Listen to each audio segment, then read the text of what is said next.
Spoon television. Spoon radio station. Spoon gonna tell you what is happening in Liberia. Spoon gonna tell you what is happening in Monrovia. Spoon gonna tell you what is happening in Africa. Just to spoon you will know.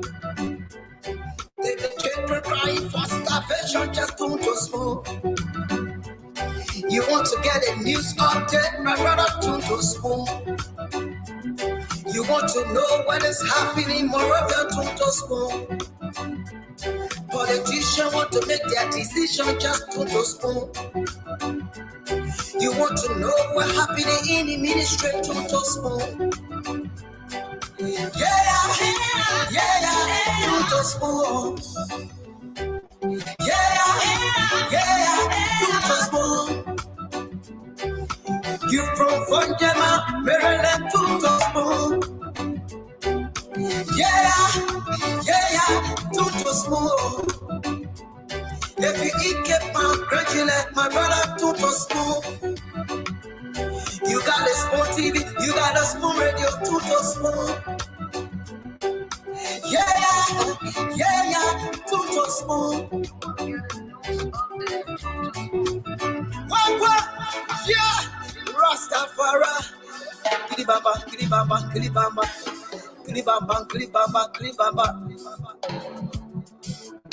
What I want? This one you got today. Spoon TV.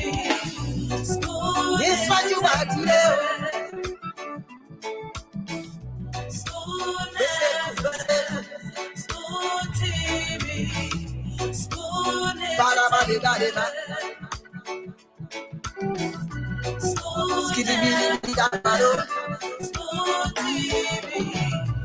Spoon entertainment.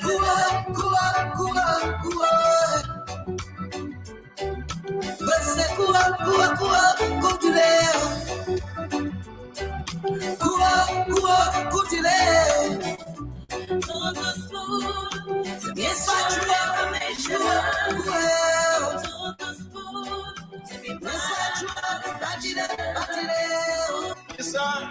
a special one from the CEO, standing with the spoon. And your boy, Friday the South Man. Charges on the beat. On the spoon to get your information. To the spoon to be part of our discussion. Spoon television. Spoon radio station.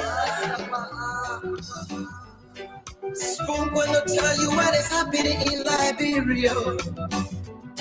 Spoon gonna tell you what is happening in Monrovia. Spoon gonna tell you what is happening in Africa. Just to spoon you will know.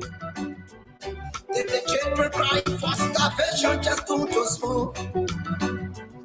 You want to get a news update, my brother, to spoon. You want to know what is happening, Moravia, to spoon. Politicians want to make their decision, just to spoon. You want to know what happening in the ministry, to spoon. Yeah, to spoon. Yeah, to spoon. You from Fonjama, Maryland, to spoon. Yeah, to spoon. If you eat cake, congratulate my brother, to spoon. You got a Spoon TV, you got a Spoon Radio, to spoon. Yeah, to spoon. What? Yeah, Rastafari. Kilibamba.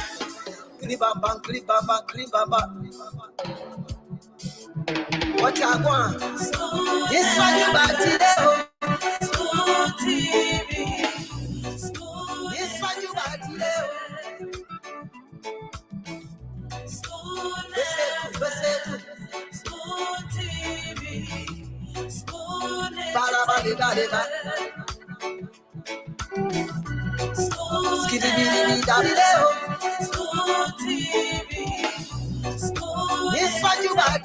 So with 28 days left in this calendar year 2023, the question that comes to mind amongst all of the questions is, how good have you performed on those resolutions that you made to yourself, things you said to yourself in at the beginning of this year, January 1, 2023?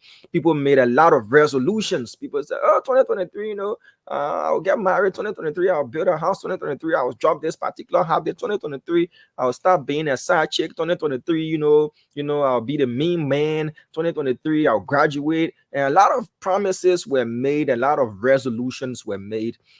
But with someone said 27 days, 27, 28 days, 27, either ways, how good are you on those resolutions that you made? And if you look at your bucket list, things you plan to achieve in this year, how good are you on those achievements as well? People had a lot of prophecies as well. Some people say, oh yeah, prophesy this, I prophesy that, but other thing. How good are those? That's the question you should be asking yourself. Another year will soon dawn upon us. Very soon we'll be in the year 2024. Mind you, life is not a competition, though. It's not about how fast you achieve what you plan to achieve, but at least you should have a set plan of action. Whether short term, medium term, or long term, you should be able to plan your goals and how possible you want to achieve them in the shortest, medium, or longest term. That's what you need to do. People, somebody will say, oh yeah, I'm going to watch now again, I'm going to make promises. New me in 2023, at the beginning of the year, people are like, 2023, new year, new me, new year, new me. How far the new year, new me?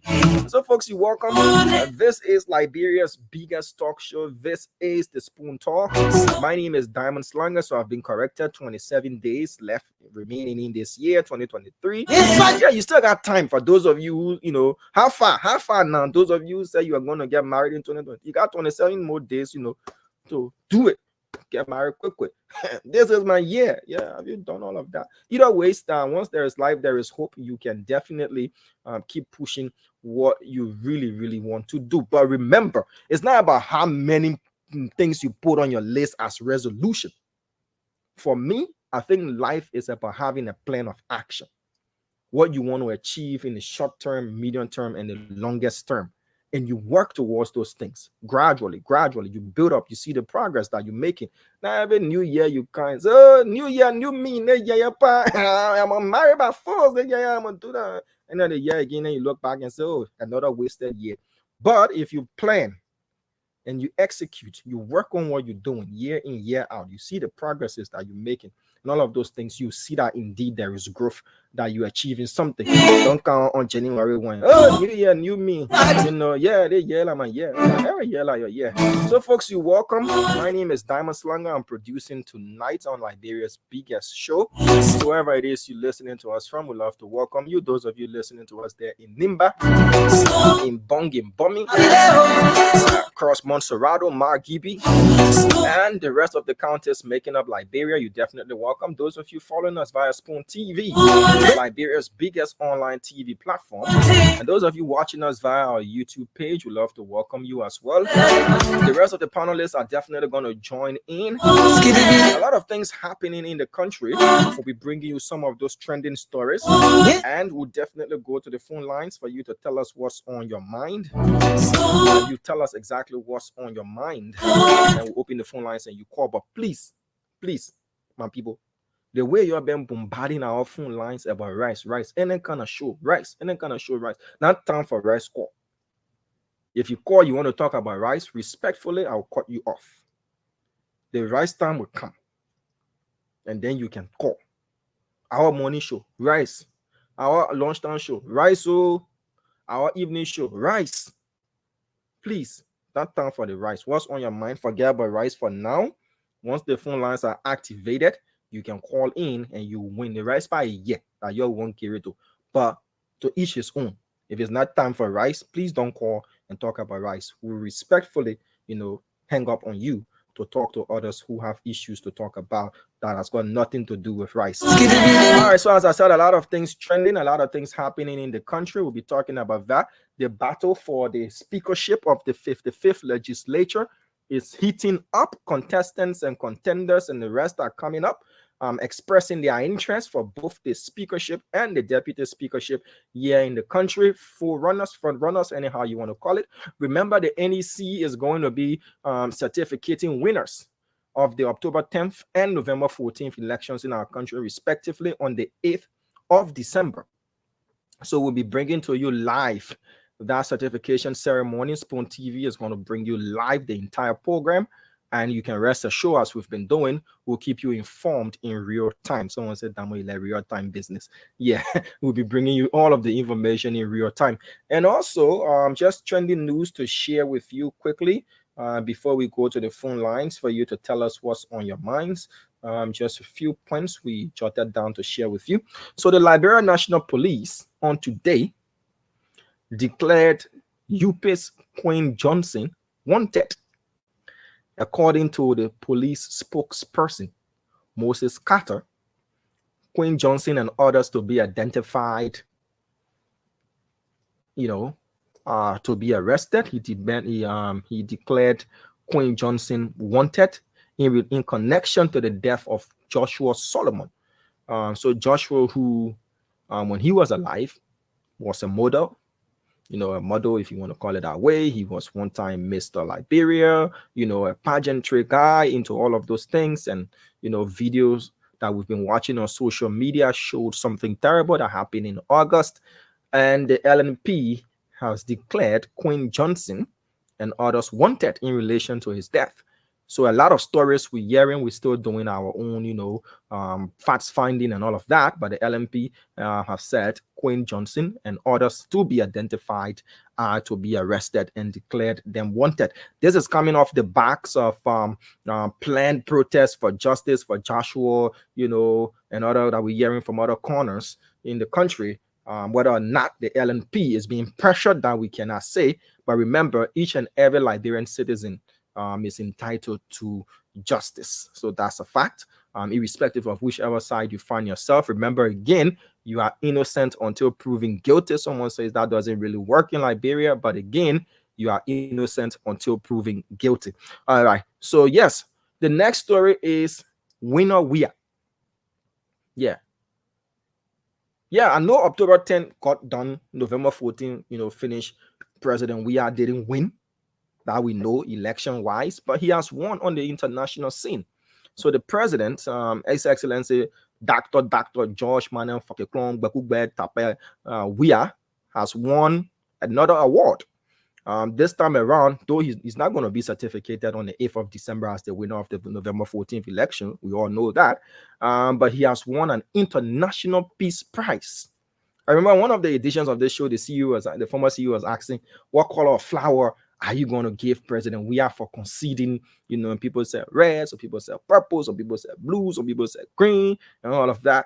But the president has won for himself the International Peace Prize Medal Award.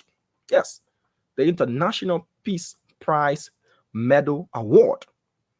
It's from the International Association of World Peace Advocates. The International Association of World Peace Advocates. They said, look, George Manuel Fokeklong Tape Gbekugbe Weah, for your role that you played in protecting the democracy in Liberia, the fact that you epitomized peace, you accepted defeat, you were bouncing up and down that day when your transitional team was meeting that of Ambassador Joseph Yeman Boakai, president-elect, walking, enjoying yourself and all that, and said, look, the will of the people shall be reflected in these election results. You made a promise at the UNGA. You, no matter what people say, that, brother, you are pressure or the result, whether resulting or whatever, you agreed. You conceded. Say, my people, I wash my hand from inside. Yeah. Then one year, and for me, the people say, no, go to me. So I will accept it. I'll buy my bag and go. We have given you the award, International Peace Prize Medal Award, to add to your accolades. So the president, has been awarded.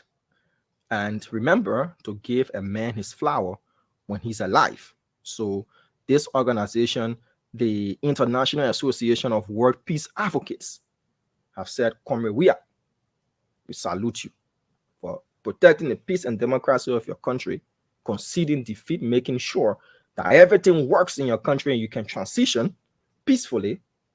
We give you that award. Yeah.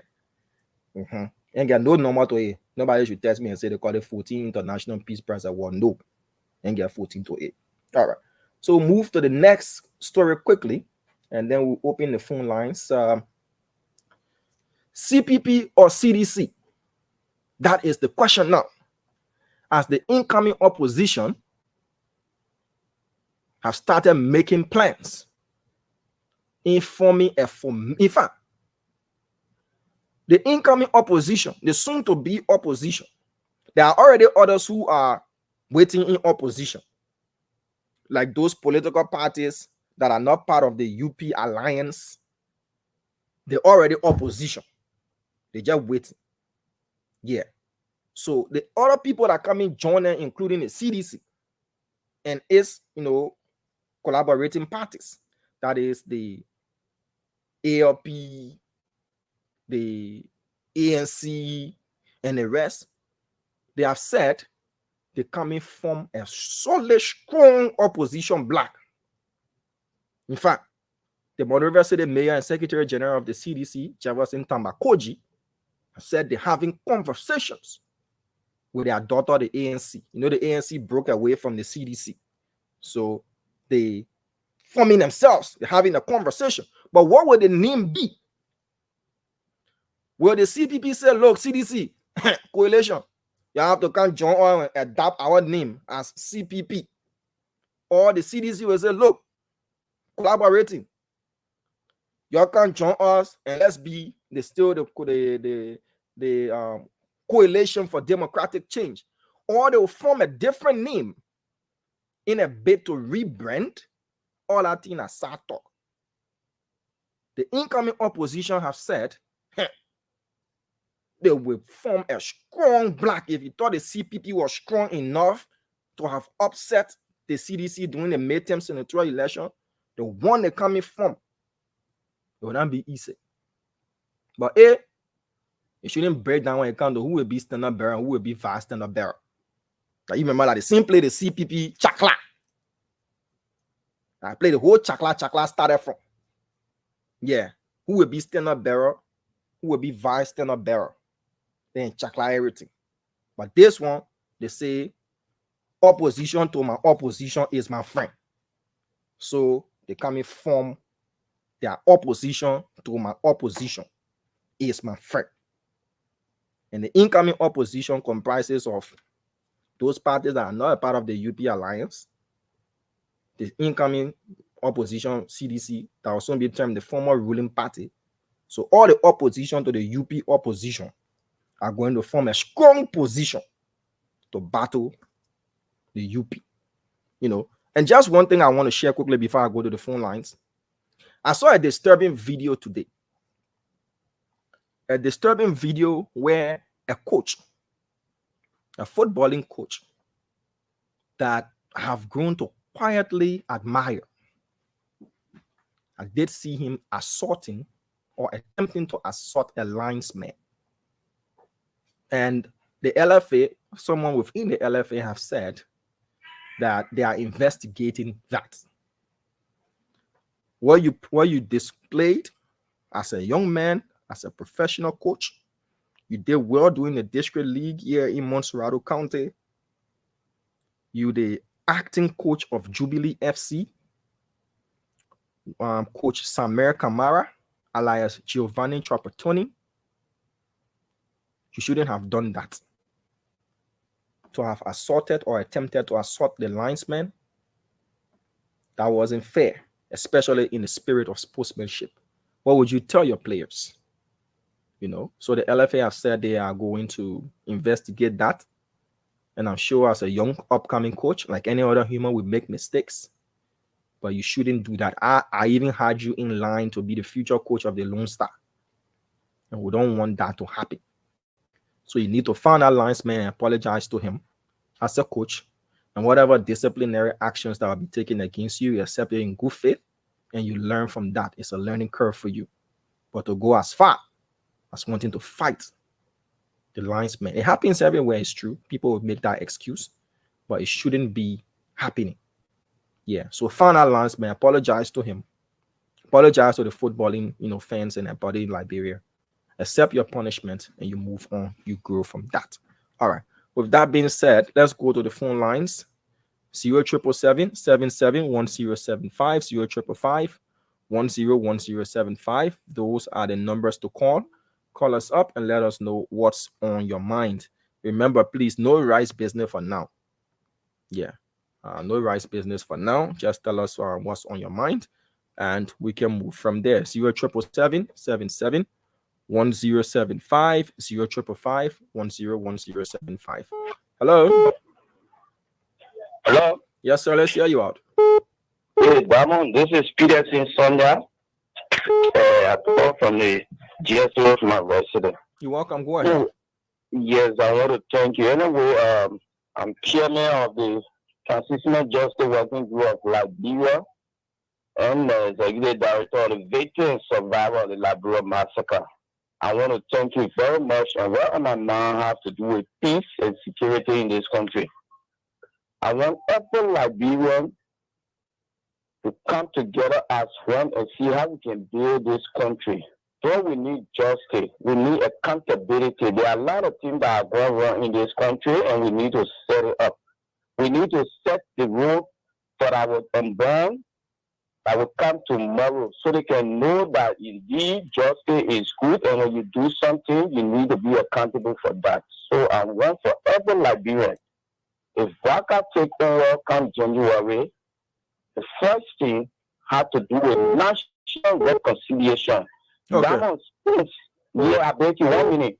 Since after our civil war, no government had come and take responsibility on the damages, the life, things that are lost in the country. Nobody.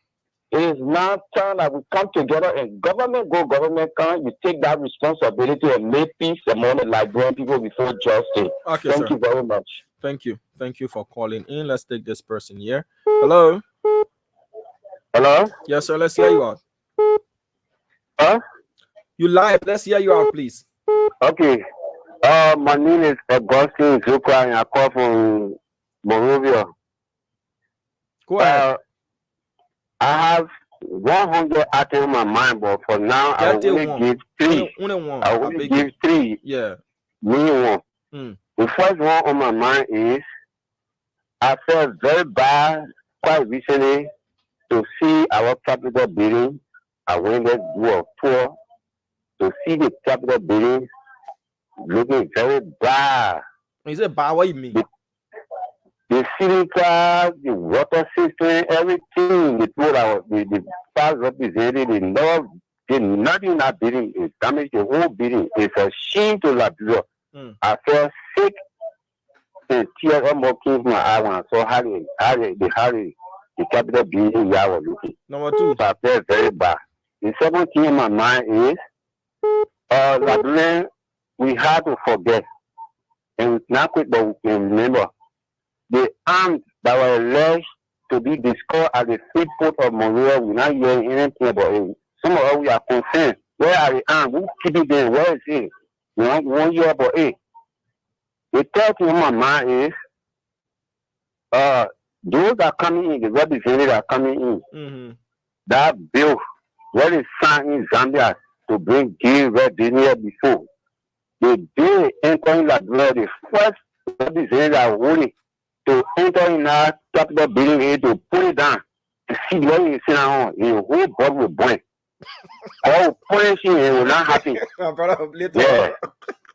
So that 3 things among the 100, that 3 things on my mind today. All right, keep the 97 for later. Thank you. Yeah, there's 97 more. I will be giving the small. All right. Let's take this person. Hello. Hello, hi. My name Hello. is Kadara Konowa. Yeah. What's your name? Go ahead. My name is Kadara Konowa. Go ahead. First of all, I would like to commend you guys for the tremendous work you guys are doing. Thank you. In this there. First of all, I would like to commend my president-elect, Ambassador Joseph Nyuma, for the rescue team. Mm-hmm.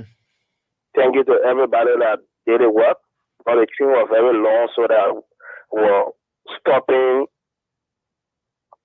gradually. Where we're stopping, we're picking up our talent sheet gradually, and then we're going until we won the election. So I'll let you Now what on your mind? Hello? Hello? Is that what's on your mind? Yes, sir. All right, thank you. Bye. All right, let's take this person here. Hello?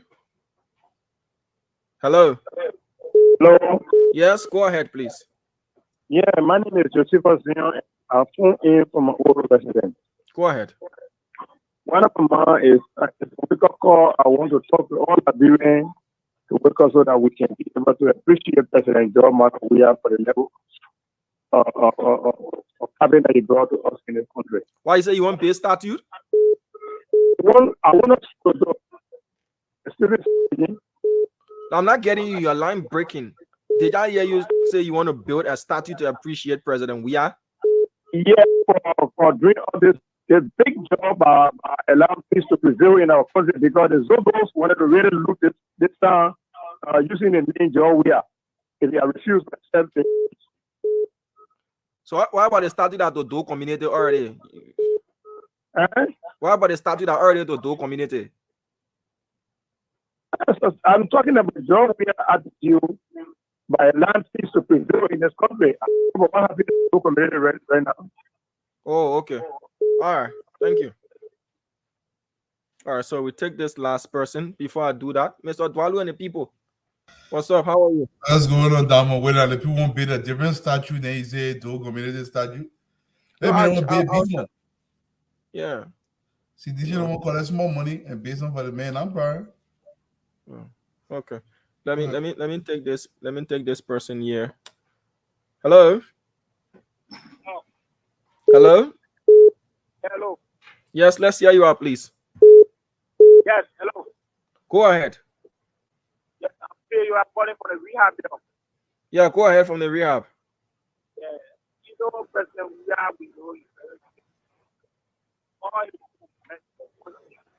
Sir, I'm not getting you clearly. I'm sorry, but you're not really audible. So please call back. Let's take this person. Hello. Hello? Yeah, go ahead. You live. Yeah, the officer Cleaning calling from District 13. Officer who? Cleaning. Go ahead. Yeah.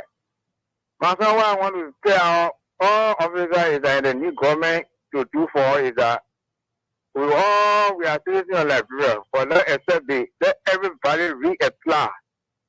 Because we know how some recruitment was done among us. So you want all the police officers in Liberia to reapply? Yes.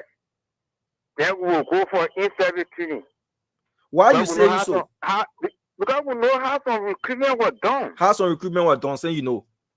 No.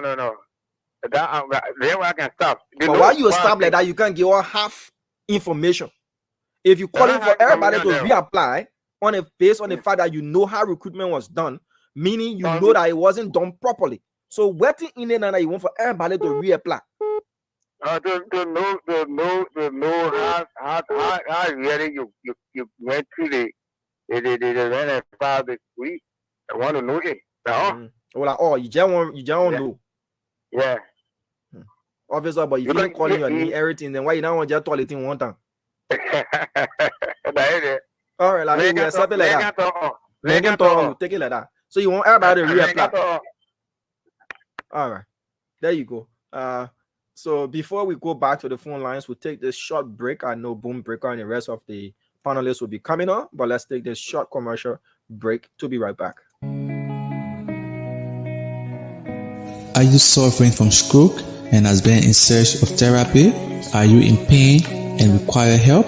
Or do you have a child in need of special care or don't know where to find it?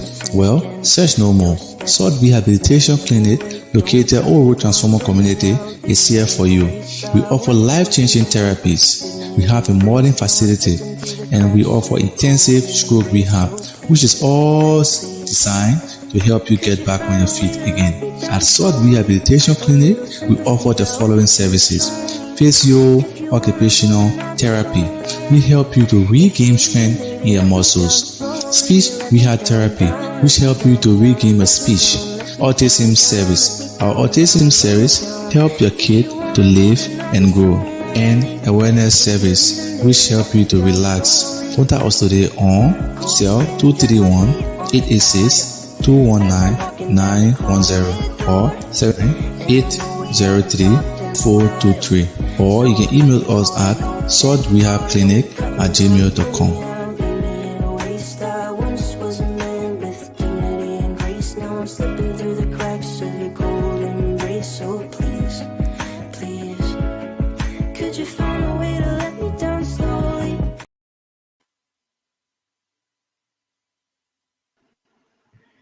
Okay. The lead moderator is here. Boombreaker, what's up? Man, I ain't the lead moderator. What's that you guys also playing? What's that? You open Spring Talk for advertisement. That's one of the advertisements coming in from Sword Rehabilitation Center. Yeah. Oh, but y'all ain't opening for advertisement. You had to give me talk. Y'all ain't want to make money. That's why I ain't get paid. That's why I ain't get paid. I get one question for you before you start the show. We'll harmonize your paycheck again. 3 months, I ain't get nothing. You know the consequence of harmonization, right? Ain't you know the song the people sing? You harmonize our pay, we harmonize your food. All right. I will call Samuel to harmonize the beginning pay. All that harmonization, someone told you harmonize your own pay. Abo was sitting before you go to your panelists and everything. You got what? I got a quick question for you. Yeah, yes, sir. Ahead. Yeah. What you did to the president in Lela and you refused to shake your hand according to the Photoshop picture? I didn't make address it yesterday. You're not yet. Oh, I don't yet. According to the Photoshop picture. Yeah. What you did and the man refused to shake your hand. All right, I want you to, I don't like to do it, but let me just do it. I want you to go ahead and upload this. But how did they refuse to tell them here? They didn't go in the same car. They go to the hotel rent together. Yeah. They hear proportion from the hand and the scene. Yeah. You do Photoshop, you experience. You experience good Photoshop. No, man, but you know what? I really don't want to discuss it because it's just foolishness. Exactly. You know, sometimes you don't give the guys any reason to feel that they are important. It's true. So we how you guys can call it? We move, right? Yeah, we move. Yeah, okay. But I say something. That can be the answer. I say something that. I say something. Hey, Catherine, how you doing, Mama? Listen, that would be the answer to your question. Okay, so just check your check your stuff. If you want to upload it, you can upload it. It's up to you. No, I say if I'm a personal consumption, right? So I'll just watch. I mean, it's sure. Yeah. Just watch it. Just watch it. I'll just watch it. Listen. No, it's not the person that took this. So this is what happened. And seriously, Dwadu, a young gentleman took a good picture, a couple of them, put the picture on his Instagram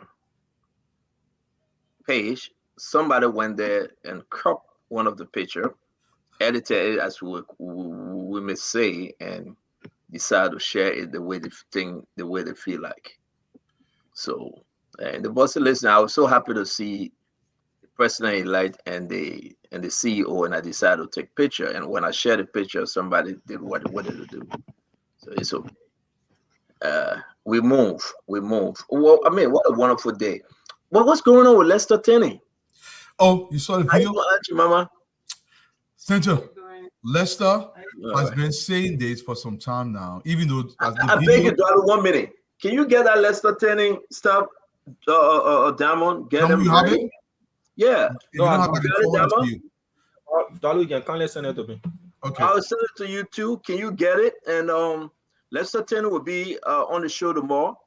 He will be he's driving. He will be our guest panelist. Yeah. He will be on the show tomorrow to discuss. Man, Dwadu. Yeah, he was. The brother went into it. It's only 10 minutes long, guys. It's worth listening to. Look, people that Lester Tennant, the educated class of Liberia, they have to stand up and address these things when they're happening in real time. Because, look, Stanton, we cannot continue to live like this. I used to say this on the show almost every single day. President, we have never wanted to become president. They may only like the fanfare of the office and not the responsibilities that came with that office. That's all President we care about. So, but the funny thing is, Liberians actually suffer because of this. Really suffer because of this. Stanton, while you're doing that, let me recognize some of my people. H.E. Emmanuel. We didn't speak to Minister Willicotty. Oh, Mrs. Ma Willicotty, how you doing, Mama? D. Rogers, Zia, welcome to the show. J.R. Tagbese, welcome. Beatrice Tapla Pupo, welcome. Azaria, you just went too far. King, Jonathan Tukba, Sharon, Cape Hart, Shelf Stanton, Anthony Jala, Abbas, something Williams, Amra, Mamadi Masa, Kroma, how you doing? Eventually, Mamita, how you doing, sis? We got Manston Boyle, we got Josephine something, Francis Arte, Clarence Jacobs, Sianne Brooks, Ado Kebe, welcome to the show. Pauline Bass, Visa Gawe, Toga Richards, welcome to the show. Amos Ka, Asis Pedu, Amaro Z Dole, Seku something, Kroma, Ladia, Ben Cole. It's going fast, guys. I'm doing my best. Eric Clinton, Joanna Harris, Alcee Prout, Wilma Twe, Yusufu something, Daniel Bashel, Sua Kembo, Emmanuel Swasser, Rufa Zawolo, Rose Harris, Yellen Flomo, Aliyah Kamar Dalanin, Steve Miller, everybody, man. Marvin Tar. Yo, welcome to the show. Let's come and talk Liberia. Share the show. Lots of information. I mean, if you guys don't get involved, the show doesn't get delivered in a way that we want, because we want Liberian people to get all the information we can give to them so they can continue to open their eyes. As the Romans would say, part the veils from their eyes so they can see clearer. That's my intention on the show, to get Liberians to see clearly now, something of that sort. No. You can't do this. I can see clearly now. The rain is gone. Yeah, 1 minute rain That's gone. how the people do this thing. Yeah. I can see all the obstacles in my way. Remove the obstacles. That's what I want. Don't do that. Don't mess this son up. I'm messing it I up. can see clearly now because the rain is gone and all the obstacles. I think it's Riaz, Nancy, OK Davis, Rosetta Chie, Bayon Tanu, Emmet Yakbawolo, Asuyu Cisco, Emmanuel Zina, Christina Okara, I believe that's Davis, Joseph Bindi, Christopher something, Stars, Frank KK. Stop telling me that I don't know how to sing. Look, this thing like that. Sam Batin Bushman, Kumba Tamba, Dennis Brooks, Doris Jabo, NC Sotuma, Boycott Girls Brigade, Cecilia Waywar, George Lorraine Clinton, Harmon, Emmanuel Colette, all of you, man. I think it's Sienna Jackson, Princess something, George P. Cook, everybody, man. Y'all come on, let's talk Liberia. We have a lot to talk about today. I would actually encourage you guys to listen to Dr. Tennant's expose. This is Jimmy Cliff. I can see clearly now. Yes. Who's singing with me? No, me, I'm singing you. The rain is gone. I can see all the obstacles in my way. My Sharif. Gone are the dark clouds that had me blind. I'll leave that one with you. Bright bright, bright Sunshiny sunny day. days of that song. Gonna be a bright, I think we bright, get a melody on sunny the lyrics. day. Come on, His man. mama said she was That's acting up, a but she want for voice to miss her with her. You like, man, Hello, the pain is gone. Hello, Calbe. Comfort Johnson, Malu. All of the bad Tina Manu. feelings have disappeared. Come on now. Harry Duo. Yvonne Yo. This is the Valerie Yalati. rainbow Little Moba. Elwin Miguel. D Life Killer. Joseph Hinde. Matthew Kuna. Day. All right. It's going to be bright. Bright. Sunshiny day. So there you go. There you go, Dwalu. Dwalu, there you go. Now you understand where I'm coming from with it. Don't put me in this thing, Dwalu. Go ahead, do you? Come on, don't do Everybody this. get an area. Now your area down there. Thank you, Yes, thank you, no, everybody say that's my area. Where you coming from? Thank you, Damo. Everybody enjoying this thing. You know what you remind me of? You remind me of Mary's Porcher, Jesus Christ. Hello, boy. On Christmas Monday. My Christmas on you, yeah. My Christmas on you, yeah. It on you. It on you. That man gone a long time. That man gone a long time. He gone. And I'll say this to everyone. Want to say thank you for joining us. It is always good to have you in our corner to give you nothing but the best. Something is happening today. Lester Tenney is that frustration. He will be with us tomorrow, but he's going all out, talking about this great George Manawia, that he can never come back. But I want you to tie that Lester Tenney story to what we are receiving. Dwalu, that Mr. Alexander B. Cummings will be taking over CDC. Something is happening. They are in conversation. And don't forget, I can also tell you, we're not going to leave the speakership thing alone. We have to talk about it again. As I said before, the speakership is between Fonati Kofa and Richard Nagbe-Kun. Those are the two top contenders for that position. Fonati Kofa and Richard Nagbe-Kun. You understand Richard Kun is from Unity Party, the incoming government. Fonati Kofa is with the outgoing government. But who have the numbers? Will the folks now come back to support Joseph Yima boycott agenda? So let's talk about the issue. And somebody asked me, and a lot of people called in, how is Joseph Yima boycott visit to the United States? We're going to give you more updates. Liberians need to know what's going on with the transitional team. We're going to give you more updates. These things are happening every day. A lot of information out there.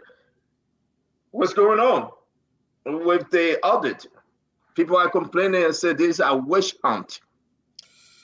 Last on the list, when will Joe Manawia return to the country? Is he doing another 48 days? Is it true?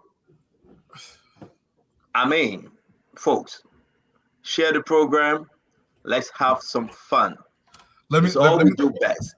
Let me take that from the top sentence about President we are being out of the country. On Facebook today, I hear a bunch of my friends from the ANC talking about the president out of the country, the president elect out of the country. Honorable Boyka does not have the responsibility of the presidency as it stands. The president that's treated out of the country for a long duration is the president. Honorable Boyka has absolutely no authority of anything. I beg you, Damo, can you turn the cell phone off? The feedback coming in. He has absolutely no. Dr. Francine, welcome to the show. He has absolutely no responsibility as it stands to the extent that President Weah does. So President Weah is a person you should be asking for to make sure he's back into the country. Until January 22nd, Honorable Boyka is practically, almost technically a private citizen to that extent because he's not officially sworn in yet. Now, I do understand giving the position elect, there is some responsibility there, but the greatest onus actually falls on President Weah, not Honorable Boyka. I want people to understand that distinction. And Dr. Francine, welcome to the show. Pass it over to you. We missed you yesterday. Dr. Francine, as always, this is your program. Please don't leave us stranded. Don't leave us hanging. We want. You know, today I'm going to talk about Front Page Africa. We have not spoken about their story because, you know, Front Page coming out today, Eduardo. Will they take their seats? Will they take their seat? You know who he's talking about, right? That Richardson is out there. I want you guys to check it. We'll be discussing. That's a good conversation. And I'm going to call Ronnie on this one. Will they take their seat? On another side of this story, I think it came out yesterday. Why does the court need Koji? I'm not going to worry about why they need Koji. That Koji based in there, he ain't co-based in there. But I want us to focus on, can Miguel, Bill Torrey, can they take their seat? Front Page is asking that question. Oh my God, this is powerful, folks. Invite your friends. Let's have some real discussion. This is all we do best. Dr. Francine Chenoweth, Special Richardson. Welcome to the Spoon Talk, man. Yeah, it's good to see you guys. Special. And I am special. Yeah, that's my nickname. Remember, why you creating problems? I learn something every day. I didn't know that. No, the woman is special and the woman husband name. What's his nickname? What Abraham nickname? Abraham nickname. The one who bust it to. Why you call it? My man, leader woman was more. But I thought that nickname too would do you bad. Go ahead, all right, Opa. The many Opa too, so no problem. Okay, so then double Opa then. Mm-hmm. It's good to be here today. I'm here to listen to just catch up with everybody. Yeah. So I join you guys in the conversation, so I'm here to listen. Okay. Thank you very much, Dr. Richardson. Minister, the former Deputy Minister of Commerce, Minister Jemima Wolokori. Good evening to all. Good evening to the Liberian people and the people in the diaspora. We are here to discuss the issues that matters, that concerns the Liberian people, without having any other thing in mind. It's just the issues. Thank you. Thank you, Minister Wolokori. But folks, we are going to discuss the issue at hand. First thing here, what you brought up, my brother Dwalu. Let's play the recording from our brother Lester Tenning. Lester will be our guest tomorrow as we discuss the ongoing problem within the CDC. You know, Lester, you host nothing back. This thing is trending like crazy. Dama, is it ready? Yeah. Can we play it, please?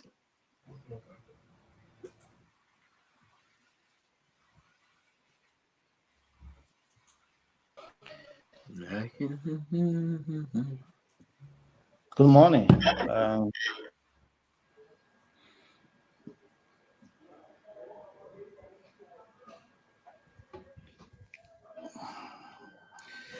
You know, while browsing through newspapers, I came across the Front Page Africa President Weah laments insincerity in CDC, leading to party's defeat. Maybe. Let me tell this Weah man something.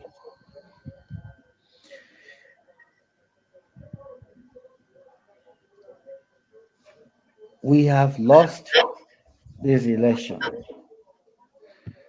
We have lost this election to a statesman. We can only hope that President Boakai will not repeat the tragic mistake that we all made. And I'm vindicated because, and this is why I never participated in 2023 election, because I never had confidence in Weah. And let me state this for the record. Weah used all of us. We are used, all of us, 2017, for one major purpose: to replenish his lost assets. The enthusiasm that has characterized the CDC during 2005, 2011, and 2017 election plummeted when Weah's only desire was to amass wealth for him, his families, and few cronies of his. We have lost this election. You left the party's memo in pawn. You left the executive committee of the Congress for Democratic Change and its coalition member of the MPP in pawn. You really think we don't know what you did? But we allow it to go because technically you did the right thing for the country to leave the stage of this presidency. Honestly, in my opinion, you are the worst president this country ever had. And I will repeat it, you are the worst president this country ever had. You rule on the blood and sweat of sedition for your selfish reason. And then you hear stating that there were insincerity on the part of the party's leadership. You brave to even utter that word. On the eve of a runoff, you had a very strategic meeting with Brownie Samoka in your Soklekon church. You think we don't know what happened? You never gave power because you wanted to give power or concede defeat. Two reasons.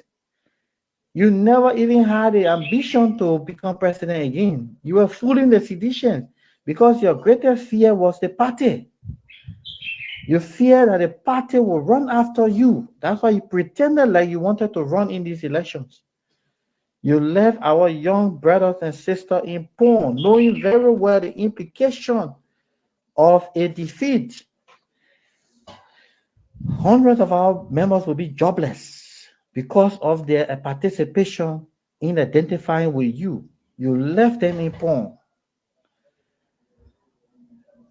Not every one of our partisans will have the ability and skills that we have to survive in the private sector. You left them in pawn. Who does that? 20,000 marginal vote without even allowing NEC to complete their process of counting. You conceded. Thank God you conceded because Libro would have sunk into an abyss had you won. People voted because of the love for the party, not because of you, Weah.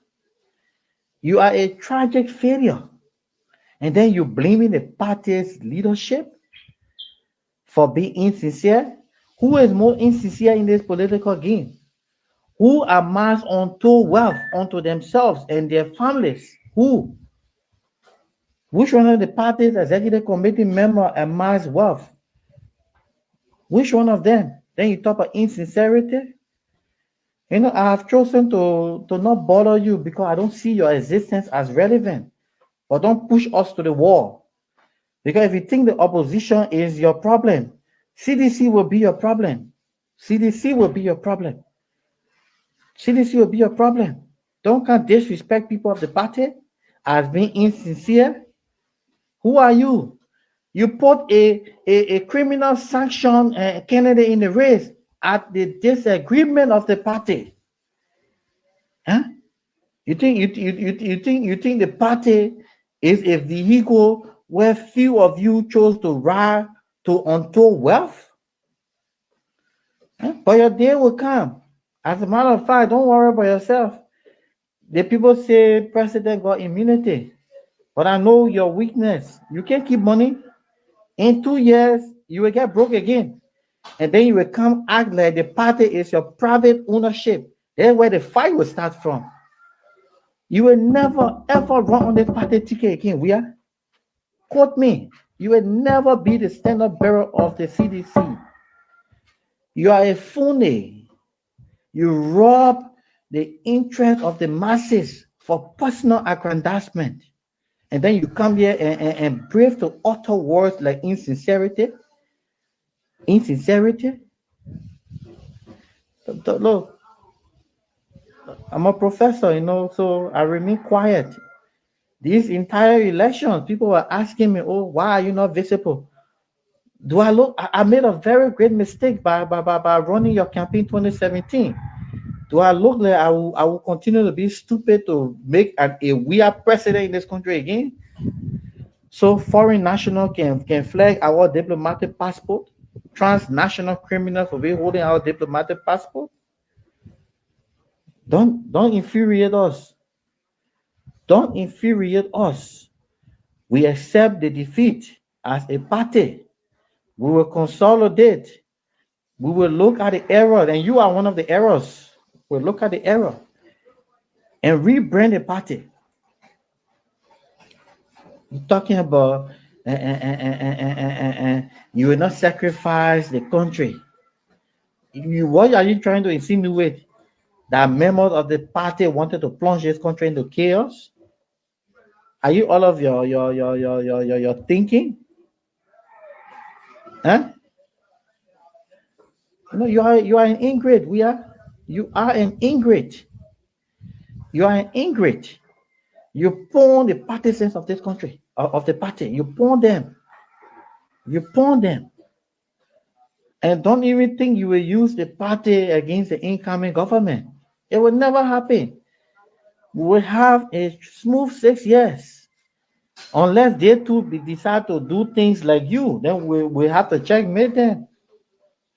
If Ambassador Boka governs well, the party will appreciate, because as we created the ambience for transfer of power under a conducive atmosphere, so will 2029 be.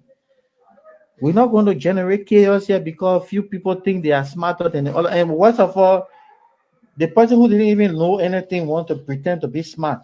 How possible is that? Then you come and want to insult members of the party that they are being insincere after amassing untold wealth. All of your family affiliates are all multi-millionaires. People who are not even Liberians.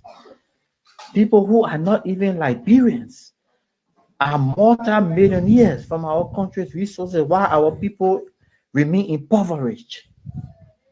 While our partisans, there is no glimpse of hope. The change you brought was change to transform Jamaica. And your in-laws, who were all tragically broke, but are today multi-millionaires. Live in peace. Live in peace. We will rebrand the party. We will rebrand the party, but I can assure you, never again in the party's history that a George Weah will run on the party's ticket. It will never happen. We better start finding car where some of us will be killed and put in with some grenade and say we're having sex on Broad Street. You better start that play. You are a wicked man. You are a wicked man. No, you rather get me infuriated this morning. You are a wicked man. We are. And you only think about your few cronies who stole for you, but their day will come in court. They will answer for the improprieties they committed against the state. They will answer for it. And this is why we at the level of the party will be very, very generous to embrace audit. Only that the audit will not be partial. All of those who gang rape this economy and the state, they all must face the full weight of the law. That is the only way true peace and reconciliation will prevail in this land. You come and talk about party being insincere. I don't blame you. I blame the likes of myself, who should have known better than to run a 2017 campaign for you.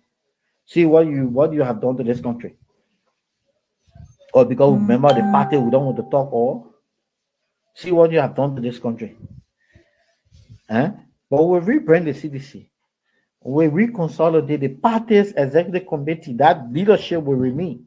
We will give the full support of the current leadership. You will never utter. Look, if we even have a meeting, we'll remove your name from any document that has to do with the party. You are a sellout. You sold the partisans because you could not govern this country another 6 years. You put all those young men in pawn. But we allow you to go because we wanted our peace. Then you want to claim victory as if you brought the peace. You're the vehicle that delivered this country from chaos. See your trouble. That 2029 come. You will see who the real Banamene in this country. You think that nonsense you did right or the sweat of our party saying it will happen again? You brought in a criminal to run in Magibi. The criminal refused to bring back the people who he struck. Then you say the partisans were not. First of all, that criminal was a member of the party, not 2011 day, and that faggot king, that funny man. That shouldn't make people talk something they shouldn't talk here, man. Yeah, don't infuriate us, man. Don't infuriate. Don't play on the intelligence of we the seditions. No. Walker won his election. Let him enjoy his presidency. Don't agonize us that when we begin our trouble here, it will spill out into the governance of Ambassador Bokai. Don't do that. Let the man govern his country. Let him do the right thing. Far from us. In 2029, we prepare ourselves. We will go back into the political battle. The people will give us their mandate, or they will retain the current mandate. Whatever the case is, Liberia wins. But no more CDC will be used as a vehicle to drive egotistic people to wealth accumulation. No more. Say there you are suffering. You came on a party ticket as if you are a patriot. You are amassed untold wealth that you never saw in your lifetime, at the expense of our impoverished parties and country. You brought in foreigners, Jamaicans, who have zero bank balances. They are multi-millionaires from the resources of this country. Then you talk about dishonesty and insincerity. Who you think you are? I don't blame you. You brought a funny girls there all over the place, thinking that they could secure victory for you. Those common commercial agents on Lebanese people swimming pool, that the people that you call mobilizer to bring in the votes. You think our parties are stupid? You never ran in this election with the hope of winning. Why did you form a campaign team that you never even give credence to the party structure? Why? Because we don't want to talk, we want to let go of everything. And you are a ruling party. Look at the campaign time. Even when we were in opposition, our party's headquarters were even more lively than now. Because you undermine the support to the partisans, and they fought because they wanted to restore the image of the party, not you.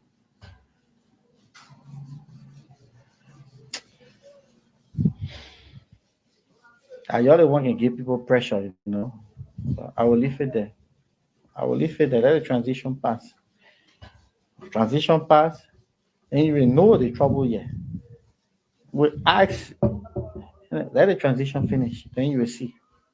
Nonsense.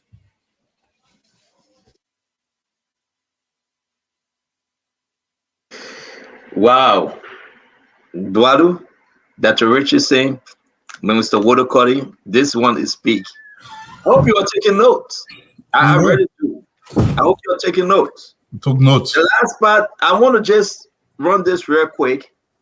Foreigners, Jamaican, funny girls, commercials, agents. Foreigners, Jamaicans, funny girls, commercials, agents. We're going to start with you, Dwadu. Let's go into this. Look, Stanton, I've always said this, and this may sound a little oxymoronic, but President Weah was a dangerous accident. It was an accident that befell the Liberian people out of pity. One thing we do in our society, let me dispel this myth today. For the sake of peace, we do this nonsense for the sake of peace. There is nothing more dangerous. If a man commits a crime and that man is not consequences, you say, just leave it for the sake of peace. In fact, you endanger the entire society. In order for peace to prevail in the society, this is what you do. You have to neutralize those things that are causing chaos in that society. You cannot leave things for the sake of peace because peace will never come to that society. President Weah, and I tell it all the time, only care about one thing was the fanfare of the office. Smoking weed, Hennessy XO, sleeping around with little girls, stealing heavily, taking misfits and putting them in position of trust. And you expected those people to produce. President Weah never went to work. Everybody, including the Lester Tenney, knew about this. They sat down while the entire country was mortgaged to foreigners. We spoke every single day, and the gullible amongst us were passing around, yeah, lead the ball, that the ball on the time. There is no such thing as time for national leadership because the decisions that are being made have direct consequences on the people. President Weah did not want to govern. President Weah did not know how to govern. President Weah has never prepared how to govern a society. We took an entire country and we give it to a man-child. And we expected prudence and diligence and honor and duty. Something was wrong with us. Lester Tenney can speak about the little girls and the Jamaicans and everything else. The Jamaicans came to our country, took military equipment, went into the southeastern region of the country, and were mining gold and diamond that belonged to us. And we did nothing. The entire country. Do you know why we were yelling like our hair was on fire? Because we knew another tenure for President Weah was going to doom this country to beyond recognition. It still angers me that we made this man the president of our country. To this day, it still angers me. But what can we do? Lester didn't know the truth. They sat there. They sat on the truth, even though we were screaming about the truth. But it means nothing. And most of the young people that were beyond President Weah, they didn't understand it. They destroyed their lives for at least 10, 15 years. For the next 10, 15 years, their lives are destroyed. Our country is worse up for it. Like I said, a dangerous accident. That's what President Weah was. Dr. Francine.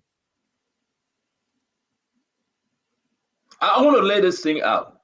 Dr. Francine and Mr. Woodokoli can come in. We're going to talk about the Samuka arrangement with President Weah. That's Lester is saying it. We didn't know that Samuka had some special arrangement with President Weah. That's big. Now, Unity Party folks opening their ears. Was Samuka a traitor? What was the arrangement? We want to talk about he said worst president, untold wealth. Well, you speaking of those things. Ingrate. Lester is calling President Weah an ingrate. Yo, he's coming out like wildfire. But every words that proceed out of Lester Tenney's mouth is damaging and more dangerous than anything anyone could have imagined. So we want you to pay attention. Because you read Zeus is telling, let's take our time and enjoy everything Lester Tenney said today. So one by one, we will enjoy it. We want the Liberian people to hear from Lester Tenney. He spoke about McGill. He called someone of, I don't want to call that word. I'm here in America. We are on a talk show. I'm not going to say that. But Dr. Richardson. Yeah, I agree. We should take it one by one. Let's enjoy Lester Tenney's perception of President Weah. You know, I'm happy that he blames himself. He didn't hide that. But I should say that I would give Lester Tenney some credit for speaking out. He did speak out on this show and many times about some of the wrong paths CDC was taking. He did ask that President-elect Bokar does not repeat the same mistakes. I would like to ask him what mistakes are he talking about. He didn't go into that, but he did call President Weah a tragic failure. He called him an ingrate. He called him someone who the CDC used their sweat and blood to elect, and then all of a sudden he turned his back on them to amass wealth. Um, and we knew this. The part that he spoke about foreigners having a better part of the economic pie in the country, we all knew this. We knew that foreigners tend to do well in Liberia than Liberians themselves, and he just pointed to that. So I will stop here until we get to the other parts where he made some statements about McGill, and then also where he made some statements about Kamukai, Burmese Samukai. Thank you. Let's bring in Honorable Jemima Wolokoli. Let's bring in Minister Wolokoli. Minister Wolokoli, the issue with Lester coming out, and I spoke to Lester today. Just to add, I spoke to Lester today, and Lester said that he will be joining us tomorrow because he's driving back to Monrovia, so he will join us tomorrow, just to be correct. And I'm trying to get him to just by way of phone that we can ask him a few questions tonight before his appearance tomorrow. But talk to me. He's going into deep, Minister Wolokoli. He's going into deep. Stanton, Lester is correct. And the only reason why we give it some credence, because Lester has been speaking from time to time, even when they were in power. And I remember during some interview I had, I was very, very harsh. And Lester called me at my house to tell me to calm down, and he told me that he understands my pain and where I came from. My question is, all the different adjectives he used on George Weah, we all knew about it ever since. Even though he had been speaking about it, but I think the mistake they made was to be more rigid. They should have been more rigid and more open, because a political party is not there for you to just sit and close your mouth and then just say something once in a while, say something. I can tell that Lester is hurt. He's hurt, but they should have been more rigid on George Weah. George Weah was doing all these things, all these terrible things, and other people sat in the party and didn't say a word. When I spoke against them, I was queried. They said I could talk plenty, my mouth too sharp, I don't keep party mandate. But look at these things that he talked about. Amassing wealth. It is true. And the problem is he did it in the presence of all Liberians with any remorse. How can you come to power within 4 months? You built 48 units, 48 apartment buildings, not even houses, apartment buildings, 48 of them.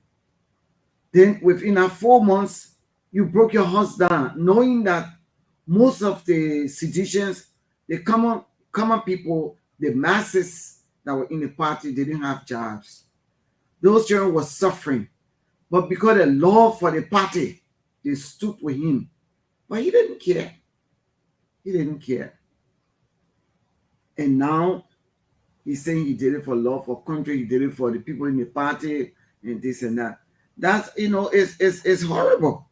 When money, or when President Weah took the machines, the yellow machines from the army used to use those machines to help to build roads. I mean, like, go and fix the road, not to put quota on the road, but like patching the road, making it pliable. They used to go and fix it, yeah, and then they were doing a great job. But he took it and gave it to his brother-in-law, Michael Duncan. People who came, they were poor. Even when the first lady came to this country, she was looking different. Actually, she didn't even look like a female. Dusty. Yes. And she didn't look like a female.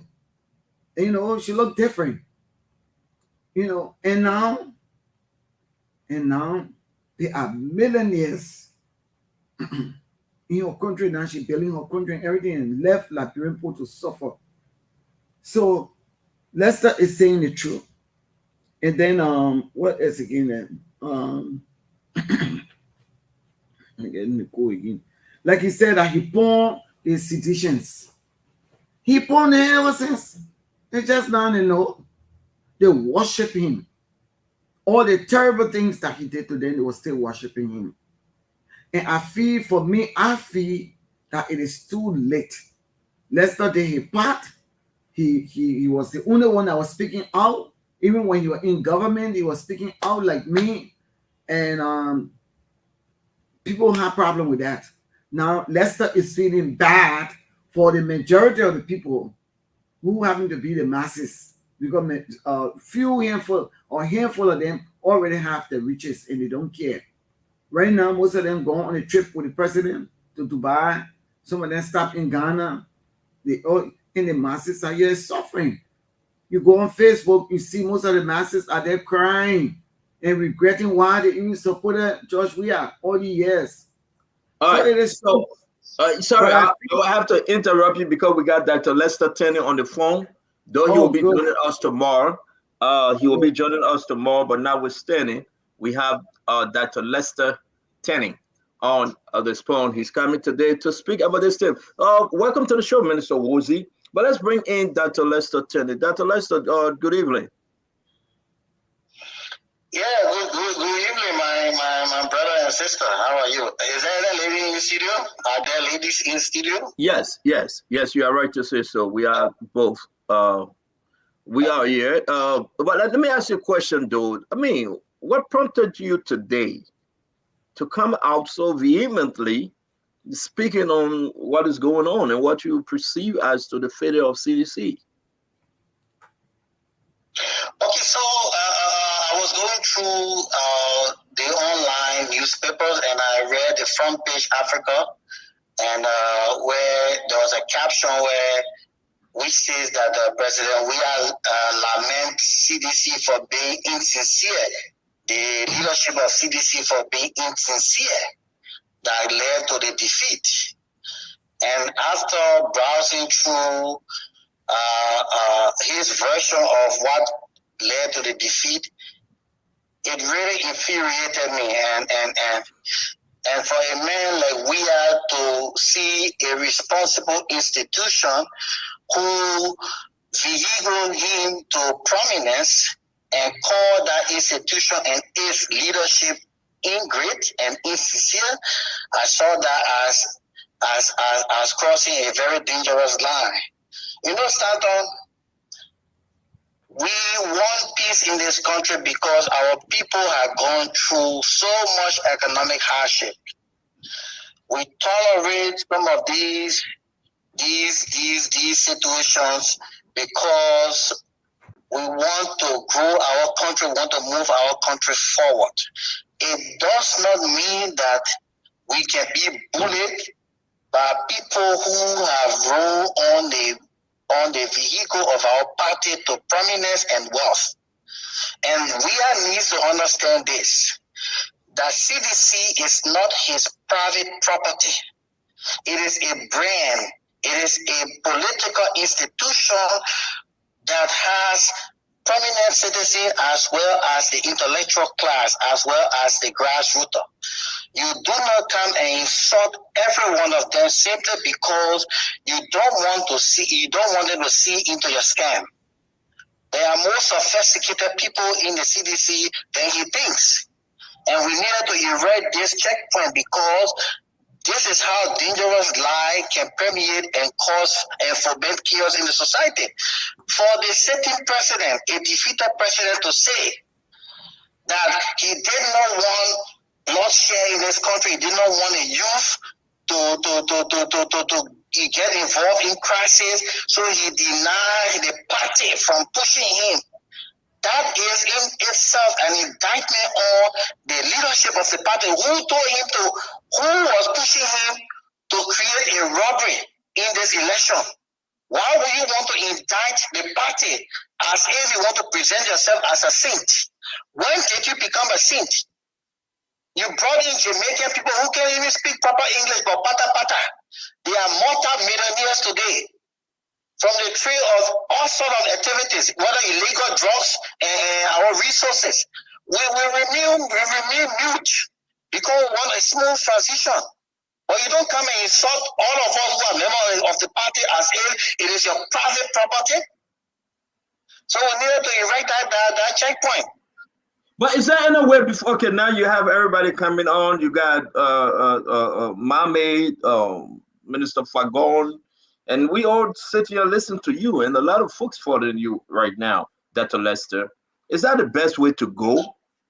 I mean, the president is all of the country. Is that the best way to go for party respect? I think the president is in the country because he delivered that sermon yesterday at that place he called church.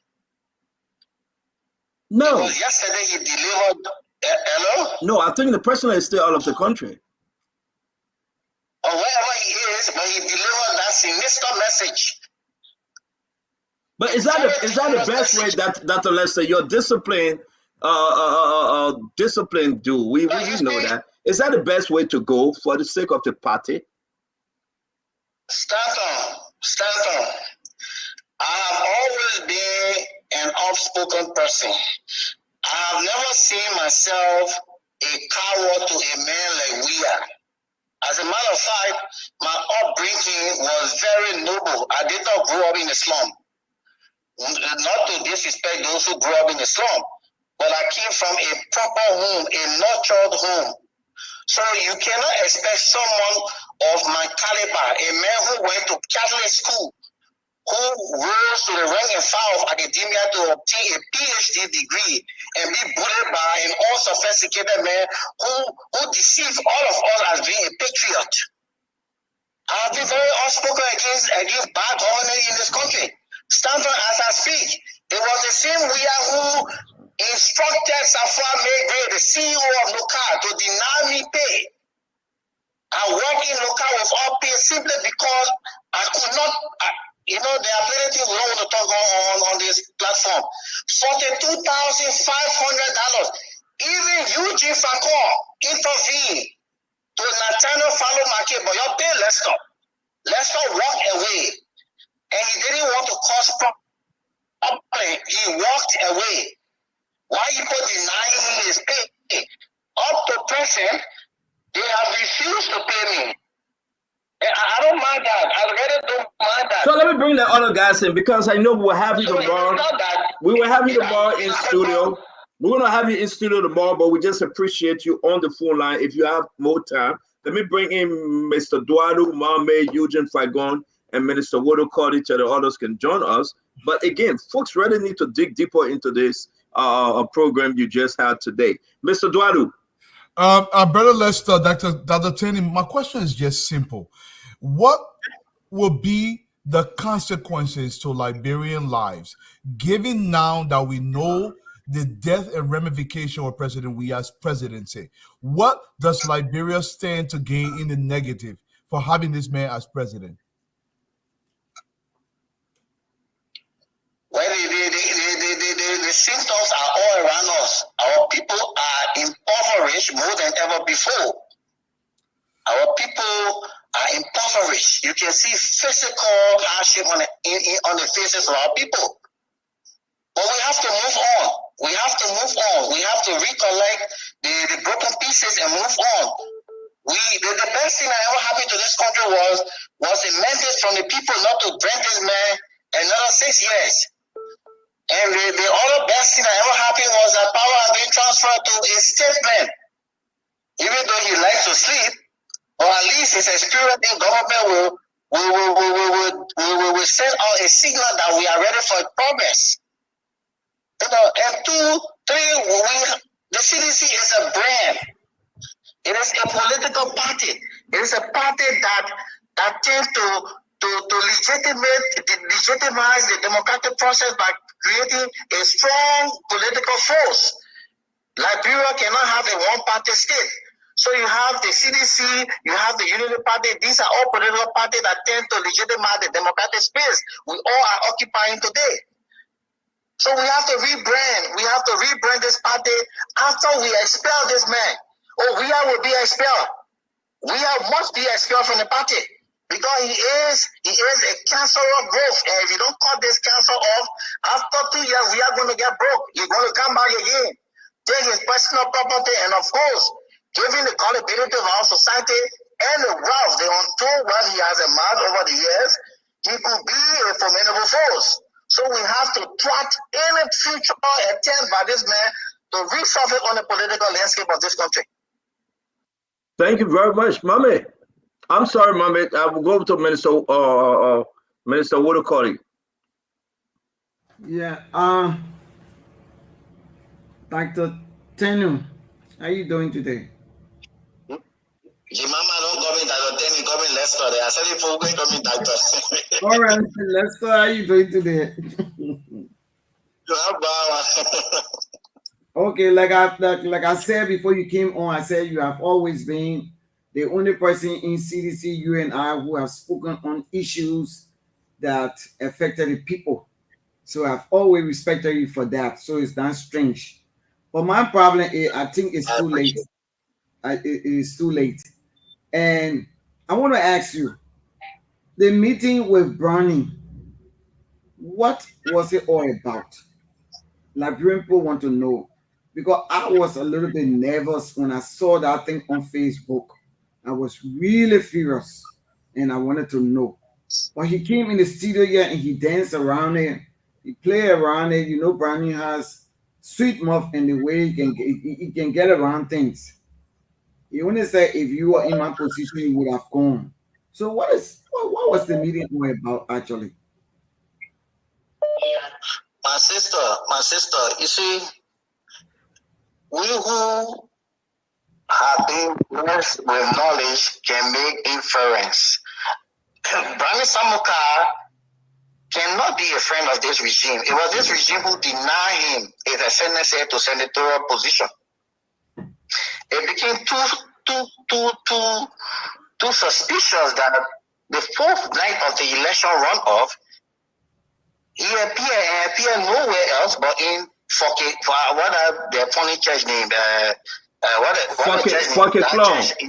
Fauquet Clone. Okay, I don't want to use that language. Fauquet Clone, yes. Look, Brownie is an honorable man. For him to have surfaced was not for the purpose of worshiping. We are himself, the manner and way he conducted himself during the election could clearly be seen that he never had an interest to win. We are playing game with the party. Our greatest fear was how will the partisan embrace the untold wealth he and a few cronies have amassed against he not wanting to contest. So he saw the party as a threat. So his presence in this election was just a charade. It was a small screen. We have never went into these processes to win. Who will appoint an Israel desire to be a deputy campaign manager or a controller of the campaign? What they sit down with small case of beer? Have you seen Eugene Namweko campaigning anywhere in the southeast or any part of Monrovia? You could clearly see the game they were playing with the ordinary people of the party. Who will run a major political party and do not fund the political institution that gave birth to your government, the party? Who will do that? We are playing games. The dangerous part is that this game has ramification on the ordinary people. Because there is a likelihood that most of our supporters who have been working in government will be jobless, especially if you are not a civil servant. What happened to their life? What happened to family lives? For him, he has knocked out. We are okay now. He has amassed untold wealth. Only he and whoever knows the amount. But what happened to our ordinary members? What happened to them? These are the people that are worried me. How can we situate them? Not all of them will be sophisticated enough to go to teach or in the private sector. How can we provide an enabling environment where these people will not become a nuisance to society? Because these people who have tested job, if you deny them livelihood 3, 4, 5, 6 months, there will be different levels of crime in this country. Now we will be forcing and stretching our police force to curb crimes. What happened to these lives? We are in danger of the life of our people, our party members, and by extension, the larger society. By extension, the larger society. Was not fair. It was not fair. And worst of all, he calling us insincere. See that kind of attitude. For a man like that, a man whose entire life has been on the fast lane, you categorize responsible people in the party as insincere and ungrateful. What is that? What is that? Look at a photo before 2005. Look at what he is now. You know, we don't want to open certain closet because the skeleton are in that closet, and any skeleton will get flesh on it. So we keep the best for last. We keep the best for last. But all we are looking for is that after the transition, there will be more things on earth. Thank you very much. Andrew, Mama, it's only one question. We'll come back to that. Those are questions. Thank you, Dr. Yeah, Dr. Lester, hold on. Let me bring in Mame with his question real quick. Because we know that you are running on time. Let's squeeze in all of our questions, please. Mame. Yeah. Mine is not a question. I'm just baffled with the different comments coming from other CDC, knowing the party that I know. CDC strategy has always been what Akaros Gray, Koji, and the other people are doing. Their strategy in opposition has always been what Akaros Gray, Koji, and the other people are doing. They will make noise in the day, talk everything they want to say in the day about the regime, and then in the night, use the ordinary citizens in the day to rally in the street and protest, condemn the government, and talk everything, and then in the night, go behind the scene, get money, and make themselves comfortable. They have started that already. They have started making the noise, calling for rally, calling for protests. It is only intended to repeat what they did in opposition for 12 years, go back to the regime in the night, and make some money to keep themselves comfortable. But Lester's comment is a complete departure from that strategy. That's why I got confused. I thought he was coming with the same strategy from Akaros and other people, but now listening to him, putting blame on Weah is just confusing to me. So we will study it going forward. Dr. Tenney, I don't want to pass any verdict or say anything more. But do you think it's in the real path to put this whole thing on George Manneh Weah? This is what Weah said. Weah said people were making an attempt to push him. I don't know whether those people are from the party or it was his new friends that he brought in. Because watch you now, he brought Costa, he brought Ure, he brought people from ANC, he brought Ben and other people, Eugene Nangbe. He brought it around him. Those were people who were very desperate to not lose the election. So when Weah said people were pushing him, it is likely it could be those people. I don't know whether he said his party, but he said people were pushing him. It is likely it could be those people who were pushing him in their desperation to not lose the election. So we will study it as analysts, we will study the trend, we will follow the commentary, and in the next 2-3 days, we'll put 1-2 pieces together and make a determination. But the point I wanted to send through is the original campaign and strategy of CDC in opposition has been reawakened by Akaros Gray and Koji. They will talk all the bad things in the day, rather the sedition in the day, and then in the night they make money and enjoy themselves while the partisans remain hungry. Lester Tenney's statement is a complete opposite to that, but we'll investigate further and see who were those behind George Weah. Were they the party officials or were the new friends he brought on board? Lester, let me give you a chance to respond to this, the statement Mame is making, please. Yeah, so Mame, you see the party itself comprised of people of diverse backgrounds. There are people, like you regularly stated, who will foment chaos in the day and want to create an enabling environment for their own pocket at night.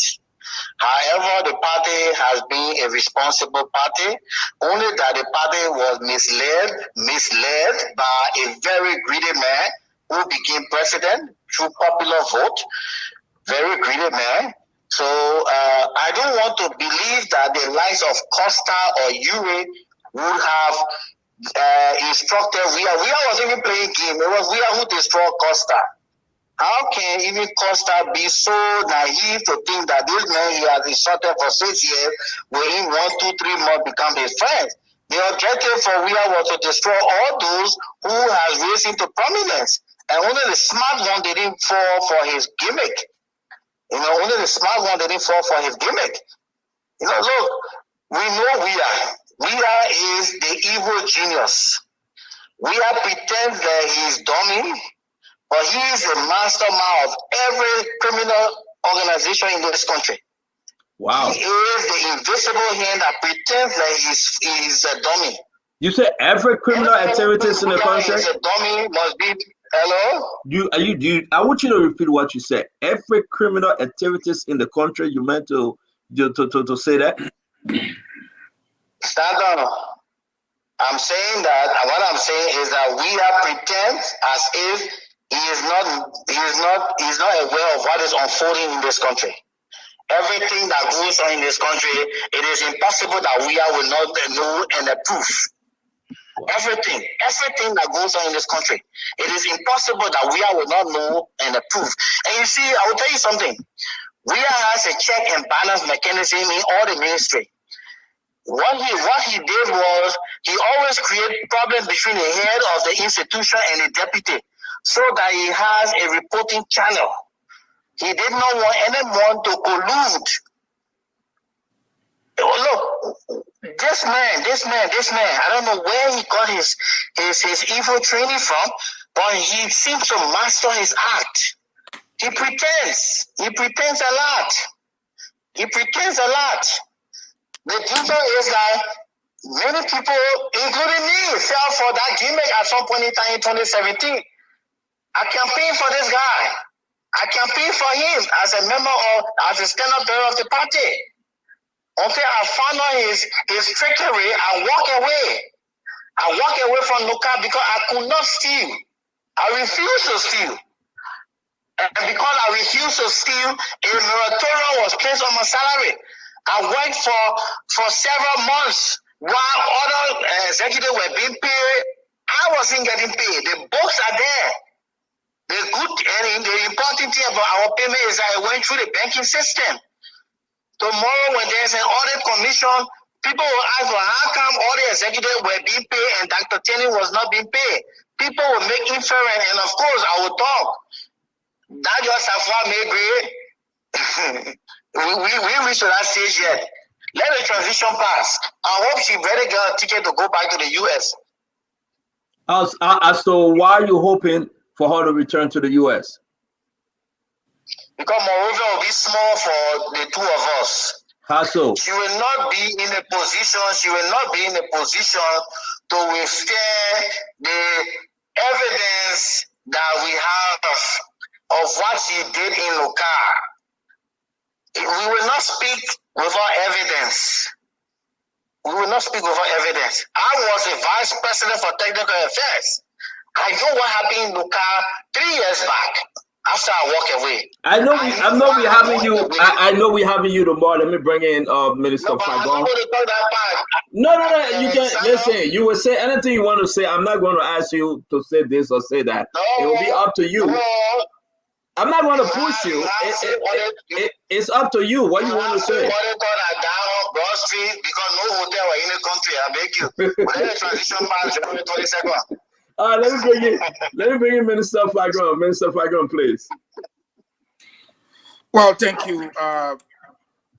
Thank you, Dr. Tenney. Good evening, Lady Madam Wolokoli. Good evening, gentlemen.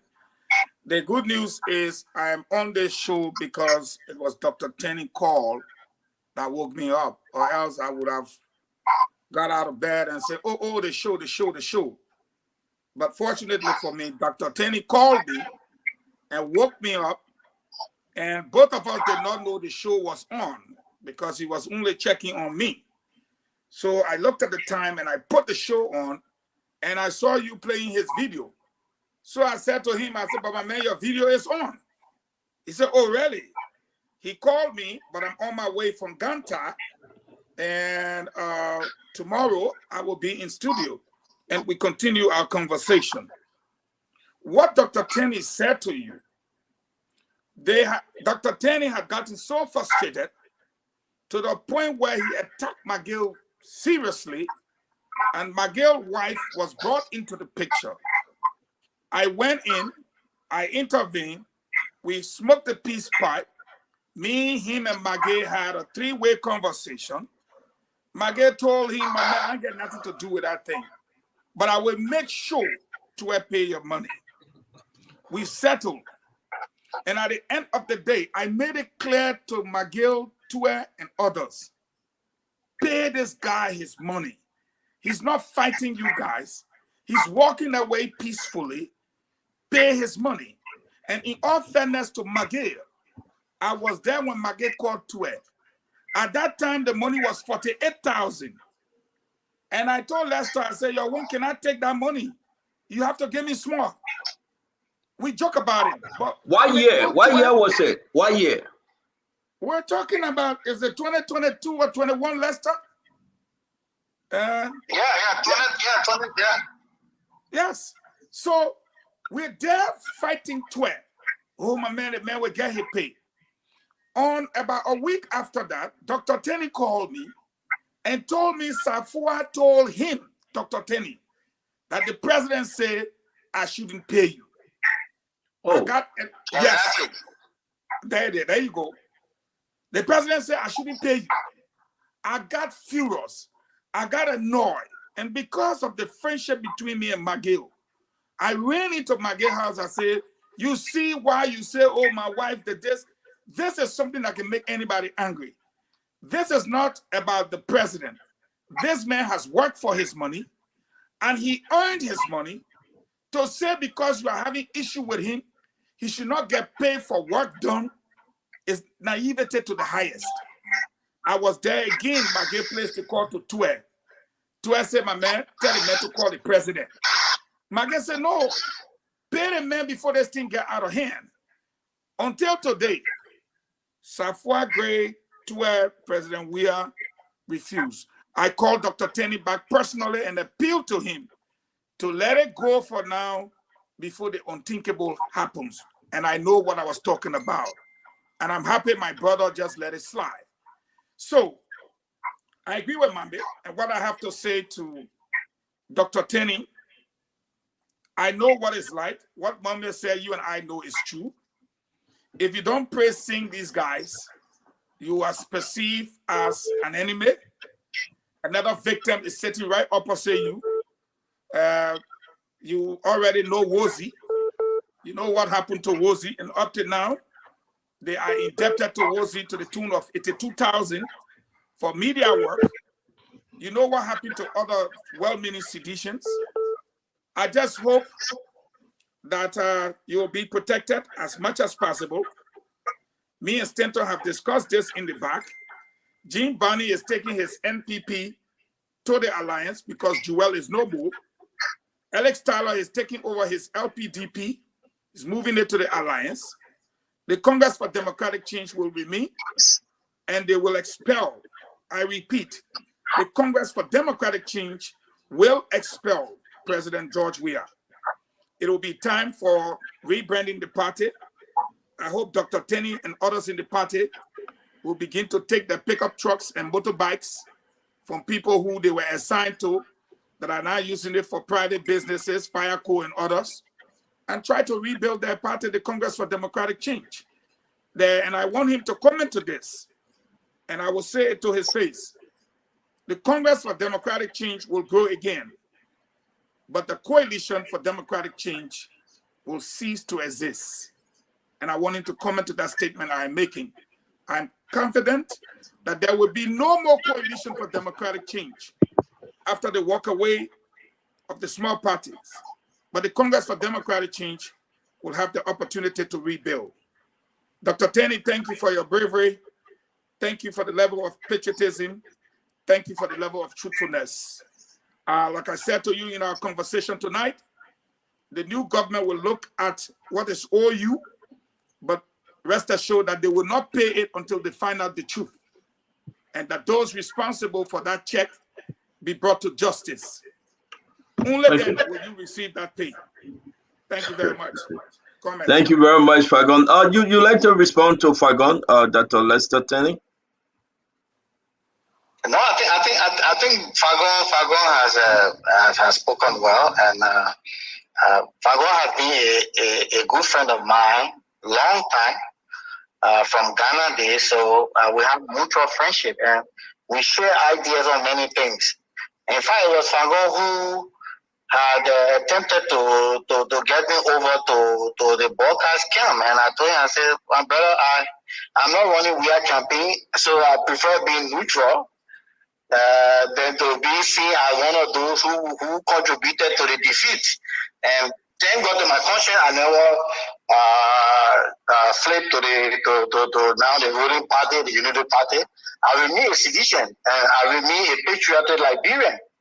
And what we will not allow in this country is to make our institution, the CDC, as a weapon. We will not weaponize the party for the sake of expediency or for the sake of demeaning the new regime. Liberia must move forward. Political party, opposition political party are not act rival. They are government in waiting. So we should have a radical departure of that antagonistic approach where we must tear down the ruling party. That's the only way we can become prominent. No, we should be there to proffer policy or alternative policy direction for the new government. Because at the end of the day, every policy we proffer will improve the lives of our people that we hope to represent tomorrow. So those who will nicodemously, I don't know whether there's such a word, want to do business with Rudy regime in the night and foment chaos in the day will be exposed too. They won't be exposed. So we must move this country forward. We must move this country forward, Stanton. Thank you very much. I'm bringing one last person, then I know you got to go. It's getting real late. Sorry to keep you. But let me bring in Woolsey. Woolsey, make it quick. He got to run, please. Yeah, thank you. I'm actually somehow baffled by Dr. Lester Tenney's outburst. I understand the government owes him over $40,000, which is something that he deserves as a former senior staff of NUCAR. But you know, it's a whole advocacy. I'm afraid that people within the CDC, the Congress for Democratic team, may likely come out to stab him in the back, and I want him to watch out. Because there are people who don't believe in the approach, in his kind of approach. We all know we've been through it. You have people on the side having private conversation with President Weah, and then at the same time, I think that they are advocating for the masses. A lot of these people, when the government was in power, when the government took over in 2018, recommended non-seditions. Yet they used to go to CDC headquarters and pretend to be advocating for the sedition, the partisans, many of whom did not get jobs. So they spent 18 years as opposition, 6 years as a ruling party, yet they were unable to empower their own partisans. But the other thing is, I think the biggest crime that President Weah has committed in this case was to accept. Real quick, Wilson, do you have a question for Dr. Lester Tenney? Because he got to go. He's on the road. Yeah, so Dr. Tenney, let me just ask you quickly as I end on this point. How do you intend to help? From what I deduce from your analysis, you intend to support a rebranding process. How do you intend, as a member of the intelligentsia, as you put it, in the CDC, to help rebrand this party after a dismal performance at the elections, the recently held elections? Well, my brother Samuel. Yeah. We are all victims. Even the CDC is a victim of Weah scam. I mean, no one in the party executive leadership concur with Weah anymore. They see Weah as a sellout. And there will be no deviation from that thinking. Weah sold the party. He sold the party. You know, he rode on the party's popularity to amass untold wealth. He sold the party. So at this critical juncture, nobody in the party will want to support him for what now? for being loser? I mean, that would be a contradiction. So it is not possible that there will be deviation from this line of thinking that I have performed. The party will be rebranded. The party will be restructured. The current leadership of the party will be supported, will be complemented, and we will rebrand the party. But I can show you, we will expel we are. Oh, we will expel we are. We are will be expelled. We are not denying him presence in Liberia. He can come to his country, but he will never be on our party's ticket anymore. He can come and run in any election if he reaches, but not on the party's platform. It will never happen again. Dr. Lester Tenney, we want to appreciate your time on Spoon Talk tonight. Again, as always, we will have you tomorrow in studio where we'll have the time to ask you all of our questions.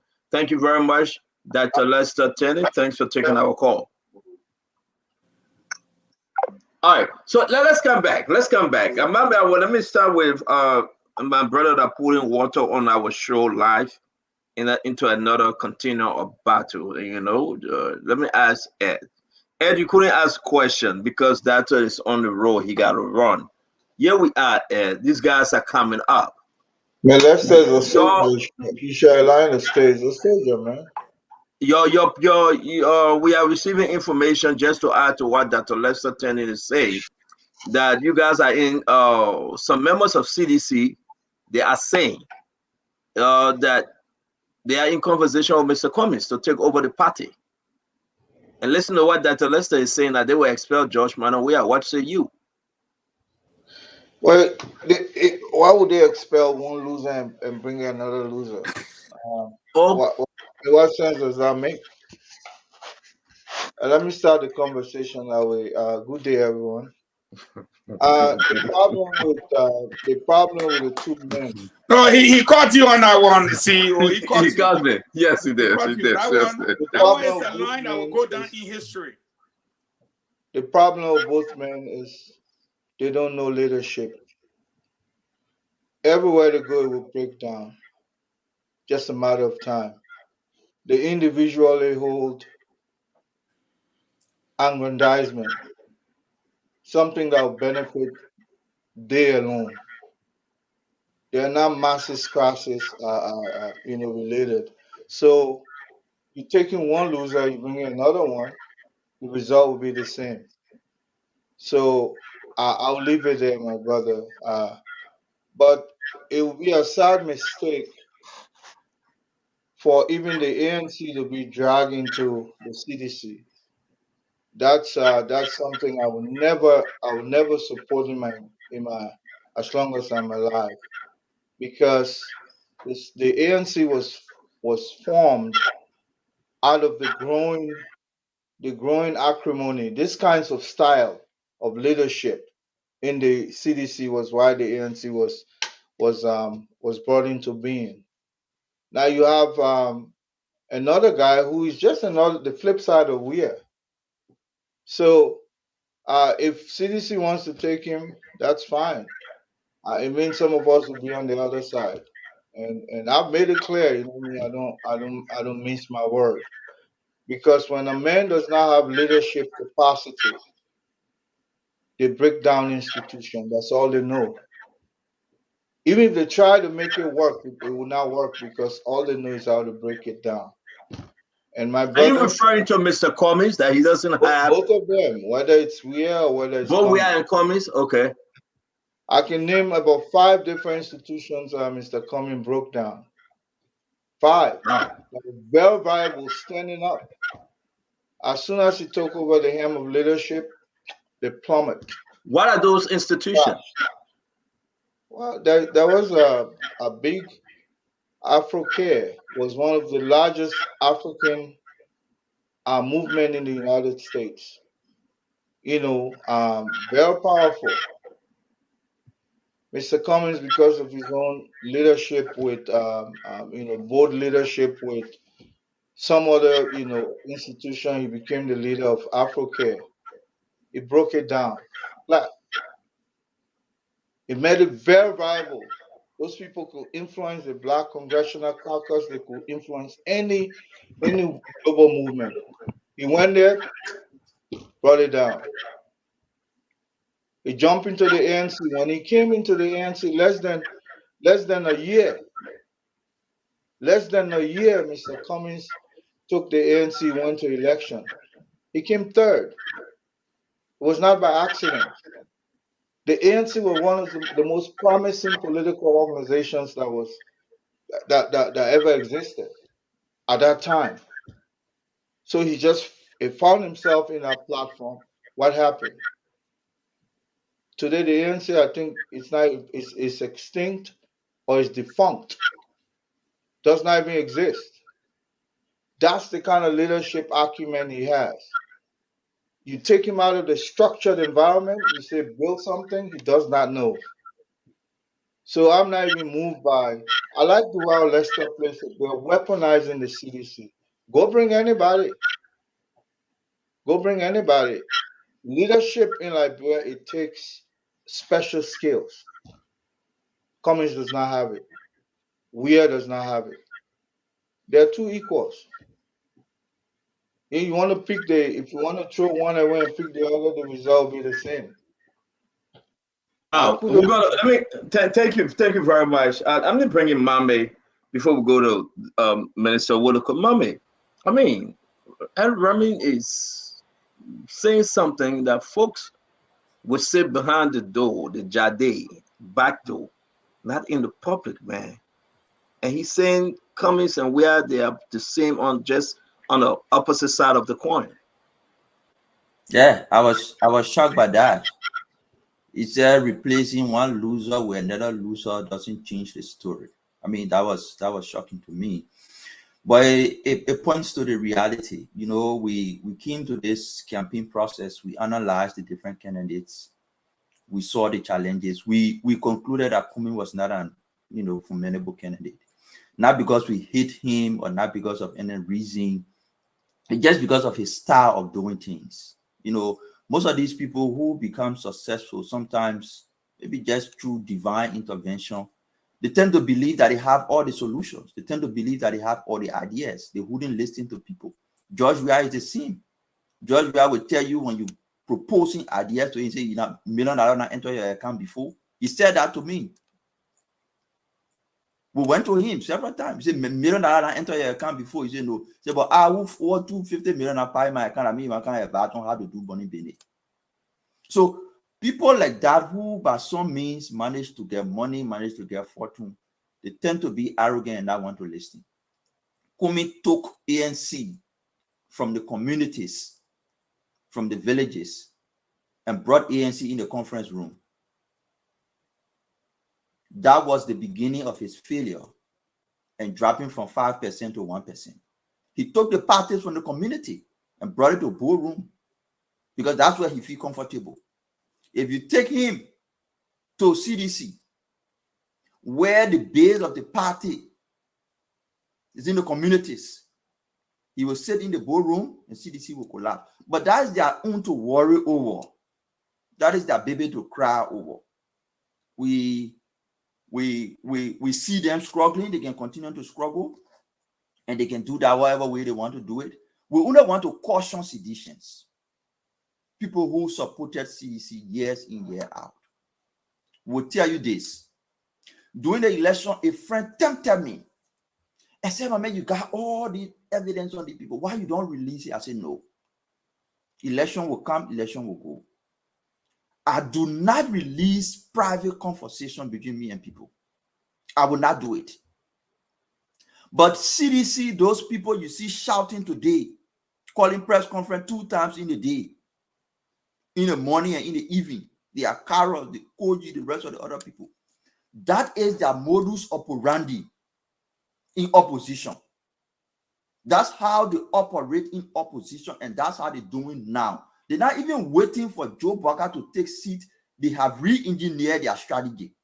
The strategy is to use ordinary seditions, the masses, the children in the street, use them as a pawn to organize protests, set up demonstration, organize rally, and because of that, go in the back end and negotiate opportunities to make them comfortable while the children suffer.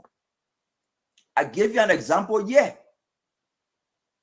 While people were in Liberia condemning, say local people taking money, allegation, corruption, scholarship too expensive, George Weah had his scholarship list at NUCA.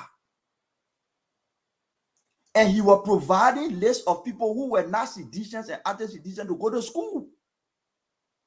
Pepsi Yeke went for one of them. She came to America on NUCA scholarship, went back to school with the anticipation that when George Weah take over, she will hear NUCA. And surely when he took over, he sent her there as vice president. But because she and Safua could not make it, he took her from there and sent her to NASCO. Several other people, local scholarship. While citizens were protesting in the street, calling for NUCA bankruptcy, he was dilly-dallying. It is that same approach they have taken from Weah, and they now want to use on Joseph Boakai. I will only call on seditions. I'm not telling you to leave your party. I'm not telling you to not support your party's agenda for power. But do not support an agenda for protest and rally that you will not benefit from, that will be used as a pawn, and in the next people will go negotiate. That's just my warning to you. They coming again. They will call you for rally, for protest, for demonstration. Only because they want to create conditions for complex compliance. In the net where they make money, you will not eat on that money. They will only use you. Be wise. Stay with your party. Be committed to your party agenda for change. Speak out when it is necessary. Campaign for your party. Do not allow anybody use you to make they and yourself comfortable. Akara doesn't have a job again. He's looking for money. Koji doesn't have a job. He's looking for money. All of them looking for money or to protect what they have. The only means they have to make that money is to create compel compliance, and are you the depending on the ordinary citizen to put in the street and make that money for them and their family? Be wise. Thank you very much, man. Let me bring in Fagon. Then we'll go upstairs to my aunt Jemima and Minister Wodokodi. Fagon, the issue is that now we are bringing in the comments and the judgment we are. But I want us to stick with, I beg you guys, you can talk about comments like Conor Gray just added the comment factors. But for Dr. Lester Tenney, foreigners, Jamaican, funny little girls, commercial agents at the Lebanese pool. You know your friend. Where is he going with this other line?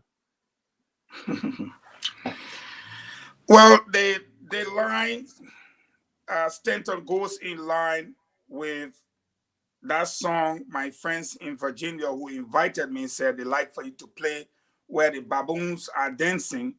You know, that means supposed to campaign for your small girlfriend to drive $25,000 car. You have not given assistant ministers cars.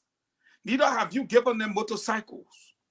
Little girls that are 11th grader, 10th graders are the ones that the convoy is supposed to stop for. Can you imagine that? Are the ones that are ushered into our executive mansion and treated like madams.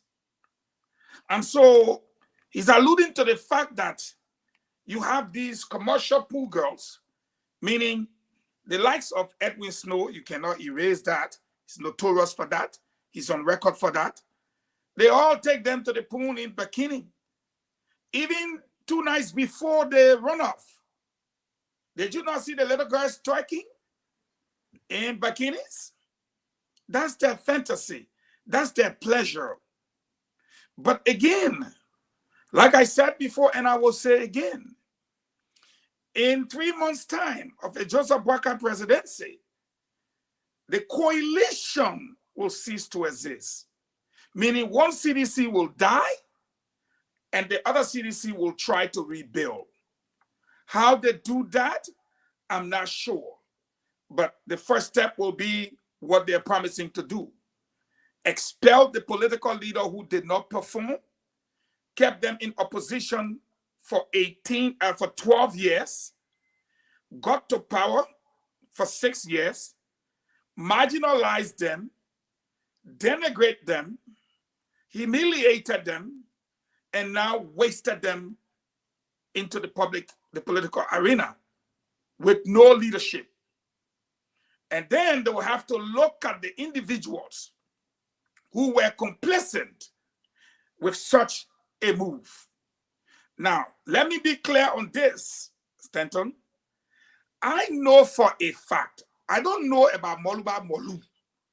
I don't know about Lester Tenney, but I can speak authoritatively as an associate member of the EFFL now. I'm announcing it, that Akaras Gray and Koji will not have the ability, the capacity to put people on the street. Here is why I say so.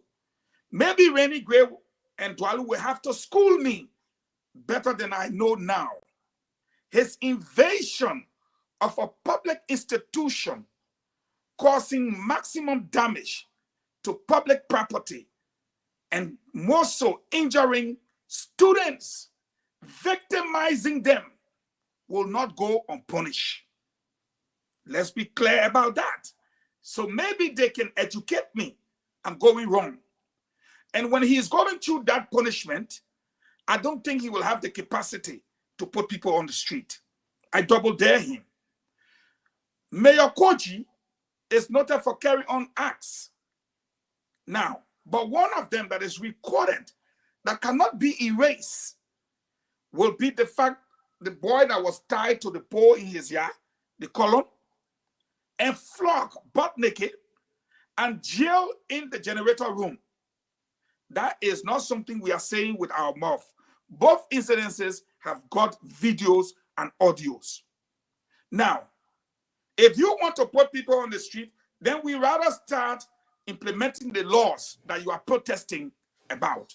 And to implement those laws means that we must consider the statute of limitation and apply the law immediately, beginning with you. And we'll see how that plays out. Would you call it political blackmail? No, we call it upholding the law. Having said that, I must come back to the point that Remy made. You cannot take a loser and replace him with another loser, especially a George Weah that got 49% with a guy that got 1%. Where you carry him?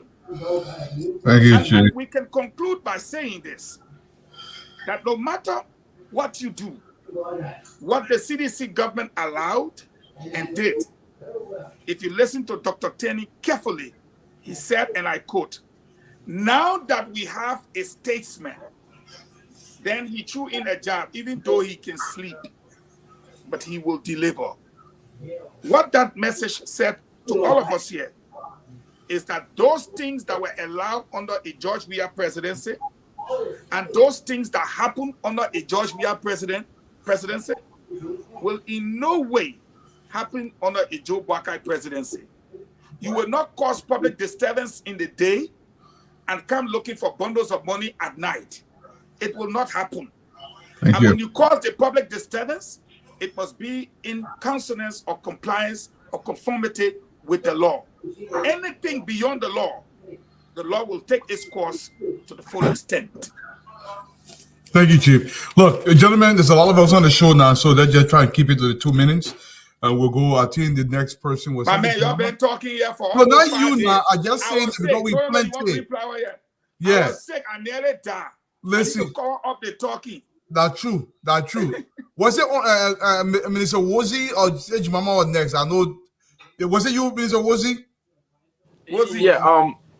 Thank you, Dwalu. Yeah. I love the analogy that Conor Gray provided earlier. So I understand CDC now is in a serious, unavoidable situation. The party is now like a sinking vessel, and the crew members are looking for ropes to hang on or some survival platform. So, but the thing here is that the CDC is a victim of our own internal manipulation and greed. And I'm afraid that the CDC may likely not recover, in the next decade, because one, for a political party to make progress and exist, in a clear democratic environment, you need to secure the trust of other politicians. No sound institution will trust the CDC to sign any truce with them because of the bad history. And that's what deception leads an individual or institution to. So who's going to take that party to say, okay, you know what, in the future, let's collaborate with the CDC? The last time we checked, all the parties and individuals that turned their support, that gave CDC their support, were betrayed. Face down, then people were mobilized in the party to disrespect those people. The party showed disrespect to all of those who were up to the task to occupy strategic positions. You had the party recommending nincompoops for serious positions while leaving qualified individuals. So I found it difficult to shift all the blame on President Josh Weir, because as somebody who knows exactly what happened in-house, the Koji, the Molu, the Akaras Grade, they have their own agenda. The Tue, other than got their own issues. With those people still at the head of the leadership level of the CDC is not going anywhere. Now, they will have to make the ultimate sacrifice to turn the party over to a new breed of leaders and start the rebranding from the floor. They're not going to allow that because they think that they've made Josh Weir. Josh Weir did not give them enough, so it's their time. That's why I agree with Ambula Mame, where he said the strategy has always been to make noise in the day by using the masses as chariots and go behind the scene in the net to siphon money, which is true. We all know that it's very true. Now, the kid who just passed, called Joshua, I sent him a message one day, and I told him to be mindful. And I told him, he sent me a message, how they were going out to campaign and do all kind of stuff. They would not take anything. They showed that the party was going to win. And I told him, kid, you got to be very careful, or else you guys will be used as pawn in the process. And unfortunately, it went out there and things changed. So you have a lot of those young people in the CDC.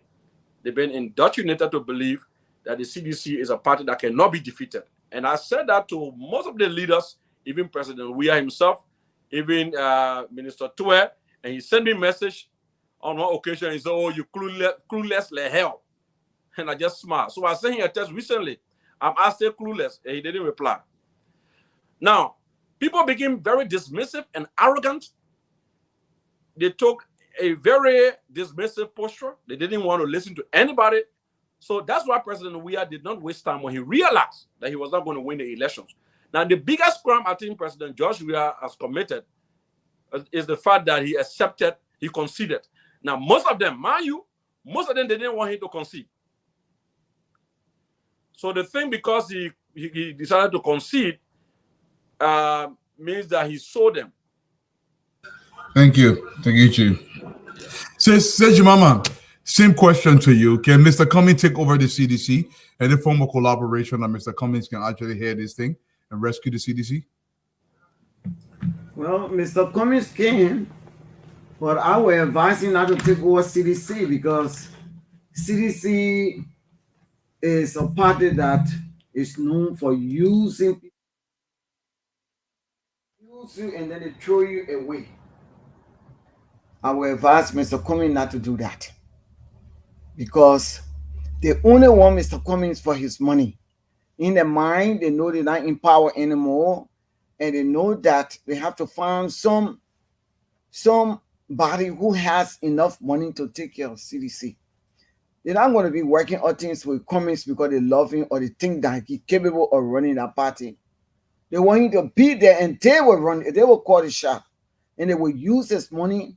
And they will drop in the hot cake because they have turned it to other people where they take the money over the years. They will take the money, promise them different things, and when time comes, to turn the back. So CDC is known for that. They are very good at that. They are very, very good at that. Now, my question is, when my brother Lester got to know that they're being used as pawn, so we have pawned them a long time. Long time the man played his game. He knew what he put number 9, what he put the quarterback, where he put the defender, where he put everything. He knows it. George Weah is a strategy man. He strategizes by himself. And what he wants to do, he will not tell other people. He will sit down and strategize it and do what he has to do. People be thinking that George Weah is stupid or he dumb, excuse that word. But George Weah is a smart man. I've always said it with you. He's not dumb. George Weah is smart. He will be one step ahead of you or 2 steps ahead of you. That's why when they brought about the 17.5 million the other day, I told people on the platform, I said, I know George Weah very well. Very well. I've known him for 30-something years. George Weah, that money, if that check was issued or they gave them cash, that money has been divided a long time. But to take away your mind from the dividing of the money or whatever it is, of the usage of that money, what they're going to do now to say, oh yes, I wanted to investigate before the old man can come, before I can leave power. That's not true. 75, alone cannot take that money. So he's just abusing your mind now. You thinking that, yeah, President Weah, yeah, he leaving government, so he's trying to be straight. No, they have divided that money, and he only saying that so he can pay attention to that side. That's the way George Weah is. For sedition, I just want to say I'm sorry. We all were used, properly used, misused, because we like them. I feel bad for them because we always have hope that things will change, that it will change. We just kept hanging in there. It will change. I'm a victim of that. You know how much money I spent on CDC? I got my receipt, I got my return check. Gibson, I can't even talk about it, but he knows nothing about CDC. And he knows nothing about CDC. When CDC know you got money, they will use you, misuse, and you just think that they love you. When they finish using this, they take all your money from you, like the way they use my other cousin Belinda. You use the money group, good, and then they dump in. Okay. So I'm just saying, those citizens, please, we all have been used. Let's just take heart and just move on with life, because it has already happened. It cannot be erased. Yes, he used everyone as a pawn. So I want to tell y'all, don't feel bad. You people are Liberians. You can move ahead. I'm moving too. And when I say I wanted to run against Father, they fire me because they say I didn't follow what party mandate. And because I was determined, I'm a strong woman, I said, look, it is my right. It is my right to run. And what I did, I had a press conference and they fired me the next day. And I have no regrets. But I started my life over again. Thank you. I started my life. So I'm begging y'all don't feel bad. But George Weah is a millionaire now, almost close to a billionaire. And he going to Dubai. He said now that with some of his friends that he carry male and female, and they're enjoying their life. They have left people on the sycamore tree. So I feel bad for you. Let's just take heart. Try to be civilized, civil. Do not follow behind men like Carlos Gray. Don't follow behind Koji, because all of them are rich. Thank you, for the years. So you don't follow them. You'll be good citizen, and Uncle Joe will take care of you. So that's all I got to say. Thank you. I don't know whether Prince or Brother Jerome who came first. I think it was Prince. So Prince, I'm going to come to you. Everybody knows CDC uses everybody else. CDC intention, they're trying to rebrand. Do you think it's a good idea if Mr. Cummings is being invited to overtake this party, to become the new chairman of the party or political leader of the party? First and foremost, let me say hello to our people in the chat room, those that are live and watching, those that are abroad in the US, in Europe, especially in the European Union. Listening, hi to all. I would also like to say hello to my big brother, Jerry Gibson. I respect you. Yes, we do fight on the show, but I have great respect for you. Whoa. Gibson, I just want to make sure. Oh, yes. I just want to make sure I clear that out. We do fight, yes. And I'm going off to my big brother too. And as well as I know, big brother, but to announce it to the world today, it's okay. So anyway, straight to the question, that Dwalo, the question is an excellent question. We all should be asking that question every day. But I would just say two things. Number one, to Mr. Cummins and the ANC, I hope you realize that, and this is coming off what Honorable Reverend Gray has said over the past week. And Colonel Reverend Gray has been an excellent representative here on Spoon TV of the ideology and the political philosophy and the vigor of ANC. It's unfortunate, in my opinion, that the ANC never drew him as close as possible to be a confidant.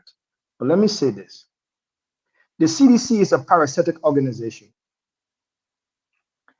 And the CDC, they do have a symbiotic relationship with corruption and bad governance. I don't think that Mr. Cummins is of such cloth. I don't think that Mr. Cummins is tolerant to those two aspects of CDC. I don't think Mr. Cummins is someone that is going to endorse those ideas of CDC. And that immediately puts him at odds with the established principle and grassroots movement within the CDC.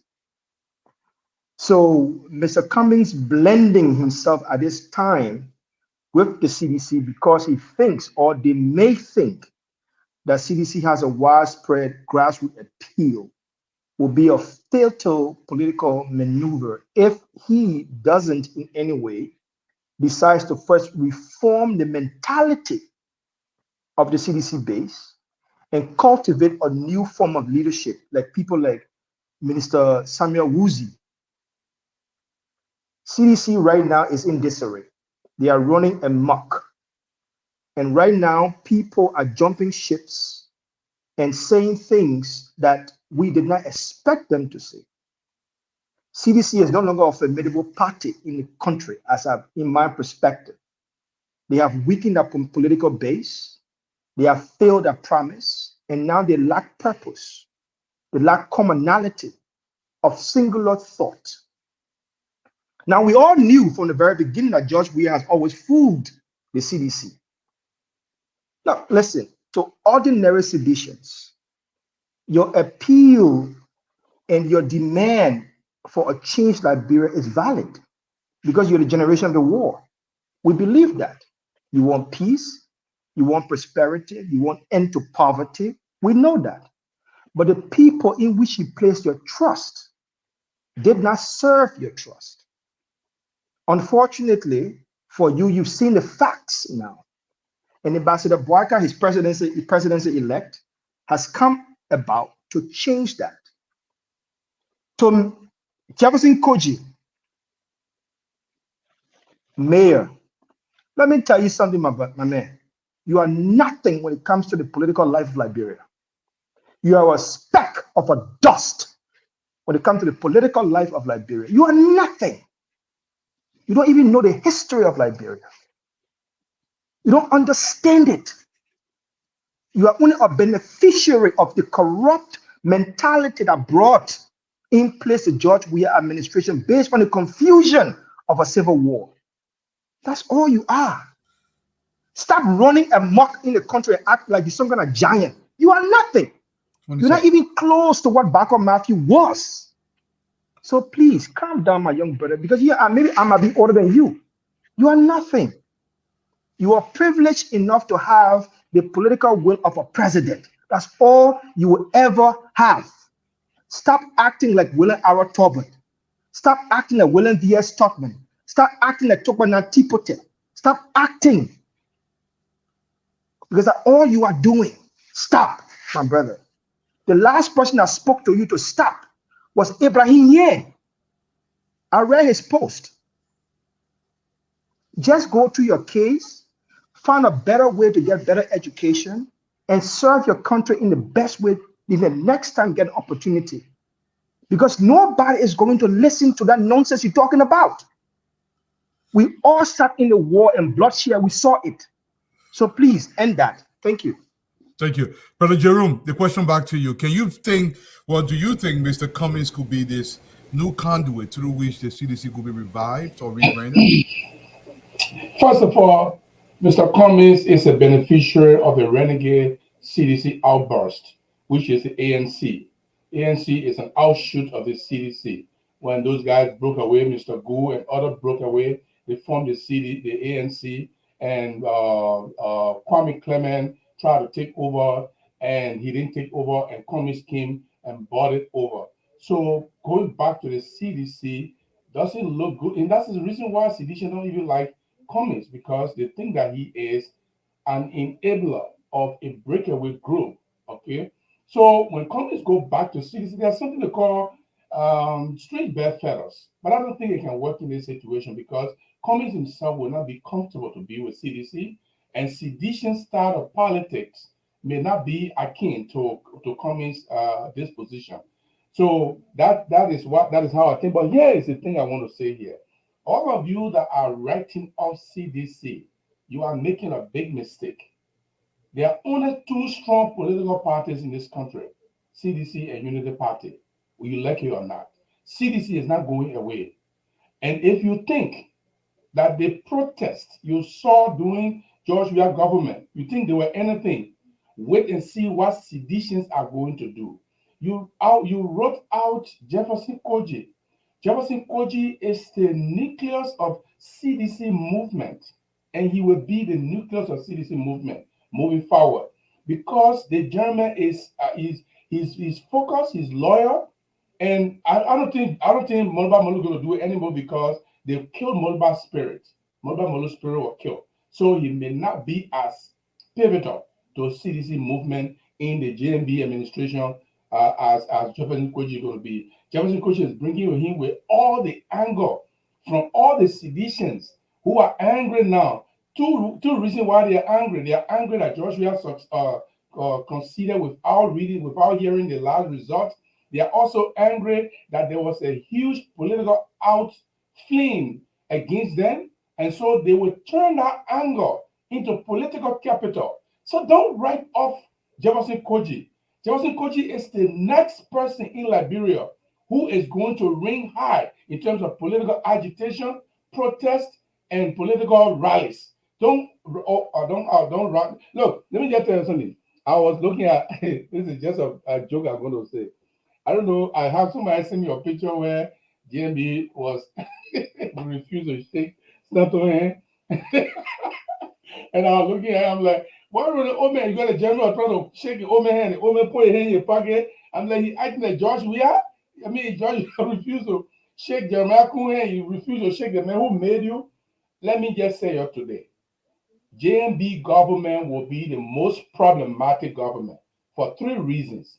One, he will not have the money to make all the promises that he made to come to fruition. Number two, there is so much opposition within the governance system itself in terms of the lawmakers, the legislators, in terms of everything that is involved. Number three, the owner himself does not have the physical zest to go and do the political management that he's supposed to be doing. So most of the things that will be happening now, it will be managed by ministers, super ministers, and these are will be prime minister. You see Anthony Cassidy, prime minister, Joseph Kabakoli, deputy prime minister. These are who other ministers will be paying heed to. And if you think Magay was powerful, try JMB government and see how Anthony Cassidy is going to be. Okay, so Dwadu step out. Let me say this. Jason, come on, man. JMB didn't refuse to shake my hand. Don't mind that joke. But I want to say something quickly. No, let's go back on track. Then let's stay with the line, with the flow. I beg you guys. It is important for us to just know that we're going to spend another maybe few minutes on this topic, and we got to move on because we have another one about the update of JMB estate in the United States. Okay, I know because unlike the nonsense folks are saying, Fagon had to beg me to talk to JMB, and I had to approve it. Of course, I get Fagon gave here, by the way, that GMB brought. And Madam First Lady prayed for Fagon while he was sick. And we had some great time. I have that gift here because Fagon no. so I mean, make it. I won't respond to serial thing they give him and say I want teaching. But I know you. I know whenever it comes to Gibson, whenever it comes to Gibson, listen. I'm trying to leave the show with Dwalu to net, but he's busy a little bit. But let's go back. Fagon, I want to come to you on this Cummings and CDC and what Gibson just said about Koji. Is Koji like on the VOA or radio station, some kind of radio station? Koji said we are in talk with Mr. Cummings. Is he that formidable in CDC to make decisions as to carrying the party to Mr. Cummings? Fagon? We are well-known strategists of the CDC. Our records are clear. When we were in strategist session, Gibson and were watching us and learning from us. That is, you're talking about the likes of Eugene Fagon, Samuel Woolsey, Kwame Weeks, Dwana Sion, a couple of others whose name maybe will come. We were not thinking about Gibson and Koji.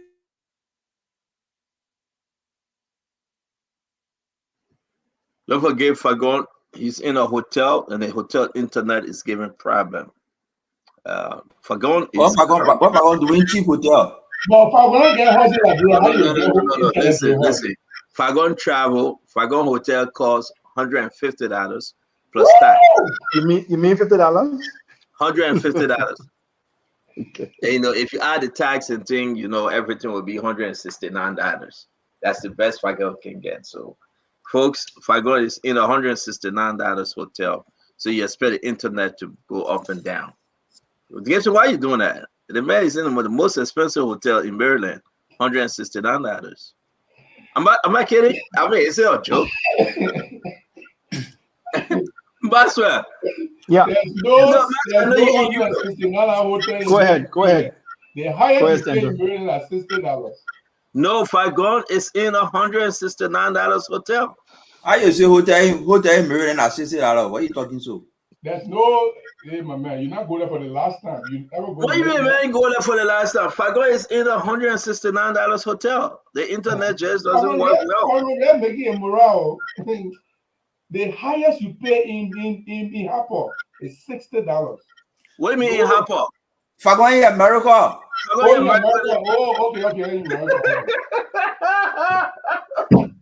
They got me confused on the show. Yeah, man, are you okay? Gibson need more info. Gibson, okay. We are talking about America and talking about Liberia Harper. Gibson has not been doing his journalistic work. No, Stanton. I just want to Stanton. I just want to say this. I want to say this before Gibson Eugene comes back on.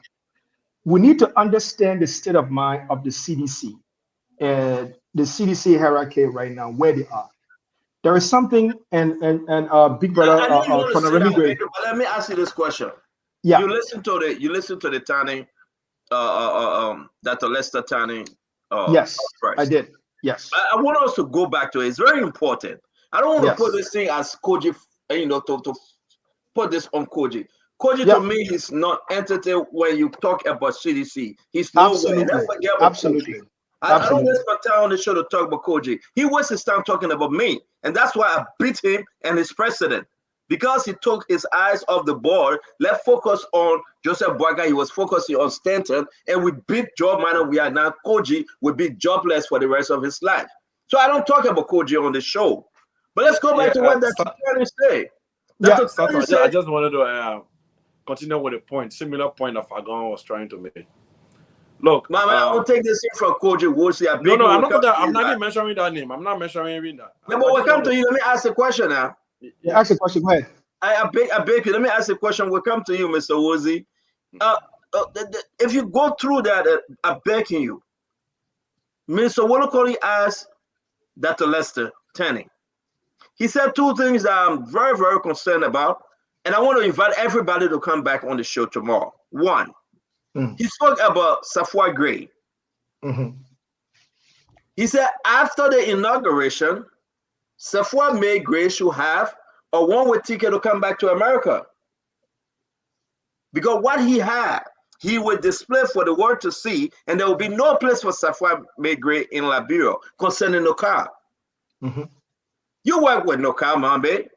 I don't know what this brother talking about, but he's not the only person on here in this from. Something seriously happening at Nokal that he's in possession of, that when he speak on these things, it will be problem for George Manawia and Safwa May Gray. He also talked about the issue concerning what is happening in the country. He said George Manawia is empty. He can never come back to be leader for CDC. These are the two major things I want him to speak about. But let me hear from you guys. He's going directly on Safwa Gray. He's saying, I have it. This lady going to run from Liberia forever. What's happening? I wanted to bring in Mambe because that's where he came from. But we'll start from you, Prince, and go to Mr. Owuzi. Then Mambe will come in. What's happening to Nokal? That understand now, he got mad with McGill that they couldn't give him the job at Nokal. He went after McGill and said, McGill is a criminal. He doesn't deserve the seat from McGibby. We heard that clip before. And he's still running on this thing and putting it on George Manawia directly.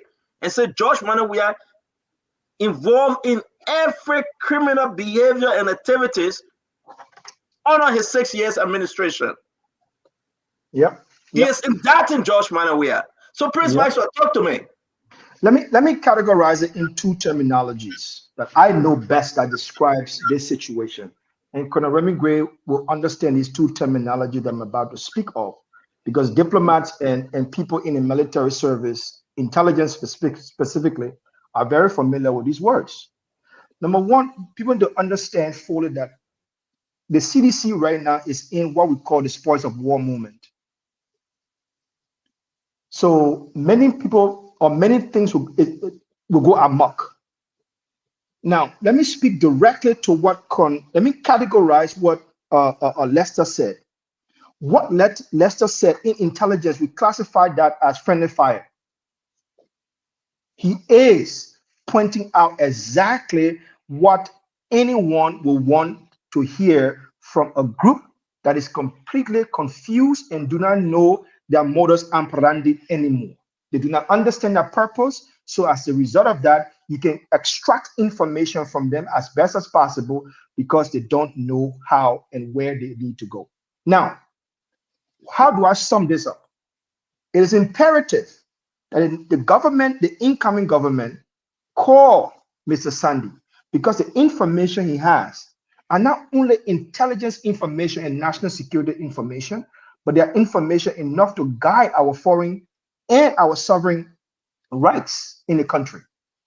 I'm not asking for an investigation, but I'm asking for them to call in for an explanation, because those explanations can be used in cases that the government may have and they might want more information. So the issue of George Weah being corrupt, according to Lester, and using the CDC as a conduit to replenish his ill-getting wealth, people knew that in Liberia from the get-go when he started building a lot of condominiums in the country. People knew the bad operability of the George Weah administration, because they didn't even understand. In fact, I don't even know what they understand the word operability in the first place, because that is the consequences of where we are today. So it is imperative that we start to ally with people like Lester. And let me point this out. Honorable Lester's a smart man. He taught me at AMU University, and I respect his approach. He's very frank, he's very open, he's very sincere. It is about time that we meet with the government agencies, meet with Lester, sit with him, and get information on certain things that he's very concerned about, especially those national issues. Let them talk to him. Thank you. Thank you very much, Mr. Wozi. We'll give this thing back to Dualu. Minister, what's it go ahead? Yeah, quickly. Let me just focus on Lester Turney's opinion that he expressed. The thing is, there are a lot of things, and we are aware of most of those things that happen in the government, and the relationship between President Weah and the head of NOCAI, that closeness, and how a lot of the officials use their close proximity to the presidency to disrespect other colleagues of government and to also mismanage public institutions. So Dr. Turney served in a key position at NOCAI. He served as the vice president for technical services. So he's aware of a lot of other things within the sector, but I'm not sure if he has more information on other activities outside the sector that he play a pivotal role in. On the other note, concerning the political future of the CDC, look, let me tell you something. The CDC is currently in total disarray, and the party may likely not recover, for the next maybe 10 years or more. And I'm afraid that the party may discontinue to exist. You're talking about rebranding. You're talking about somebody who used their anger. Look, we know the CDC inside and outside.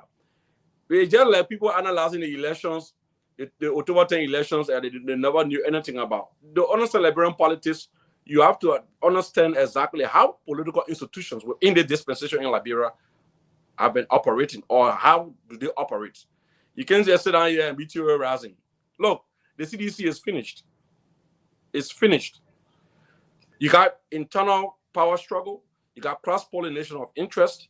You have people with cluster interest, and you got mixed issues going on in there that with high viscosity than what you see on the surface. There are a lot of things going on. You give them a chance to start executing, eliminating one another. That's where the acrimony is right now. That's the acrimony level within the CDC. So the issue of settling down, a CDC without Joe Weah is under CDC. Don't let nobody fool you. All that B model one they're making. These are a bunch of politically insignificant people. Their whole popularity and relevance is tied to the name George Manuel Weah.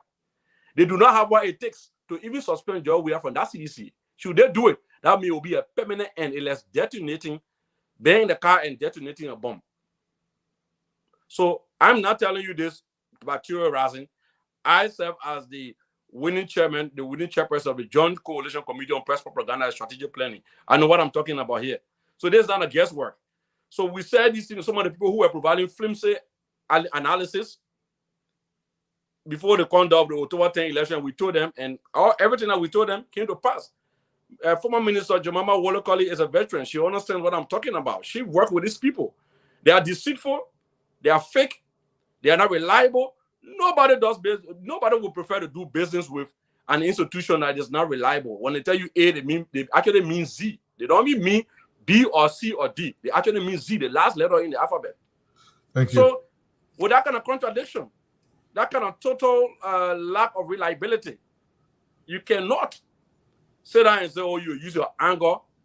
You cannot use demonstration to intimidate a veteran like Ambassador Joseph Imam Bouaka. No, you can't. And you can also, in fact, you don't have the kind of coordination that is required to mobilize folks to go in the street now, because they are disenchanted, they feel betrayed by the very Akaras Gray who married in Paris, while Sony when all the other areas were abandoned. Can he mobilize anybody? He told people that to the University of Liberia campus, they caused mayhem. They intimidated students. They disrespected people. And other people we know coordinated the assassination of innocent people in the country. You think Liberians are blind? The October 10 elections, the November 14 election results speaks volume. It tells you that the country is now on a different trajectory. So all that flimsy, intimidatory, money extortion strategies can no longer work. A CDC over George Weah is not a CDC. Now, the fact of the matter is that the CDC is finished. Thank you. Let's start with you. Sanga has a message. That one has does have a message. Okay. Can you give me 10 seconds, please? Stanton, look at that message about some commercial that needs to come on. Jerome, while Stanton's looking up, get 10 seconds. Yeah, real 10 seconds. Yeah, but the producer is there. He will bring the commercial. I don't do it from this end. Okay, that got Jerome 10 seconds. Yeah, 10 seconds. Real 10 seconds. Let me just tell you something. On a great set. After Listen, Mr. G. I definitely disagree with you, my brother. Very respectfully and deeply respectfully disagree with you. When Ellen Johnson Sirleaf was expelled from the Unity Party by JMB and his cohorts, they thought Unity Party was finished. But when the Unity Party was rekindled, and the rekindling of a political party, it has its bearing in the believability of the people that follow that party. So it is not possible for CDC with an intrinsic identification politics within that party for them to be in oblivion or for them to fly away in dust. It's not possible. And I can tell you, my brother, I can tell you, CDC is coming on more stronger than you think that they will have ever been. And you should be bracing for it. There's no political party, two political parties in Liberia. Unity Party, CDC. If CDC died today, there's no other party that will take over CDC and become more powerful like CDC. Thank you. We have a one-party state government. Yeah, Mr. Dwalu, we have to take the short break. Yes, go ahead. Take the short break, brother. Continue. Are you suffering from stroke and has been in search of therapy? Are you in pain and require help? Or do you have a child in need of special care but don't know where to find it? Well, search no more. Sword Rehabilitation Clinic, located Old Road Transformer Community, is here for you. We offer life-changing therapies. We have a modern facility and we offer intensive stroke rehab, which is all designed to help you get back on your feet again. At Sword Rehabilitation Clinic, we offer the following services: physio, occupational therapy. We help you to regain strength in your muscles. Speech rehab therapy, which help you to regain your speech. Autism service. Our autism service help your kid to live and grow. And awareness service, which help you to relax. Contact us today on cell 231-886-219-910 or 7803-423. Or you can email us at swordrehabclinic@gmail.com.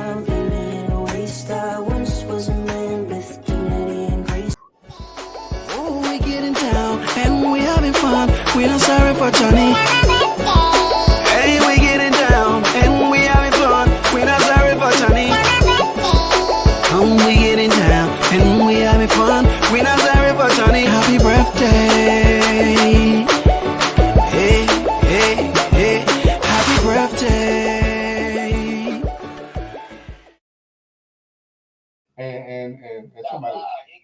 Mr. Dwalu, over to you. Thank you so much. Remember, we're going to switch the topic, but I'm going to start with you, Saul. But let me lay the groundwork here. No, man, before you switch the topic, I beg, my internet falter.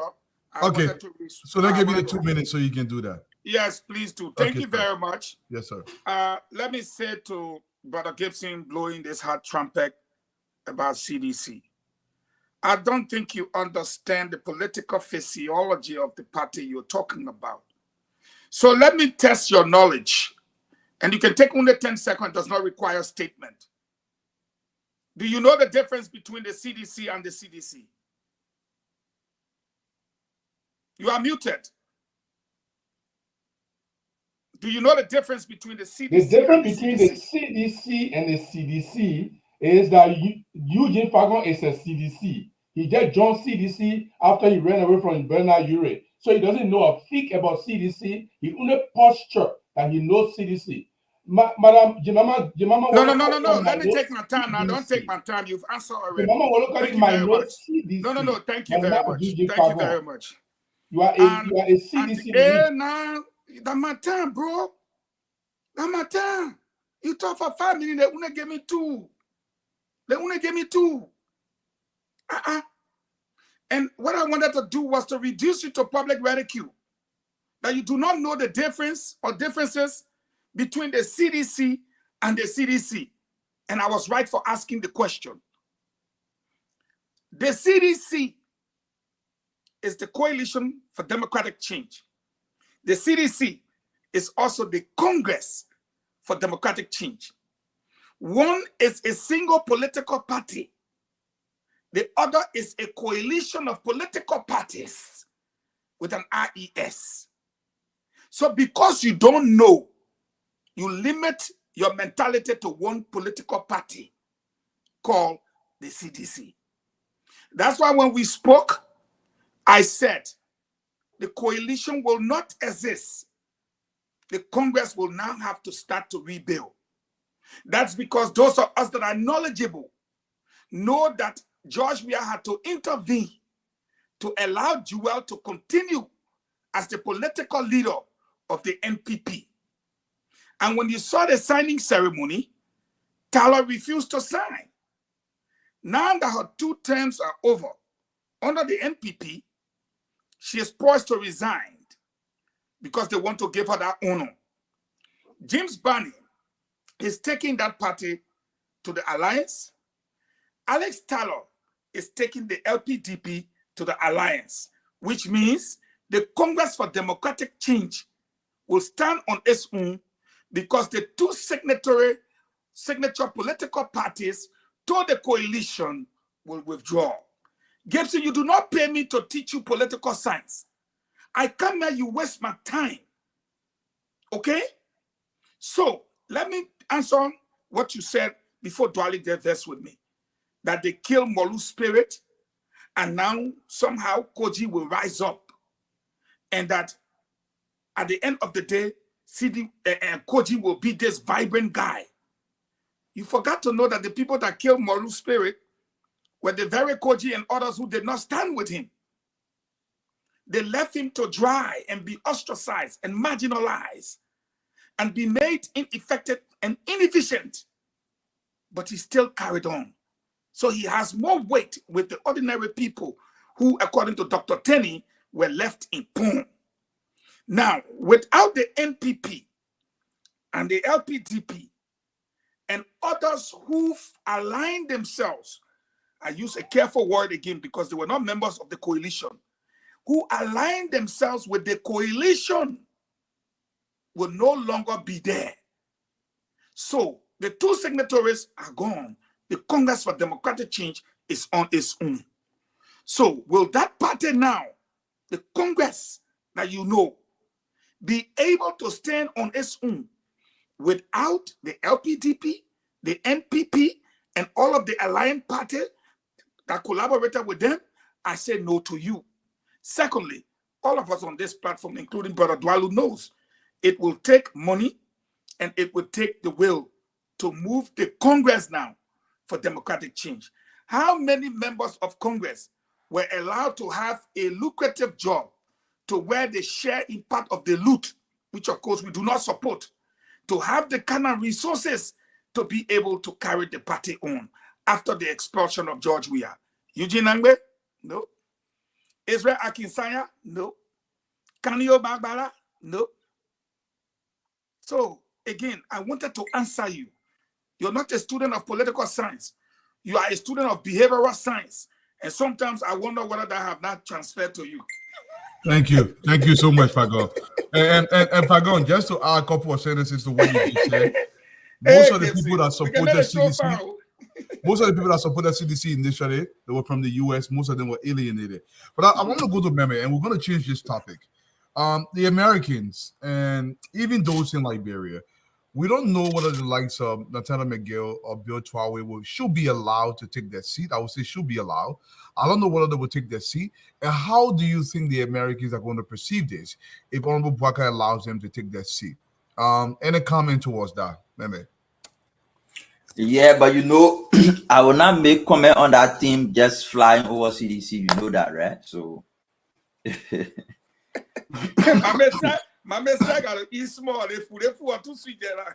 the problem, you see, responsible political parties, just check the record. When responsible political parties lose election, they shut their mouth. They go in the back, recalibrate, analyze the situation, refresh, before they come out and start talking. The children lost election the next day, everybody all on his radio talking all sort of things. It tells you the danger that lies ahead of them with such an irresponsible attitude. Whether it is Unity Party in 2017, quiet. They pay experts to go and assess why they lost. Analyze their report. Gonglo, our party, we lost. Shh, quiet. Assessing the issue. ANC, shh, quiet. Other political parties, quiet. But it's talking all around. And the reason why they're doing this is because they need money. And their whole strategy from opposition is what now they adapting for this new opposition life. Make noise in the day, rally sedition in the day, go in the night and make some money to feel comfortable. Besides the domestic front, even internationally, they have ruined their reputation. These children sat down in the net, wrote letter to the United States government and USAID, telling USAID and the US government to not give money to Oscar Blow because he's supporting Unity Party. Only for the US embassy and USA to come back there and say, no, our evidence shows that you're lying. You show how reckless you are. Not only domestically, but internationally to all the partners that you're that reckless. CDC will not be different from other political parties. They will struggle. And the major problem they will face is those people who they consider to be leader, who's supposed to be on a mentorship for leadership, will not want to ground arm. They feel emboldened. They feel they know everything. They will not open up to people to provide guidance. On the issue about Maggie and other people, I think the lawyers can speak to that, but they, got elected, got certified, they will go and take their seat. Brennan Samuka's situation was different. He was indicted, he was prosecuted, he was guilty before he registered to contest. In this case, these people, there is allegation from the US government. They say they have evidence against them, but there have been no indictment on them, no prosecution. Mommy, let me press you a little bit because you're missing the point.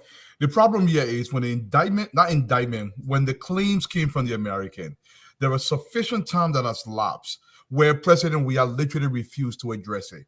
So now, retroactively, Honorable Boakai, as president, can go back to listen. This should have been done at this time. And I still believe there's a window there where he can go back and say, listen, I want the evidence, and we're going to put their inauguration or their certification on hold until we go through this process. No, so you can't be holding them for a the certification will occur before that time. Yeah, you can't be holding them for crime that you've not established they committed. So even if the U.S. government provide evidence now, the evidence will be showing that there's an allegation. They need to be taken through the court process and then found guilty before you can take action against them. But what we can call on the Joe Boakai administration to do, the U.S. ambassador said before he left that nobody has asked us, whether formally or informally, for the evidence we have against these people. We will hope, we will encourage, we will speak on the issue and ask Vice President Boakai on day one, as part of the executive order of day one that he will be signing on the first day of taking office. He should also be signing a letter to the U.S. government asking for evidence for all these people. We hope he can do that. Thank you. Thank you. I think the next person let me throw a small correction to the Brownie Samuka issue. Okay. Actually, he registered, ran, won. Just before he took his seat, then he was found, the case went through. So he was found guilty. Now that he was found guilty, then he ran. Now taking his seat, they said legally he was disabled. So therefore he cannot be sworn in as a senator of Lofa County. So that's similar perspective. The only thing I think is left with the will of the incoming administration to take that case up. They can put their induction into office on hold because that's a legal clout hanging over them. Yeah, Colonel Gray, while you still out there, I want for you to go a little bit deeper on this. So let's assume the induction happens and he's a sitting senator and these evidence come out. Honorable Boakai can still try him and have him expelled from the Senate. Is that correct? Well, if that were the case, then Prince Johnson and Sherman would have faced similar situation where if you allow them to take their seat, you understand, they can only be expelled by their peers, 2/3 majority. You cannot bring you cannot institute. That's why they'll prevent you from taking your seat, because that's where the legal boundary, ends. But if this once they're sitting, they have to be impeached. No, Honorable Gray, I don't think so. Let me tell you, if a sitting legislator commits a felony, he or she can be tried and removed if found guilty, because they have to go serve their time. So even if they're sitting senators and the evidence is brought upon and they are convicted, they don't have to be expelled by the peers. They can be removed by the court locally. But this is not a felony charge on them. This is something coming from the international circle, that these people have committed this offense. So, like I said, if that were the case, then Sherman and Prince Johnson would have left the scene, because that amounted to felony if this was so. They were in the position when they were charged equally. Yeah, So but say? can we, guys, I beg you, Ed, I beg you, man, let's get this thing straight. And I think, not because I want to give a special credence to Fagon, but we argue this thing. We went through the Constitution and we spoke to lawyers out there. Could agree. Nothing was done on Sherman and Johnson. Nothing. No one requested for any documents. We are saying if the Joseph Yima Boakai government put in on day one a request for those documents, that what Mame was saying, then we get the ball rolling. I'm going to ask you, did the George Manawia government ask for a document from the American on Prince Johnson and Vonnie Sherman? The only thing I heard that they were requesting to produce evidence, whether they were going to establish a case. They So were saying therefore they didn't. We can say they didn't. Like these three guys that were put on sanction, nobody cared less. They didn't ask for document.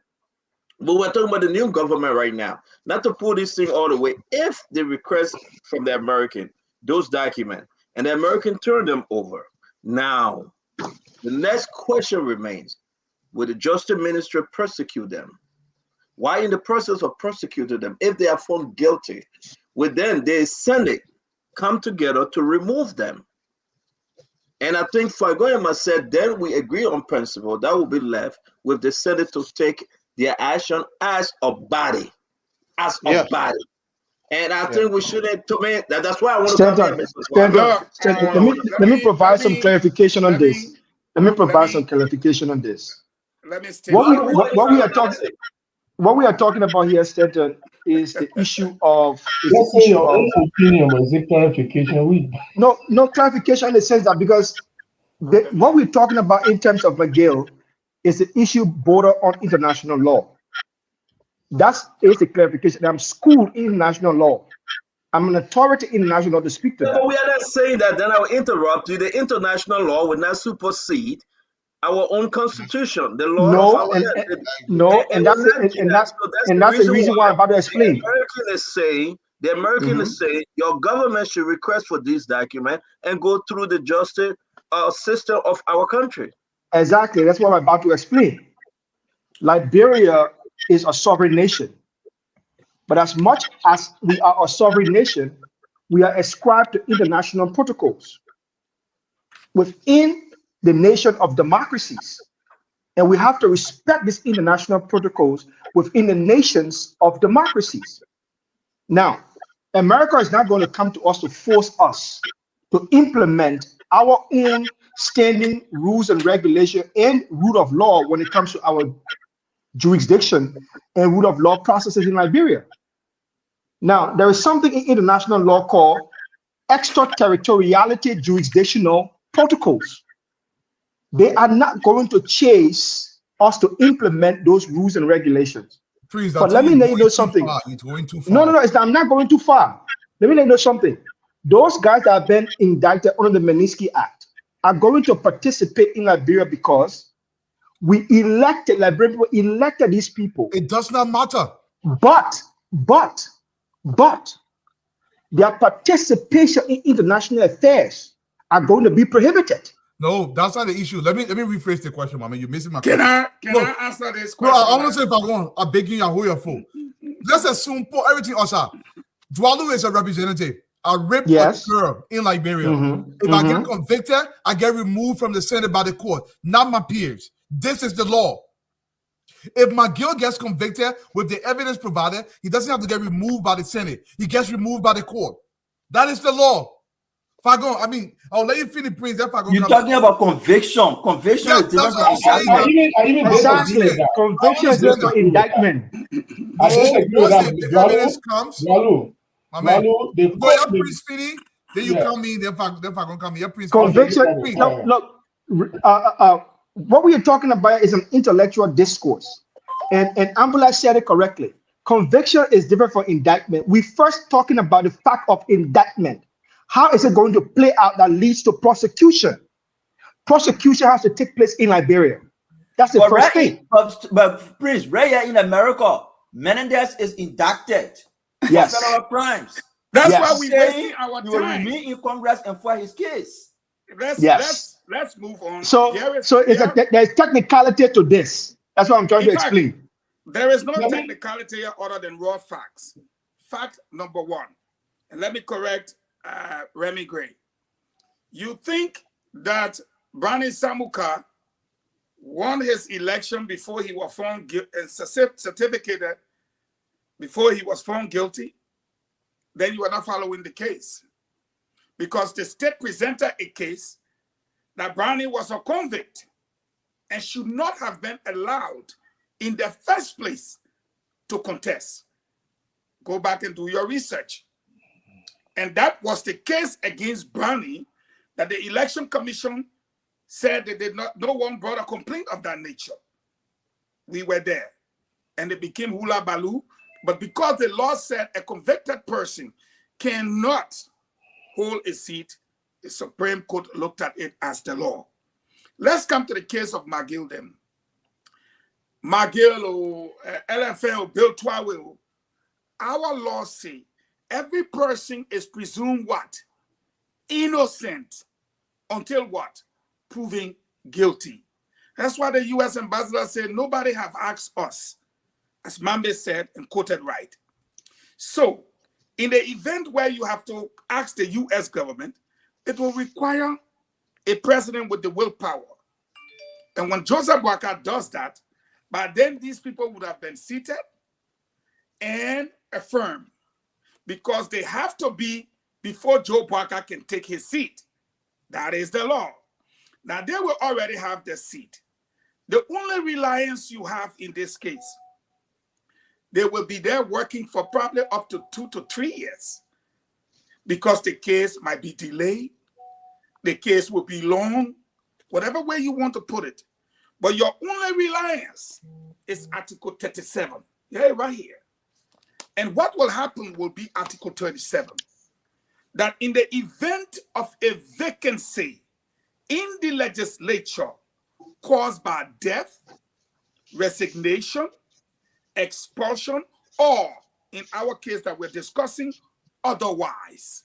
That otherwise could be guilty verdicts, sentenced to jail. Now you can't go back on the house rule. Let's see what it says. Or otherwise, the presiding officer shall within 30 days notify the election commission thereof, period. By the time they take you out of that courtroom, straight to the jail, you're not going back on the floor. And within 30 days, they will notify the election commission. And the Constitution in 37 says, the election commission shall not later than 90 days thereafter cause a by-election to be held, provided that where such vacancy occurs within 90 days prior to the holding of general election, the filing of the vacancy shall await the holding of such general elections. So, if these guys are found guilty based on the evidence adduced in court against them, then they will be sentenced. And once they are guilty, convicted, they can either be expelled or go to jail, and after 30 days, within 30 days, their seat be declared vacant and they replace. But they are presumed innocent until proven guilty. Even the United States subscribe to that principle of law. That is why Menendez is still working, even though the court, Mama tells him in a freezer, 100 raw bar note. He said, I will still be working. We'll be on the case. Mama has not spoken to this issue. Okay, so I will agree with Fagon largely today. That's some of the things I wanted to say. He said that. Where I wanted to disagree with you, Dwalo, is an automatic conviction. It's not sufficient to say the person is leaving. Somebody can be convicted and their sentence can be vacated. You can be convicted and your sentence can be vacated. It depends what the judge's discretion is. But in these kind of cases, once they are convicted, I believe there will be some jail sentences because they are criminal offenses. But there's one thing I want to point out we need to look at very carefully. First of all, Joseph Boakai will not request for anything like that. He will not. I see why you're shouting like that. Yeah, let me be proven wrong. I told you the other day that something will not happen, it ain't happen. Today I'm telling you again, Joseph Boakai will not request for evidence for any Manisky something because he will be shooting himself in the leg. He would not do that. Because the people that Prince Johnson are close to him. There are several people who might be close to him. Even they not do a Maggie business, but he will not do it. The other thing we should look at is the provision of evidence. The U.S. government will have to be very careful, and they will be careful because some of the information that came to them through companies, investors that provided these maybe audio tape or video tape. And all of these things, they have to tailor the evidence presentation in a way that it will not involve certain individuals or companies that will jeopardize their interests. I mean, you want to teach America how to provide evidence? You want to teach America how to process their evidence? I'm not teaching. I'm just telling you what I understand. I'm not teaching. I said they may not. They will be very careful how to do it. I'm telling you what they will do. I'm not teaching them. Definitely, American they'll look at the evidence. If a company, for example, that is still operating on the ground and provided the audio tape or video tape to the U.S. embassy that Prince Johnson was doing pay to play, definitely before the U.S. government will give that evidence, they have to look at the interest of that company. What will happen to that company if the people said they are willing and ready to provide the evidence? That's what they said. They're not going to request for it. But man, why are you interfering with me? The time you're talking here, you talk for 3 minutes, nobody talk. But the people said they're willing and ready to provide the talk evidence. For 3 minutes, you not talk that part. Then I'm going to part talking. Yeah, because you so leave it, man. I just go ahead. I'll clean my 1 minute back. Clean my 1 minute. Go ahead. Finish talking, Gibson. Finish talking. That's it. Let's see how you're doing here that you're Taiwan Gonglo guys, so we can get in the middle. But the people who get the evidence say, I was saying this, so I know we're going to, I know we are going willing to provide the evidence. I know we are going to Minister Wodokoli, but let me say this, it's important for us to understand. The embassy said nobody has asked for evidence. They didn't say we are prepared to provide evidence. Gibson. On the website. The man said they're ready to provide. Gibson. The scene where you sat on the show. Gibson, you finish back. The scene where you sat on the show just now, you thought Fagon was in Harper, Maryland, Liberia. So sometimes we don't. For me, I won't get mad at you. You just sat on the show a few minutes ago. You thought Fagon was in Harper, Maryland when we're talking about Maryland, USA. But let me go back to the issue. Gibson, people they have the document. Joseph Yema Boakai government will request for those documents. Okay? So many ways to skin the cat in this case. The people of Magibi or the people of Riverset can take this matter to court to fight McGill and to fight Bill Twaway. Even if the Joseph Yema Boakai government walks slow on this, they themselves can demand justice. As to the charges, let me finish, my brother. Let me finish. You have to prove injury. Can I finish? But can I? You just don't mind me not to interrupt you. I'll let you be. Gibson, hold on now. Let me say this. The issue here is Gibson. Hold on now. Don't do this. Gibson, hold on. Don't do this. Don't do this. Wait. The people will have to go and prove their pain is suffering, whether they have sustained injury. We agree. But what I'm saying here, the people themselves, from Gibby or River says, or wherever county, you can talk about Prince Johnson. Thank God Vani Sharma is not there no more. And the justice system are there to hear them. They must hear these people. So either or is still a problem hanging over Nathaniel Fallow McGill and that of Bill Twaway. You can bring in Prince Johnson. Let me say this to you. I will agree with you. You can super quote this thing about Prince Johnson or on the other side, they say pay to play and this. Who brought it on him? That's the American. The same American that brought it on McGill and Bill Twaway. You hold the rope will hold the boot. But who is above these three gentlemen? Liberia above them. So again, I don't want us to go too deep into this thing, and we are not lawyers, but our opinion matters. So I do believe that the will of the people will prevail, and I think that Joseph Yeman Boaka will request for those documents if he's asking for a better relationship from the American.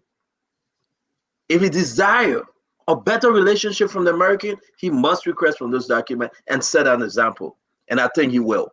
It's not one of the Americans. Whoever involved now. Andrew Mama come in, Prince, I beg you. Minister Wolokoli.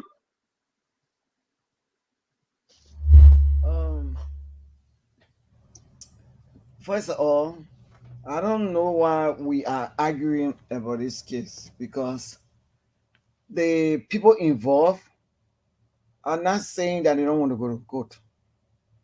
All of them have said, if the American got evidence against us or against me, bring the evidence. I'm willing to go to court to be able to vindicate myself. So there is no point of argument here. All this thing, I think we should be moving on to the next topic, because once they bring the evidence or whatever it is, the people are willing to go to court. That's the only thing that I can say. They're willing to go to court. And if they're willing to go to court, then the burden of proof relying on the American government. They say they're willing to get evidence.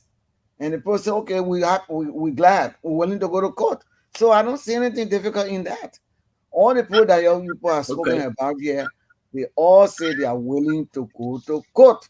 So it's an easy thing. Nobody should be fighting over anything here, because they themselves want to clarify they want to clarify their integrity, their character, and everything. They want to do that. They want to make sure to go to court so they can be vindicated. So there is no need of arguing. That all I got to say. Thank you very much. I do believe that they said they're willing to go to court, but it's not with the whole heart. You know, it's not your whole heart. I believe they have to say it, but just they really don't mean it. I 100% tell you something. I agree with you that what they said, but for me, I feel within myself, I'm giving you my own feelings here, that they were just bluffing. Okay? They guys to know if they go to court and American declare those documents, they will fall flat. They are bluffing. It's all bluff to me. Nathaniel McGill can say I won't go to court. That Vlad. Bill Twaway, he can say he won't go to court. That Vlad. The document we have, even as Spoon Talk and other media institutions have, can even bring down Nathaniel McGill and Bill Twaway for Prince Johnson. So as hearing people say, bring the war crime code, bring the war crime code. You think that's serious? They are saying it on and bring it, but in the bag, they're praying for it not to come. Like Gibson looking for a job and asking not to receive any. This is how the people operate. So for me, I don't believe that they really want it though. Did you say Gibson looking for a job? Huh? Did you say Gibson looking for a job and praying not to receive it? You know, you see in this incoming government or looking for a job in the incoming government, but praying not. Allow me to a 30-second thing. A 30-second. Go ahead. If you more than 30 seconds, you'll cut me off. let me say this: the reason why I'm reluctant most of the time, Mama, don't think I Auntie will Mama, make a job. You know, the reason why I can be reluctant most of the time to talk about this thing is based on my experience. Everybody on the platform know how every government from all of us were born. Tottenham, Barclay, Torbo, the American people say they corrupt, they corrupt, they corrupt. When it turns to we not care almost all the presidents, we can't find nothing. You understand? And I said when I party the second, you're gonna kick me out. What happened with this Saber money case, if you can remember? Everybody were upbeat about Saber mining, and Global Witness was supposed to provide all the evidence. Stanton, at the end of the day, the people walk freer. All of them were found what? Not guilty. Because the evidences did not hold. We come back again to the same thing, and that's why I'm reluctant. I'm reluctant because today, when I look at the NSA new headquarters in White Plains, I don't know if any one of you have seen it. It costs $1.2 million. But when I look at the National Public Health Institute, Anfield, in Congo Town, you know cylinder? That cylinder they put in container, it costs $7.2 million compared to two structures spent by the U.S. government. The only thing I can say, it's easy for the U.S. government to say, I have the evidence to circumcise the baboon that are the team. But who will hold it? Now, will the U.S., don't laugh, Gibson, will the U.S. government come into our courtroom to provide the evidence? Because some of the people that they will call as state witnesses. Exactly. I will finish it 30 seconds. Everybody enjoying it. Some of the people who went and told the American people, say this, when they call them, they will give it. When they say, oh, you told us that, they will run away. 30 seconds finish. There today, the people, and I want to share this little phone. I beg you, Stanton, kick me out and finish sharing it. And I share it with you a laughing. George, we are called Percy and said to Percy, you know that all the people, the American people sanction the call rule, like Brempo 11, we who they pose we go, like Brempo say we go. They put a job for 9 years. We going home. Magget get job. Elephant get job. We going home. He was saying it like he's joking, but it turns out something that we'll debate later. All the rogue, the people said our rogue. They like Brempo say, you're our rogue, you come. The people who Thomas them, Eugene Nangbe them, who all of them, the people say, okay, all of you, you go. Something wrong somewhere. And so I'm reluctant to talk about it because I don't want it to end up like the Sable mining case where everybody was waiting for guilty. They say not guilty, no evidence. I rest my case. You stop muddying the water. I will say this, Eduardo, I agree with you. I was saying this is now somebody will hold our bamboo seat and they will call it. Fagon, I don't know why we I understand. I understand you feel your own. Because but I don't know them when they called to come testify.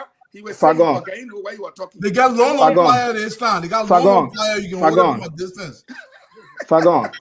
It wouldn't do us intellectual justice if we sit here to try to water down the Magnitsky Act or the Magnitsky sanction of power.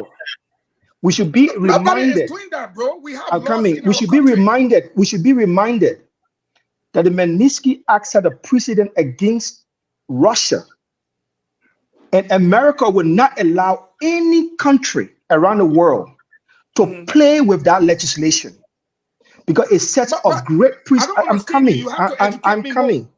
Let me educate you more. Let me educate you more. The Magnitsky Act is a Liberian law? No, that's not what I said. What are you talking? Let me say something. Just give me a chance. Give me a chance. Quickly. We need to understand. We need to understand this. The Magnitsky Act is a Human Rights and Corruption Act, right? Agree. It's under what we call The international human rights law is a subsidiary of the international human rights law. Nah. Give me chance now. Give me chance. You I take said to you, American thing and it's put a it international. please, it's a subsidiary of the international human rights law, right? This law has been implemented. This law has been implemented in Canada. Let Maxwell In speak. Canada, in the UK, this law has been implemented in Canada, in the UK, in the US, and in other countries with people with billion-dollar statues, billions of dollars. The Magnitsky Act has been able to sanction. Liberia is not even close to that. That, for me, gave a clear indication that all that is left for this law to be applicable to Liberia international obligation under international law is the acceptance of our government of the evidence the American government say they have against these people. That's all it is. Stop fooling people. Is the Magnitsky Act an international law? I just said to you, it's a subsidiary. It's a subsidiary. I was saying the countries are rather. Let me ask a question. No, I want to ask a question here. The Magnitsky Act. And they were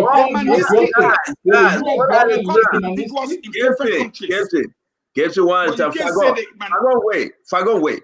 Guys, please. Let everybody have the 30 seconds. I'm watching the clock. Give it your best shot. We got to go. We got 4 more minutes left. Fagon, you go first. Your 30 seconds. Please, do not mislead people to believe that the American law is an international law. The American Act, which is the Magnitsky Act, cannot translate to an international law. There are people in Canada in our book. It broke people in Dubai. It broke people in England. We agree. That's why they impose sanctions. They don't go there to catch you. They don't beat you. They don't arrest you. They impose it from their country. It is from their country. To think that the Magnitsky Act is a Liberian law or a British law, or because people cooperate with the Americans on the edge of the sanctions, means that it is a law. Stop it. Thank you, Fagon. American Magnitsky we'll come to you. I beg you guys. Let's run. If you want, relationship. If you want a better relationship with the United States, Fagon, wait now. Fagon, wait. Into the matter. Fagon, wait. You must look into the matter if you want a better relationship with the US. Fagon, wait. That gives him speak. Fagon, 1 minute. The Magnitsky Act is a U.S. act. It's a statutory law.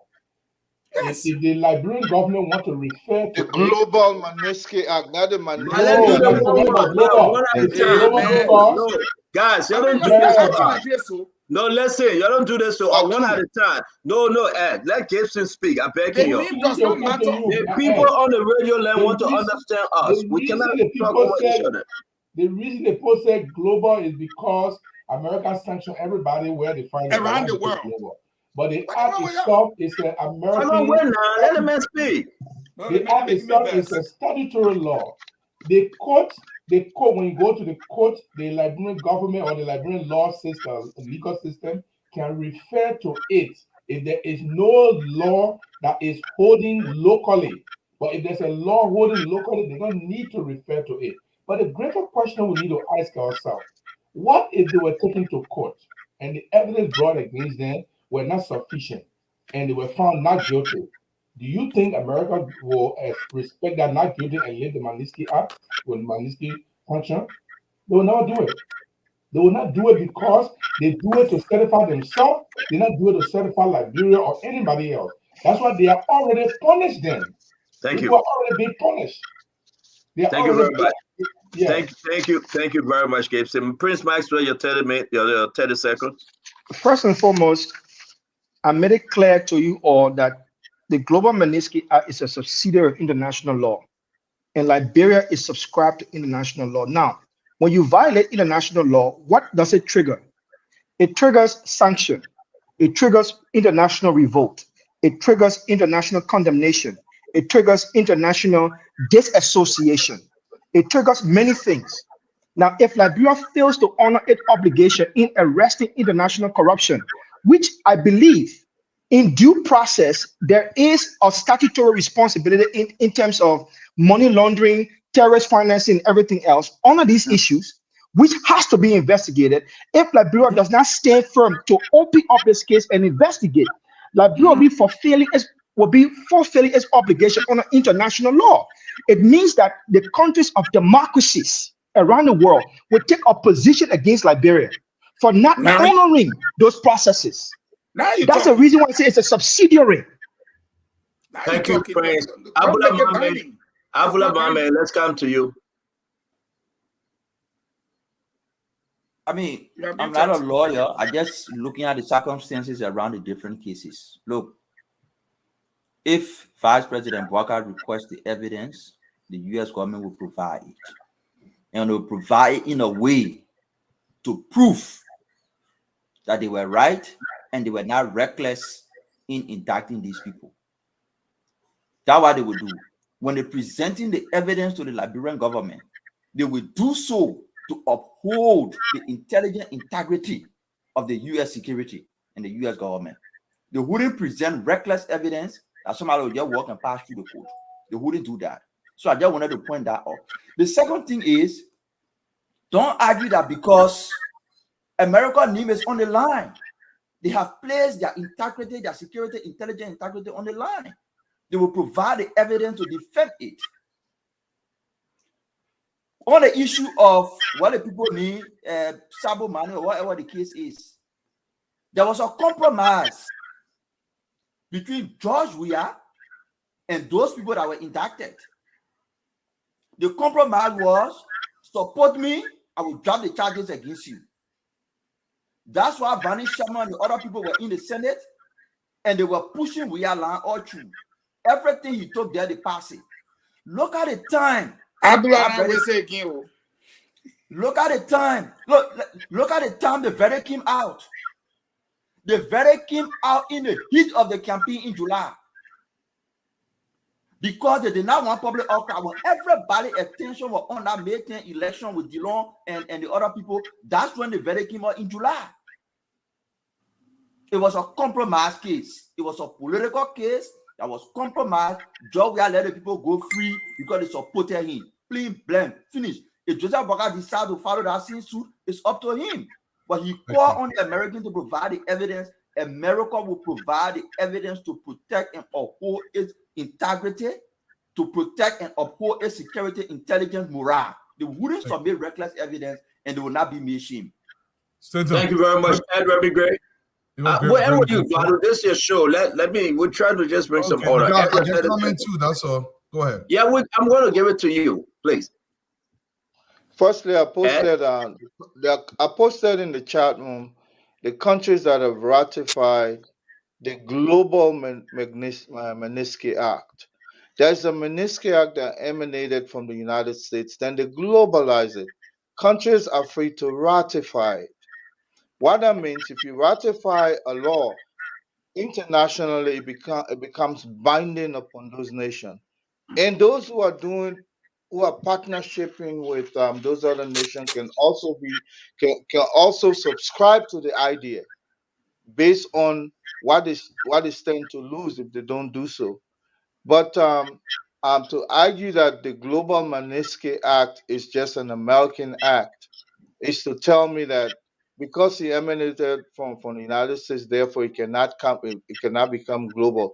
And Gibson, let me give you a small advice. If you go to Photo Forensic, FOTOFORENSIC, anytime you see a photo that is transposed, imposed, Photoshop, put it there, will tell you exactly the source.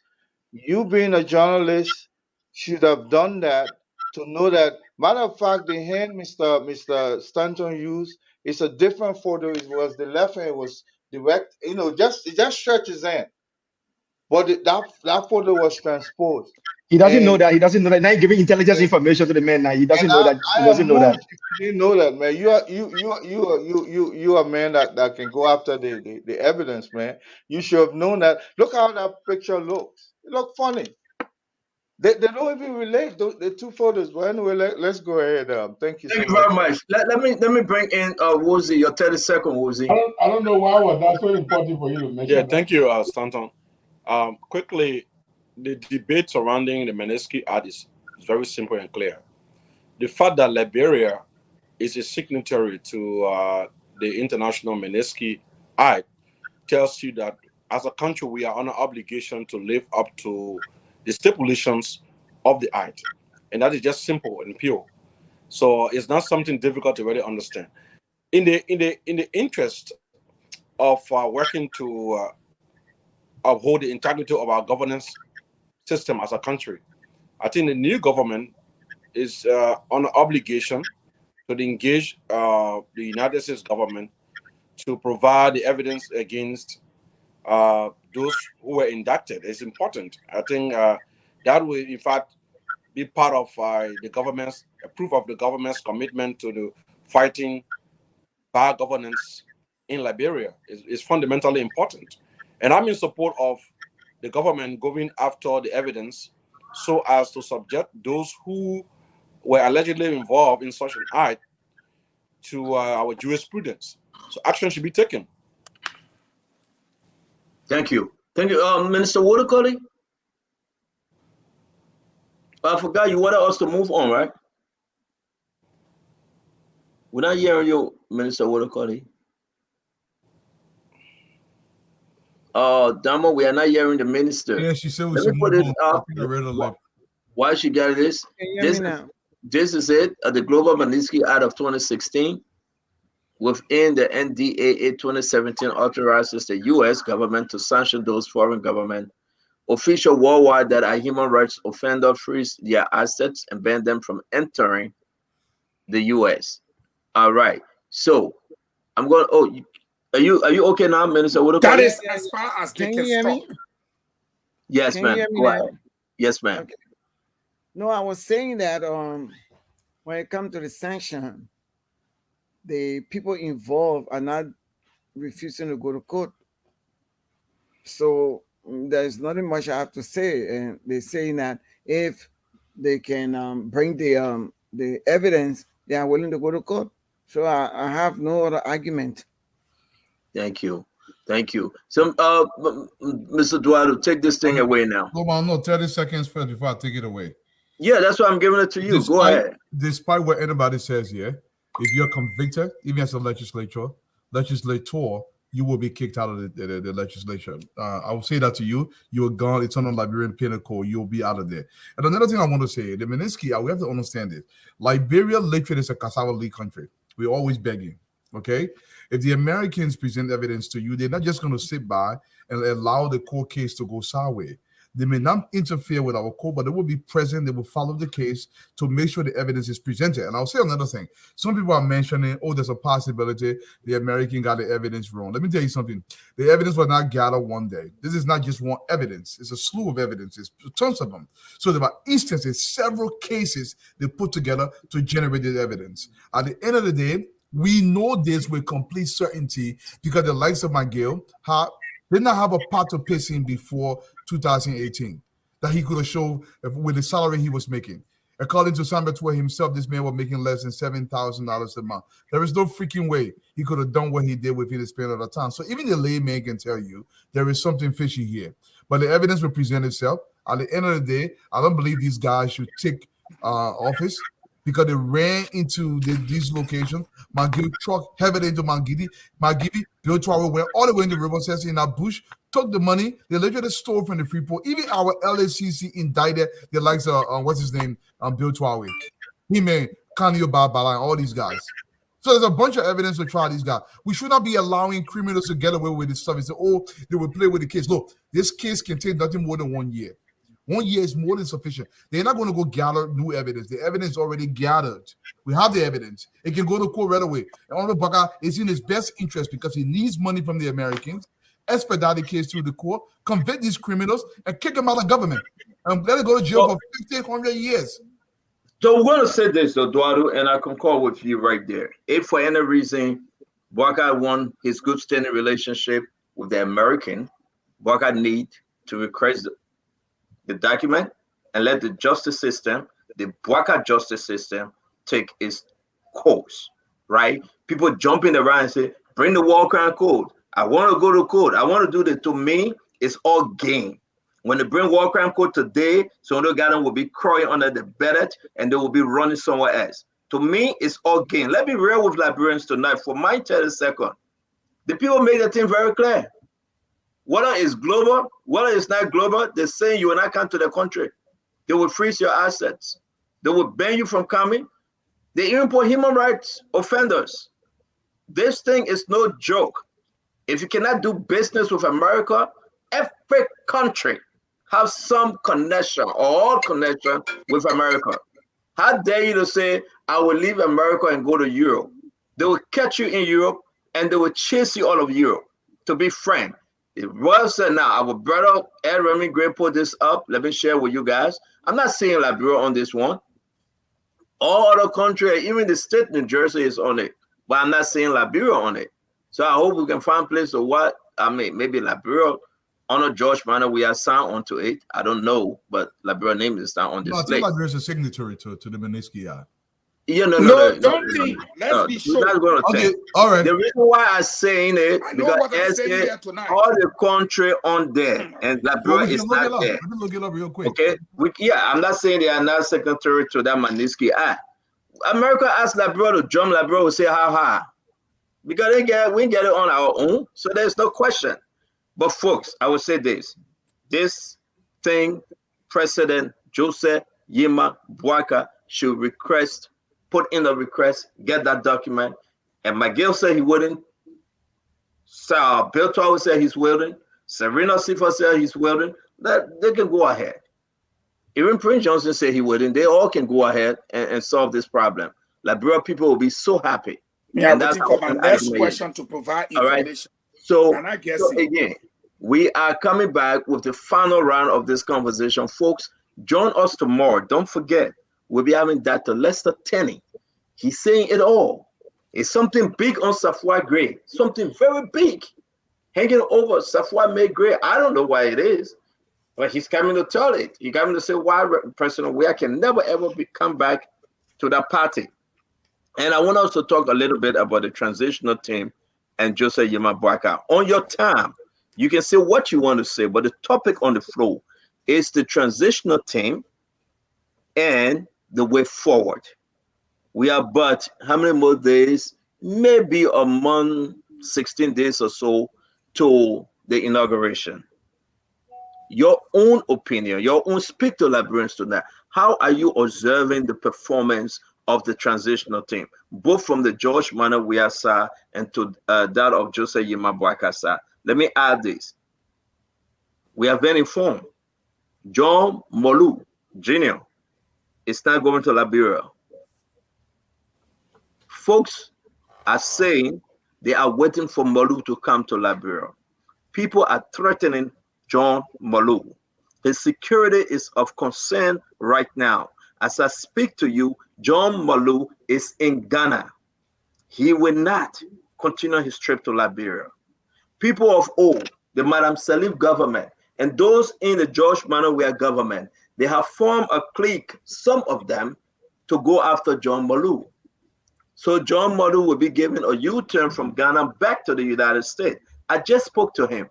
I asked him to join us tomorrow. He is working tirelessly. Who don't know John Molu?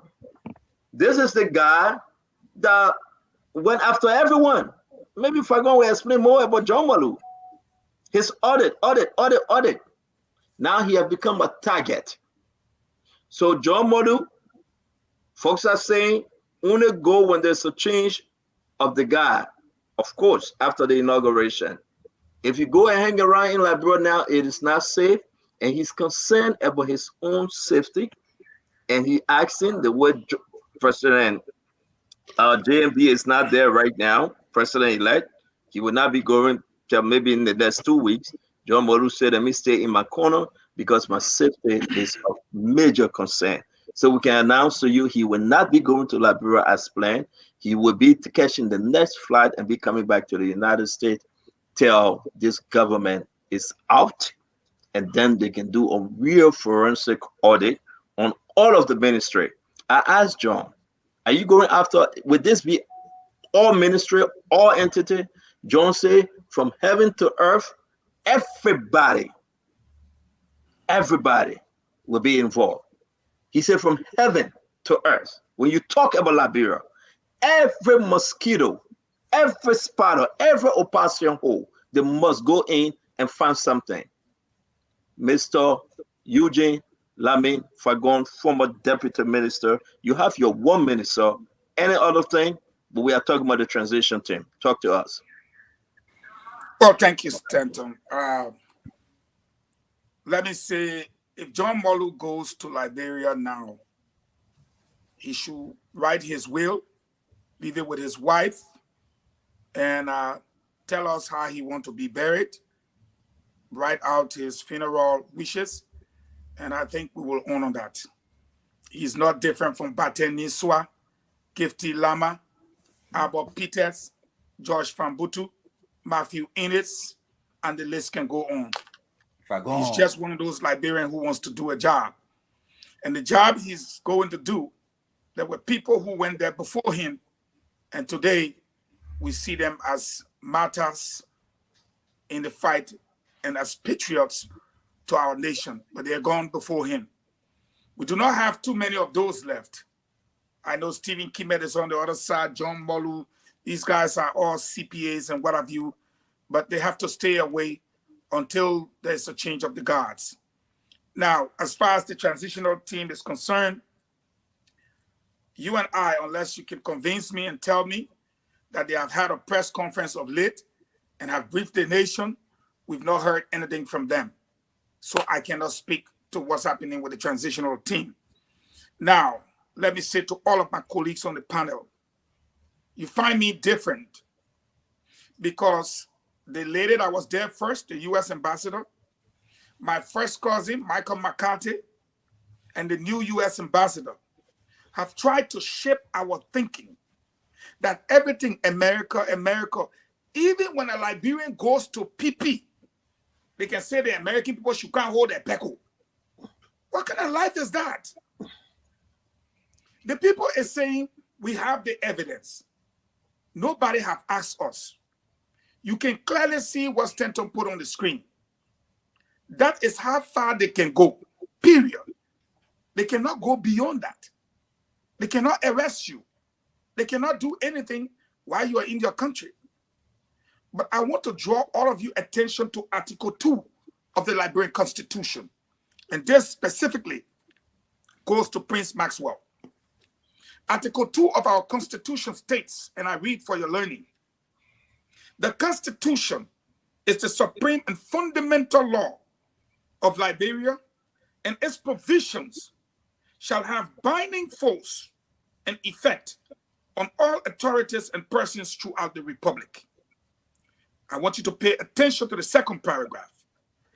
Any laws, treaties, statutes, decrees, customs, regulations found to be inconsistent with it shall, to the extent of the inconsistency, be void and of no legal effect. The Supreme Court, pursuant to its power of judicial review, is empowered to declare any inconsistent laws unconstitutional. So any treaty is what I want you to take into consideration. Whether you sign it in Latvia or Montenegro, in Tajikistan or Uzbekistan, if it is found to be inconsistent with our laws, it shall be deemed so by the Supreme Court. And when you hear me speaking the way I spoke, it's because the Americans now have taught me that we can only help you guys so far. You will have to stand up and do things for yourself. It is time we begin to take that step because 3 successive ambassadors have told us. Look at Vani Shemo, Prince Johnson, all of them been there. In fact, they live better lives than you and myself. Margaret then got elected again by the same people. So the best we can do is ask President Boakai, please request the evidence. Like Jemima said, and I have spoken to the guys, They say we are willing to go to court. Let the evidence come. Let's go by that. Magnitsky Act, sanctions. Let's be honest with ourselves here. What has the sanction done to any one of the individual sanctions? What? What has it done? Can I come in? In fact, they went and ran a campaign and beat all their opponents in double digits to the point where the opponents could not even shake. And they are still, Prince Johnson is building schools and hospitals for his people. He's serving his people. McGill, all those guys. So what we need to do is to get on our own feet, do what we need to do as a nation, and stop thinking that the U.S. is this powerful nation and will even help us to poop if we want to poop. It's not working. And anytime we have this discussion, Dwalu, you will see me push back against this, not because I'm anti-American, but because the Americans have told me repeatedly. Thank you. 1 minute, guys. All right. Let me just give you 1 minute quick. Let me just give you 1 minute quick on little clarification. No, that clarification. They're closing you. 1 minute. Okay, my closing. 1 minute. Go to your place. 1 minute quickly. Let's do it ourselves. It's 21. Fagon, you are not wrong. I never said at any point in time you are wrong when you're talking about domestic jurisprudence. I didn't say you were wrong. There is nothing on the soil of Liberia that supersedes our constitution. Thank you very much. Okay. Now, our constitution has elements. It has its tools. One of the tools of our constitution is our passport. And a subset of our passport is what they call the diplomatic passport, which gives our officials and government officials the constitutional diplomatic immunity. Now, as senators, those guys that are elected will be privileged to ride on those international immunities that is ascribed to the Geneva Convention. So if they go to a country with those passports in their hand, they will not be arrested. But now, sets in the Magnitsky Act. The Magnitsky Act allowed those other territories that our ministers and our senators to fly through or to rest for the next flight, the privilege of sanctioning, travel sanction, and financial sanctions, because it is their own territory too. So they can say, Mr. McGill is now welcome on our territory. So McGill cannot travel there, even though he can't be arrested, but he can travel there. When he get a passport on the plane like this, they will look at it, they'll check the bulletin and say, Mr. Sir, we are very sorry, you cannot board our flight. Simple. So the US government can pressure all other countries and say, do not allow this individual on your territory as our partner through diplomatic channels. They can persuade those countries. Those countries are persuaded to agree or disagree. That's what I'm saying. But on our territory, unless we take up that case domestically, all of those who have been sanctioned can roam free, can pass around, because there is no law in Liberia that has prosecuted them. That's what I'm saying. Okay, let me do my 2 minutes. 2 minutes or 1 minute? 1 minute. 1 minute each person. Yeah. Can I make 30 seconds? Can you tell me you still no, we're not again. We're not no campaign time again. Go ahead. Because you were asked for 10. You were asked for 10. Go ahead, I claim my 30 second back. Please, 30 second back. Go ahead. Listen, why are we wasting our time? Joseph Boakai will not call for Magnitsky evidence. Why are you wasting your time? The man cannot shoot himself in the leg. He cannot ask for evidence against McGill and others and leave Prince Johnson out. That would be a bad political move. And so he will not exist. He will not ask for it. So let not even, I'm not even going to worry about it. And I will be vindicated on this. What I want to talk about is the transitional team. I don't expect Joshua transitional team to make anything public. I don't expect them to act properly. They are going. They can stall the process. They can slow walk the process. But Joseph Boakai transitional team, they are failing already. We have no information. They need to engage the press. They need to have press conferences if possible. and discuss the way forward, what they are putting in place, what they are looking for. We need to know, because the expectations of the Liberian people is very huge. And also, I don't believe anybody want to kill John Molu. He must stop bluffing. They made him my friend, but I can tell you point blank, he's bluffing. Nobody want to kill John Molu. If John Molu want to enter today and get the maximum security, he will get maximum security. Nobody want to kill John Molu. He better You go will out not there kill and go do a him. job Okay, your and eyeball. stop pretending like somebody want to kill him and make himself and make Muraha. Nobody want to kill John Molu. Y'all Well, stop making him erratic. They may go today. He will get maximum security. Nobody will come close to him to kill him. He is one of the people that Joseph Boakai may be depending on for good governance, for accountability, for transparency. And you think Joseph Boakai and his people look at him, he appear at the airport and he drive in one taxi and go to a house? That man will be going to a house in the oasis of security from even the United Party, even the government getting security. Nobody want to kill John Molu, must stop lying. Yeah? And he should not tell people they want to kill him. Yeah, Nobody want to kill him. That gun your sister took from you, that hey, you waiting for to go use do I look? Can I come in? You want going, One was minute? Yeah. Okay, yeah, go ahead, was 1 minute.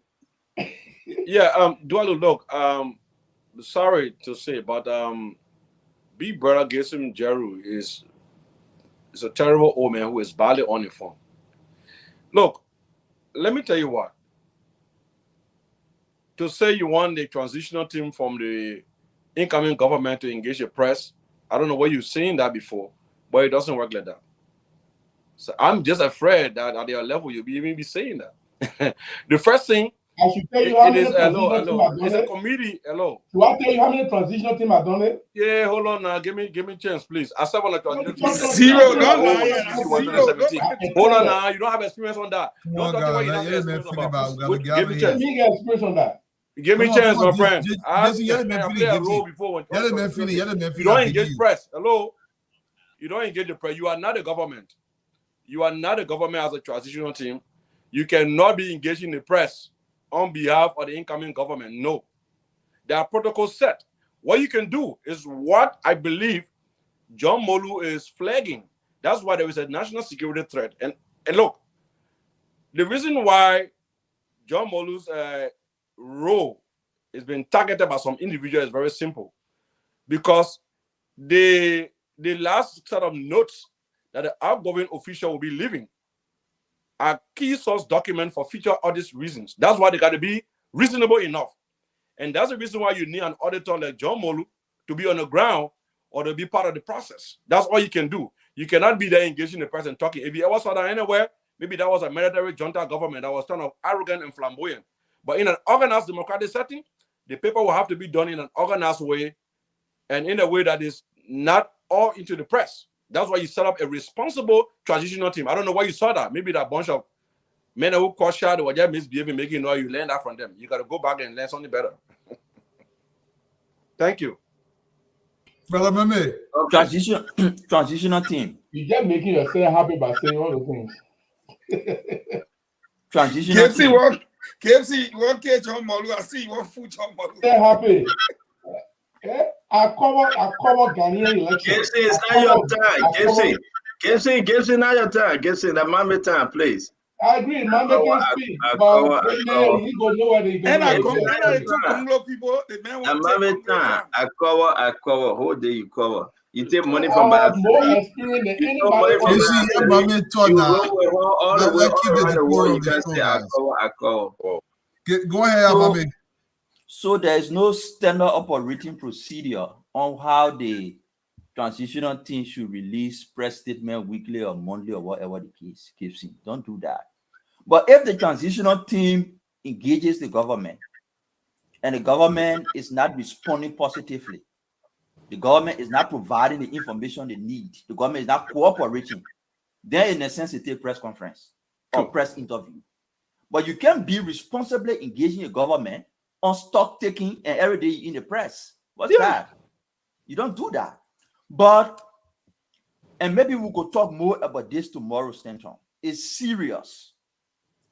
I'm having fundamental problem with the way the transition is going. Not the transitional team. I'm having fundamental problem with the way the transition is going. Every successful government is foundation on how it is transition. Every successful programs and projects are foundation on how they are transition. Our transitional process is lacking a lot of things that we're not seeing. If you go to transition process, you go to take stock, to take information, to come and inform the incoming government on what to do, on what to address, on what action to take. We have not heard or seen any other structure that is responsible to process those information that will come from the stock taking. We don't know of any structure. I know people, other politicians reach out and say, okay, there will be this structure, there will be this structure. We have not seen it. And everything is just silence. Look, we went to an election. We had a situation. What do you want to say and you are not saying? Who? You. But the man disagree with me. I'll make you give me hold on 1 minute. Mommy, what you really want to say tonight? Or you want to keep it for tomorrow? Oh no, we can talk the details tomorrow. I'm saying, look, Gibson, when I tell you, say we are not seeing, we are not hearing, and I have a press conference. I'm a member of the United Party team. Thank you. So I'm not calling for a press conference. I'm saying, Gibson, please give me a chance. I'm saying, when you begin United Partisan? I said, I'm a member of the United Party. When did you become CDC partisan? The man says team, team, not party, team. You need to control the man on the show. Okay. You need to control the man. Hold on, stand up. Hold on, any man there to me, you let him know do it. Anything we from Great, go ahead. My man says speaking. My man is interrupting me. For me, instead of saying you were going now I'm going to use your frustrated. People are on mute. Look at I'll mute him. Mama say you put him on mute. People are on mute. I'll mute him. So what I'm saying is the transitional team is going to take stock of information to inform how Joseph Boakai government takes over and run the government. People were appointed to go and engage at a higher level. There has to be other layers. There has to be people working on sectors and institutions. Those people, nobody knows about them. Nobody knows who they are. Nobody knows what they are doing. It's risky. But Mommy, it can sort of interrupt you, my brother. You're making my point here, but let me interrupt you by asking you a few questions. Then we'll move to the next person. I beg you, Gray, consider us. Mommy, are you now blaming the George Manor we are tag team, or you putting this blame on the Joseph Yima Boakai tag team? I got nothing to do with George Weah. George Weah is going. I'm talking about Unity Party. So that, let me proceed that. Say you're talking about Unity Party, right? Why are they not doing what they're supposed to do? Because you want me to talk, but make him talk all. Then I will be indicting myself. So you either talk or you don't talk, or we all just talk the team tonight. Because that's why Gibson want to hear. Stanton, I don't know what you want to talk, but I know why I want to talk. So let me say what I want to say. And if you have something to say, you say it. What I want to say is, the way the transition process is going, for me, what I know transition should be is not healthy. One of the fundamental problems I have is, what is the structure? That's what I said. Join me and say Gibson was right. At least Gibson, for once. Give me a chance. God bless you. What is the structure? What structure do we have that is preparing the Joe Boakai administration for day one? What are structure? We had a situation room to tally votes. Why don't we have a room, a governance room? We had a situation room to tally votes. Where is the structure that is preparing the Joe Boakai administration for taking over on January? What is that structure? What are they doing? That's my point. All right. So who's next? Because I really want to say my own. Let's talk it tomorrow. I know what you want to talk. I really know what you want to talk. I really know what you want to talk. Wait. Duadu, why the message tomorrow? Why not tonight? Because we don't have sufficient time. So let's talk it tomorrow. Because myself want to talk some too. Let's talk it tomorrow, Stanton. Jesse, you gotta hold this guy, Jesse. You gotta hold him. You hold him by tomorrow. Let's talk it tomorrow. I got problem. Let's talk it tomorrow. It's too plenty. Let's talk it tomorrow. Colonel Gray. I've never seen this SG at the seat. What I want to say about the crimes committed by the alleged crimes committed by these guys that are placed on sanction. Those crimes are committed on Liberian soil. So we relax our laws and we did not go after this guy. So somebody is coming out with a claim. You know, there is some international law. My brother Prince is that's what he does for a living. There's something called Pacta Sunt Servanda. Pacta Sunt Servanda, exactly. So it has to do with treaties that are signed. Liberia is a signatory to the birth of the United Nations. So therefore, any law that has to do with international human rights, you understand, violation, it becomes criminalized. So it's not repugnant, as we say, to our local laws. Yes. You understand? There is something called clausula riva sixtantibus. Yeah. In other words, the treaty and the agreement that we append our signature to, we must hold dear to. Whether or not Liberia has ratified the Magnitsky Act because it has been internationalized, by virtue of that, we subscribe to it. That's how international law works. My brother, I will leave it at that. And I know if the Joe Boakai administration wants to have a goodwill with the United States, I am begging them to please go forward with the prosecution of this thing so that they can see them as credible in the eyes of the world. They will not, look, regardless of who's going to be affected, that's how laws are made. They were made to affect people who violate them anyways. Yeah. So my clarion call to the Boakai administration is that this is the litmus test for them. If they miss it, they will not be taken seriously. Thank you. When it comes to the transition team, I think definitely the Weah administration. I told you they lost in the ballot, but they still believe that they must do everything possible within their reach to make this government to fail. So transition is the least thing they will ever want to cooperate with. I know there are a lot of things going on in the back, and they're angry. So I think the administration, Boakai administration that is coming in, should get ready. A lot of things they will not cooperate. You go into an office that will be swept clean. They'll put with down to the carpet, they'll loot them. So therefore, you think that transition, they can't sit down to start it.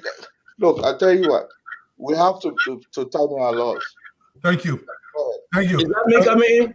No, Senator, you're not coming in. We'll wait till tomorrow. I just want to agree with you. I got to talk about that thing. You know, on 10 seconds, I want to. Get a mention. Let me finish. I won't run away. Then he run away. How you want to do? Yeah, the transitional team, they have to start serious consideration. What Meme stated, I will speak about it tomorrow. Stanton, I'll give it to you. You can talk to you guys say I'm not too long. I will be like you. Duadu. I'm not going to be too long. But this is so totally unfair that the gentleman on the show treat me as if to say, my name is not Stanton Alexander Witherspoon. Seriously, I am the Stanton Alexander Witherspoon. Yeah, go ahead. You Osacha. Make no mistake. What's this here? Make no mistake. I am D. Stanton. Alexander. Tia. Opa. Witherspoon. I mean, you're special. You got Lomé. He bringing the pepper and salt. He bringing the pepper and salt now. He preparing the pepper and salt. Because I like my brother Mame. Incoming CEO Ethiopian Airlines. No, man. Don't know fire you. Make no mistake about this, folks. There's a Fagona breaking news. Oh. I gotta do this. A breaking news. You got find Is that incoming CEO or what? That must stop. So let's go ahead. It's important for us to say this tonight. Make no mistake. Mame, our brother Abula, that always quiet and observing on the show, is hitting some individual on a crazy bone. And tonight they will need Koto to hold that bone. They will need Koto, the one we can call Temple or Hoo-Ha. The one that gets because it's crazy. They call it Babu Koto. How can we be in a transition time period and there's nothing transitioning? Thank you. Nothing. No meetings. Every day that blah. No Zoom. You want me to talk? I will talk. Oh. Mommy begging me for me to work tomorrow. You know how many people have left the transition team? I'm not talking about Joe. I'm not talking about Joseph Boyka. I'm doing general now. Because I don't want to stick this because Mommy begging me. He texted me. He said, Mommy, leave that team for tomorrow. You know how many people now walk up and say, I'm done? I'm not part of the transition team no more. You won't also say who left, who stayed in? Tomorrow. I mean, let's say. Mr. Stanton Witherspoon, let's talk about it now. Let's talk about it. No. Let's say. Be wrong, probably. I mean, we are talking about transparency. We are talking about people will be free. When you see that our Gibson Web not telling, don't come to the hotel today looking for people to hang out. Go look for your friend in here. He won't go. He won't go on that talking. You're looking for people to hang out. My people, listen. From the onset, when some people removed names and they added their own names, that was a problem. Stanton, you're more itching to talk. Do I look in the show?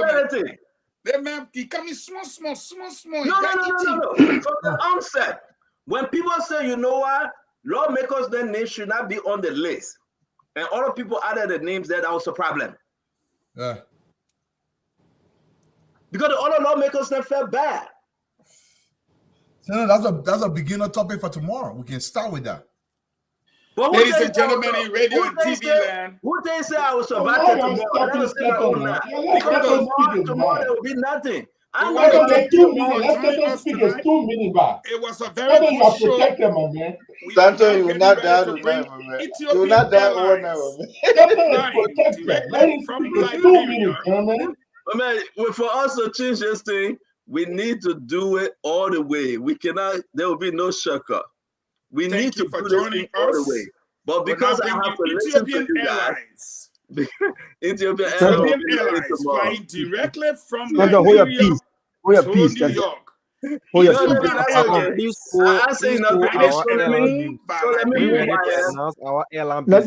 me come in on specific. I beg you, Prince myself. Let me finish. Let me learn. I forget about the whole thing. That's why I'm not putting my mind in the transition thing. Fagona is doing it intentionally to distract me. So Ethiopian Airlines distracting you. So you're asking. You can rest on that. I am not moving. I will say no more. I want to say I applaud John Malu. He's doing extremely well. His decision not to go back to Liberia, I respect it. This is what he had prepared all the document and information required. This goes to you, Mame. He has prepared all the documents and information required for each agency and ministry. Everything. You know, they should be answering questions, right? Sure. Everything is prepared. Sure. Okay, they should be answering questions faithfully. All the agencies, all the ministries. This man sat down, he and his team. But you know what? We'll wait. Because we're fighting for a better Liberia and you get some good people. That's why when we say these things, we want Liberian eyes to be open.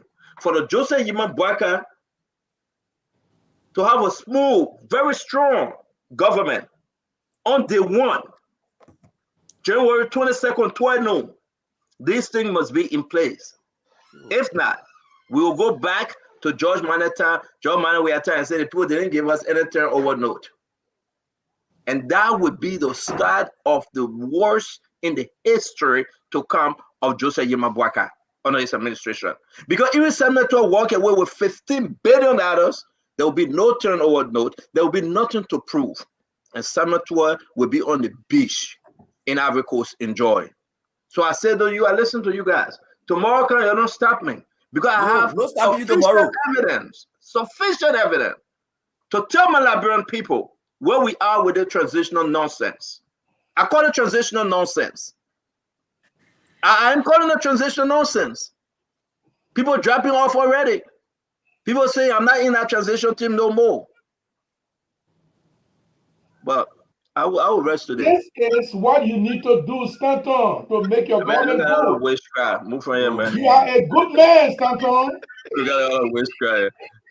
Ethiopian Airlines. So Ethiopian Airlines will be flying directly from the Monrovia to New York. If the government is not transition well, the possibility of the government failing is high. I have to announce this though. Who the date to remember is December 9. What makes December 9 so important internationally? Anti-Corruption Day. Anti-Corruption Day, December 9. Today is the 4th. We got 5 more days. Something is about to happen. Are you talking I'm about not saying it just off the bat. Every December 9, go check in the history. 8 persons on the list, people are placed on sanction. December 9, 5 days to go, to come rather. December 9, I am telling you, something going to happen. I'm just want to give you guys your go and open Google and read about December 9. December 9, some people were placed on sanction in Liberia. It's different from the Magnitsky Act. So I'm just telling you guys, I want Liberians to watch out. When will be December 9? Today is the 4th. Today is Monday. Next week, Tuesday. All right? No, not next week, Tuesday. Stanton, what is Tuesday, Wednesday, Thursday, Friday, Saturday. December 9 falls on Saturday. So you either see something by Thursday, Friday, or Monday, Tuesday of next week. That's the window. Go back in history. Go back in history. Today is the 4th. Tuesday, Wednesday, Thursday, Friday, Saturday. That will be December 9. You're either going to get a grip of breaking news this week or early next week from the United States government. And I also want to say it's great. It's great having every one of you. Yep, sir. Is it true that you have photographs of what Ure is doing right now since the loss of the election? What he does? Yes, I do. You want me to put it up because I need permission from people said that the Stanton got empirical photograph of what you found Ure doing nowadays since the loss of the election. And I said, okay, so I will ask my producer, Mr. Diamond Slanger, can you please go in the bag and upload these photos real quick because we're about to wrap this thing. Send the folks are calling for Ethiopian Airlines, first in flight. You will see first in flight. Don't know, fire you. But want to say, while we uploading the photo, Stanton, it is very important and critical that we put emphasis on the transition because it is important for all of us. We promise Liberian people good governance. We promise a lot of things. The government will be able to achieve that if we transition well. If we don't transition well and put a lot of things between the transition process that should not be there in any way, will lead to a process where we saw CDC. So we need to put emphasis on the transition. And if the Different transition is not components of the working, the transition. people need to be told. Yes, different components of the transition. We need to talk about it. All that corruption thing, sanction thing, it happened already. People will bear the penalty. We don't want to see a repeat. So we need to begin to fix the process now, and it begins with the transition. And tomorrow will be firework, because think, for example, what we just talked about. There are people hiring people in the middle of the transition. How is that going to work? So again, if we don't, let me ask a question. I beg you, Prince, you speak. I beg you. That's why I go finish. Fagon, you done, Prince? No, I was trying to say the reason why Mambe is raising this issue. Everybody said, why Mambe is so serious? Mambe is serious because it's serious. If we do not transition well, and we come back to make excuses, there will be problems. And everybody knows the fact on the ground is the current administration is not cooperating. In fact, they're going above and beyond to stall the process and create bottlenecks and create obstacles towards a smooth transition. Let me ask you a question, Fagon. Let me interrupt you before Prince come in. Fagon. Right. If you work in Madam Salif government, right? No. No. I'm saying, I'm giving you a hypothetical now. I want to ask you a question.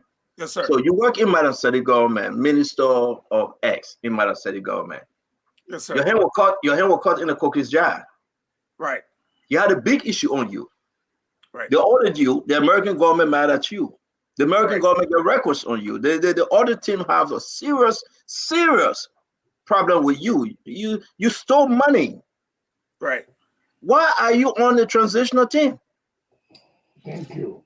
Well, thank you for the question. Keep it for tomorrow.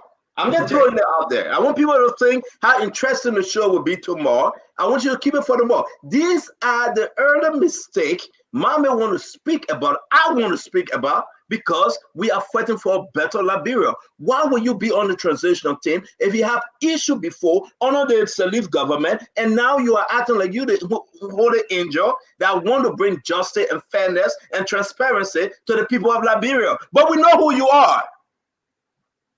Prince Maxwell, please. Something you said it right. Somebody take a bribe of $30,000. Somebody take a bribe of $30,000 and say that my cold water they gave me. Then they bring you, they put you in a transitional team that's supposed to lead the government, to lead our country to a responsible government. What are you going to say to people? No, this is what we need to do. But then Prince Maxwell speak. Let me say this. This is good for you. Even if we protect Joseph Boakai as a president, everybody around him, if we can criticize them, we can critique them for them to do the right thing, we can make Joseph Boakai a great president. We all want a good president for our country. We all want a government that will produce. I don't want a chaotic government.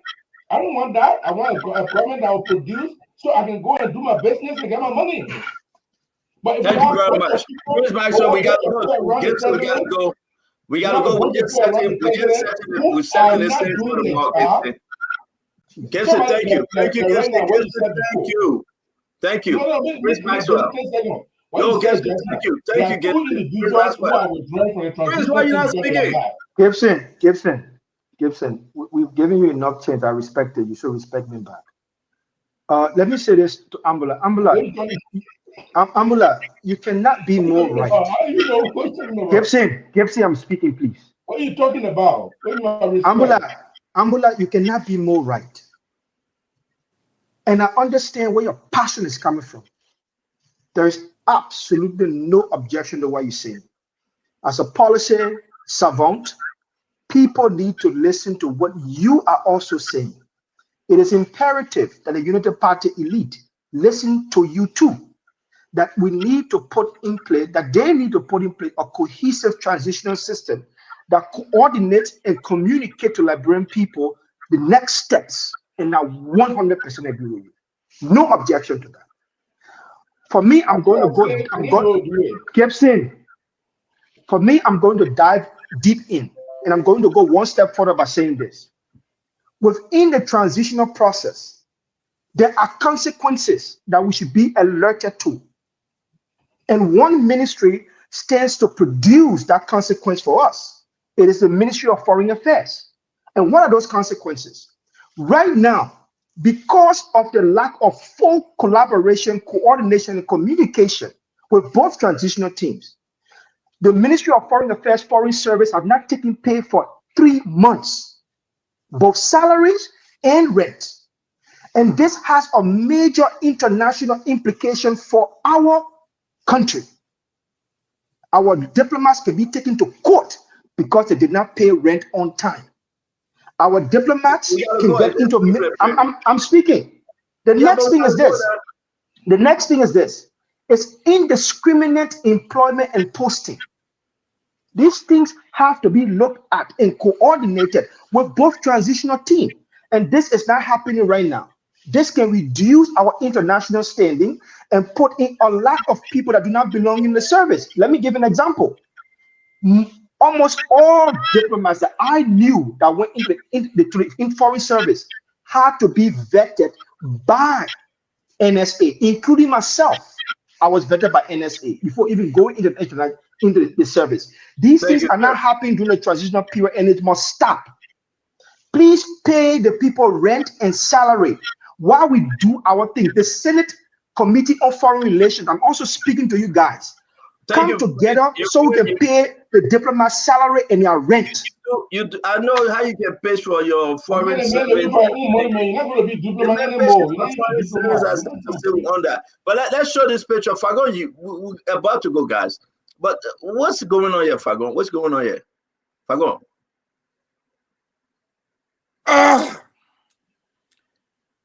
Benny now you were smoking cigar, drinking heavily. Where is that? Where? At his home. These are recent pictures. 48 hours this gone weekend. The drone swerved by. I thought Benny you is out of the country. No. He's sitting there with his brothers. That's Aura and that's Ernest. That's Ernest Najee right there in the orange. That's Aura right there in the white. They're both smoking cigar. And according to the reports from the drones, he's drinking very heavily and smoking very heavily.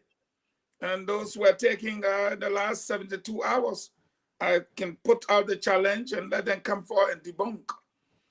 I don't know how the drone entered the kitchen, but the drone went to the living room, saw the Guinness, the beer, the hard liquor. There in the small stuff is the Jimmy John. And then you find the cigars. You know, these are some of the issues we play with. But when you make wrong choices, take wrong decisions, make simple mistakes as a person who's been around the political arena, this is how you end up. That's just one. Show the other one, you see the thick plume of smoke, as if to say Gaza is on fire. Gaza is on fire. I mean, take a look in the ashtray in front of you. Look in the ashtray. Then you will know what we're talking about. You got scotch on rocks. Why? Because you all felt that it was okay to collect a few $1,000s and trail the will and aspirations of the partisans of the ALP. And they abandoned you all, took the right decision, and today this is what you have now.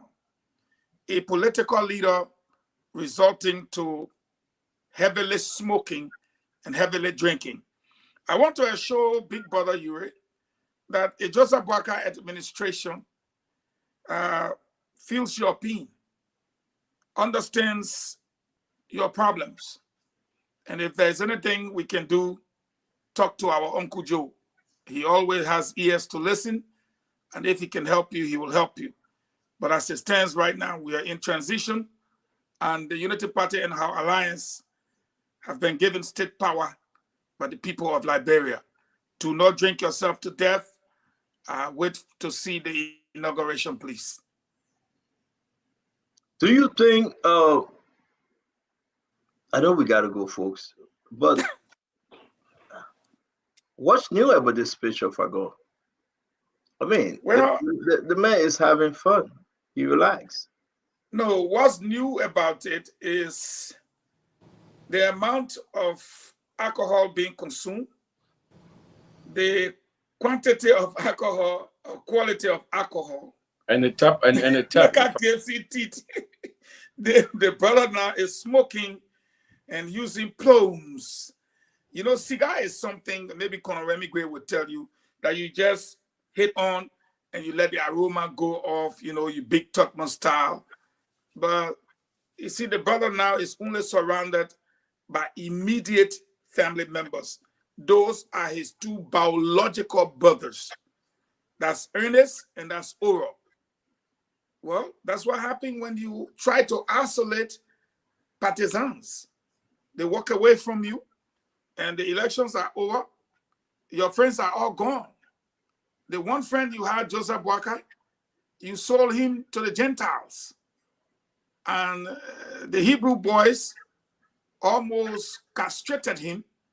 And thanks to some goodwill citizens like Mambe, like Fadiga, like Conor Gray, like Wozi, like Hugh Stanton, had it not been for you guys, you cannot debate me on this subject matter. That you and others sold Joseph Numa Boakai for 30 pieces of silver. But today, what do we see? They are drinking profusely and smoking uncontrollably. And we wish they will stop so that we all can put hands together and rebuild our country if they're clean. Gibson, I don't let you laughing like that. What is wrong with you? You wish they stop? Are you advising?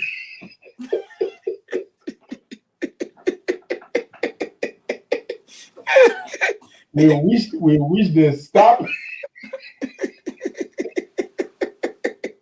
You been smoking. Put it all picture up, man. Let them cease fire. Was he?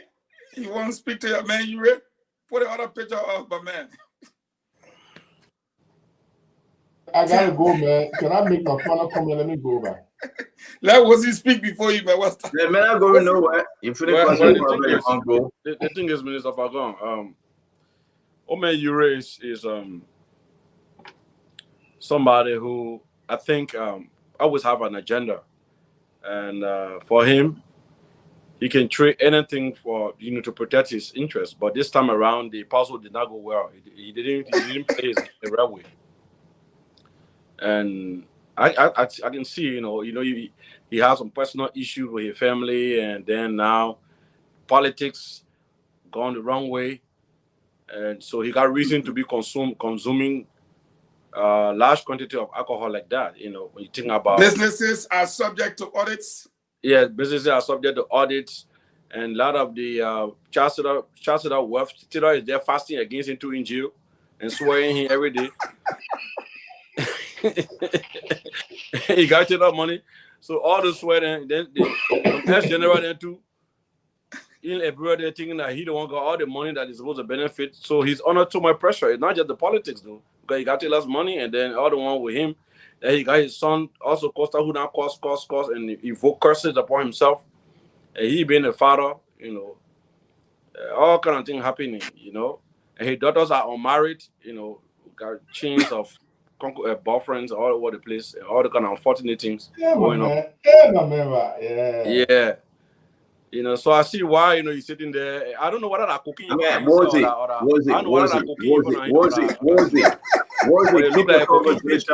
Minister Wozi, keep the conversation on what you need to keep. Forget about her being married or having boyfriend. That's not. No, I'm just talking generally. Yeah, but that's not decent. We shouldn't go that route. I'm talking about general issue. Yeah. So he's going through a lot. He's going through a lot politically, but I think he was actually on a good footing. It's just that he slipped. From the beginning, his agenda was. Yeah, from the beginning, the agenda was to save Liberia, and then he actually presented himself at the time as being somebody who wanted to see the country rescued. But now knowing he had a whole different selfish agenda that was at 98% personal than actually what he was purporting to, the kind of person he was purporting to be. So that's so sad. And I will also, hope and pray that he refrain from consuming the quantity of alcohol and smoking cigar back to back, considering his age. You don't want to at that age starts to suffer from cirrhosis or lungs problem, all kind of stuff. So I will stop here for now. And I pray for. I will keep him in my prayers as well. Yeah. But the evil that man does live after them. When you try to sell a whole country future because you won't get money. Well, Fagon run away after you brought his picture. Yeah, so that's it. Yeah, but guys, we want to say thank you very much as always. We ain't going anywhere. The story will be told. I appreciate Mame for bringing up this other conversation. Fagon, where are you? There's another one here. Someone sent Fagon for you. What was this?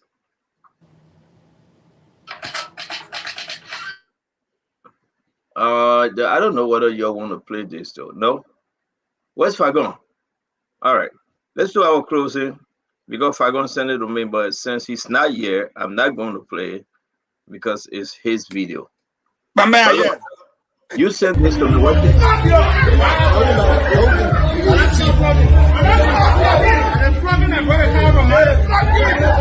At the time, I'm confused more than myself.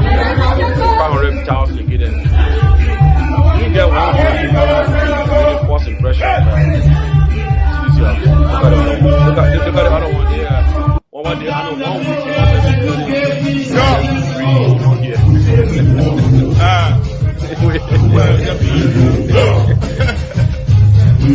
Hey, man, send me the 45,000.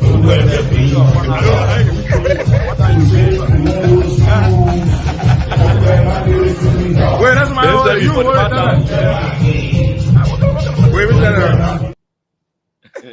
Yeah, so what was happening, folks? I mean, this is just the after program now. This is just the after show. We will flag them. We'll flag them. What's that? You're supposed to be dancing now. You're supposed to be dancing. Yeah. Go on and dance again. Let them have that session. After chopping 500,000, the money was so much, you confused. they got drunk and started dancing. Imagine that. You said.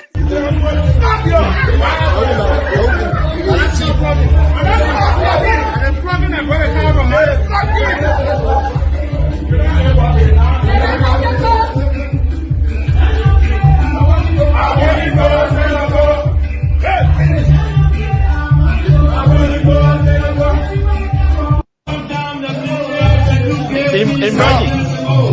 Look at Kev Stomach. Yeah. Imagine that 50,000 are working in that one pocket. 50,000. Fagon, I really believe that money can make bigger dance. That's also bigger than what dancing now. But to be honest, guys, I think Costa is a smart guy. He knows when to strike to get what he wants, and I think that's being very savvy. No. You know what? I disagree with you, Gibson. Gibson, we can have this conversation. I disagree with you. Then you suffer for 6 years. Yeah, I just don't understand. Look, listen. The man couldn't come back to JMB, right? He couldn't go and join a party that you will go and get nothing. So it's better for him to join somewhere where you will chop and you get out. You stay chop. Yeah, instantly. Yeah. No, it's wrong. No, Gibson. He could have returned. Yes. Gibson, we know. Gibson, we know what we're talking about. Costa could have returned. But every day he make it worse. Yeah. Every day, right? He added to the pain and suffering of his own bitterness. Me, I would say no more when it comes to the Costa and his relationship and his past relationship. But I think to death do us part, he make the mistake the brother made It's the worst in the history of Guinness Book of Record. It's the worst in the history of Guinness What Book would of Record. happen if George Weah Because had won? let me finish. There was nothing under this heaven, so help us God, Joe Weah was ever going to win this election. Nothing. Gibson, you knew that. You knew that people were so angry with George Manneh Weah Gibson. You knew that. Even when you were advocating for Teron Gonglo, you told me, Gibson, you said Joseph Boakai can win this thing. Ed Remy, I was playing basketball with my son. Ed told me, except some kind of mistake. But Ed told me that Joseph Boakai was winning this thing. The food I ate today, I can swear to that. I don't want to do this. But certainly everybody saw it coming. And you that created, you that brought this thing into being, you that fought for this. Man. Decision. And that was the issue. So when you see these guys, go ahead. Tento, you know where I was convinced that George Weah would have been flogged bitterly? Throughout the 6 years, there was a group of people referred to consistently as disenchanted sedition. They make up almost half of the voting bloc of the party. They were disenchanted. Now, a Lone Star team, the local player, they now party. Time to put Jesse on them. You call Eugene Nangbe, Israel Akinsanya, Kanyo Bagbala, and those guys. Okay, fine. As if that was not enough insult. Listen to Dr. Tenney today. You get many like Wozi then, yeah, Sylvester Pee-wee then, all these guys. Then you, on top of it, right? You leave them and send for the foreign-based player. Who were the foreign-based players? Dr. Peabody, Kev Hassan, Ben Sanvi, Tomalin Josh, and Henry Costa. When those disenchanted seditions saw those guys and understood how much money was paid to them, their ticket, their hotel, their feeding, they were like, you know what? Enough is enough. If this man takes us to be fool, we need to show him that we're not fool. Let me confess something to you today. Many of the seditions were not going out again to campaign. Unde small children, girlfriend, and but the people who could move and shake things stayed back. Whether Lester or all the other group, you couldn't see them nowhere in no counties. And I'm telling you today, just as you saw those guys drinking and enjoying, look in that photo. They made themselves a particular group and team. They did not mix up with the other seditions because they felt the jealousy. So that day when they were reporting, you saw how their studio was beautiful, everything. Before that day, they were dealing with a place called MCC TV and CDC TV. When Costa then came, they faced this beautiful thing in collaboration, I think, with KMTV or whatever. Oh, they became superstar. And the guys just left them to roll to a defeat. And it hurt. It hurt. Let me ask you a question. I want to hold you there. I want to hold you there. Let me ask Fagon my question, Gibson. Then I beg you, Gibson, before I forget. Fagon, you Liberians need to hear this from you. Mm-hmm. Why? Right? In that cycle of the international bass player, that was Kanu Bagbala. What's his name? The Kanyo Bagbala. Kanyo. What was the other guys then that were pushing? At least tell us something like, okay, put it on Zoom, Australia. None of them. The only folks you saw sitting over there, those were the people that had a plane ticket, their green card, their passport, or the citizenship document in the packet ready to leave. Let's name them. The only person that came in and slipped up was your picking Manupaka Demand. But besides Manupaka Demand, the rest of them had a one-way ticket to go back to where they came from. And that was an issue with your people, the Koji, the Moba Manu, the spokesperson Barbara, the Acid Do that used to fight here on Spoon Talk They were all sidelines. And the people stepped back. Because the foreign-based players came to town. They were in nice hotels. They were giving cars. You saw them in a vehicle. They were giving monies. And the people who were to do the jobs were sidelined. So the guys too decided to step back. And just like foreign-based player play for Lone Star, the moment the game was over, what happened? They got on the flight. They left. And they are back. And what happened now to the party? Koji them backing. They're backing for nothing. Bro, let me tell you something. All those guys that went down were contractors at different levels. Their contract was to come and show face. Pardon, let me say where I agree with you. You know, and they did show face. Sometimes we can argue, but there's something when somebody say you see logic, you must agree. The abandoning of the CDC leadership structure and appointing another leadership structure to head a campaign, it hurt George Weah. I didn't even see Moluba Molu, who is a great campaigner, who used to be a great campaigner. I didn't see him. I didn't see him going into communities, leading people, calling mass meetings, going and having press conferences and all of these things. And so George Weah, like I said the other day, he shot himself. And Dwalu always say the man won't be president again. I think that's that. And Tony said that if you listen to Tony very carefully, he abandoned the people. And but the man did not want to be president. Yeah, I don't think the man wanted to be president. And no, for me, I thought from the beginning that Joseph Boakai was going to win, right? But when the first round finished, Gibson, you are right. I got a little bit confused. Yeah, what do you say? Lucy, go ahead. I said you are right, because from the beginning, President Weah's initial plan was to just serve for 6 years. Fagon, you're aware of that, right? That was his promise. Now, but right after he won, a lot of the guys around him started pushing him to go for 2 terms.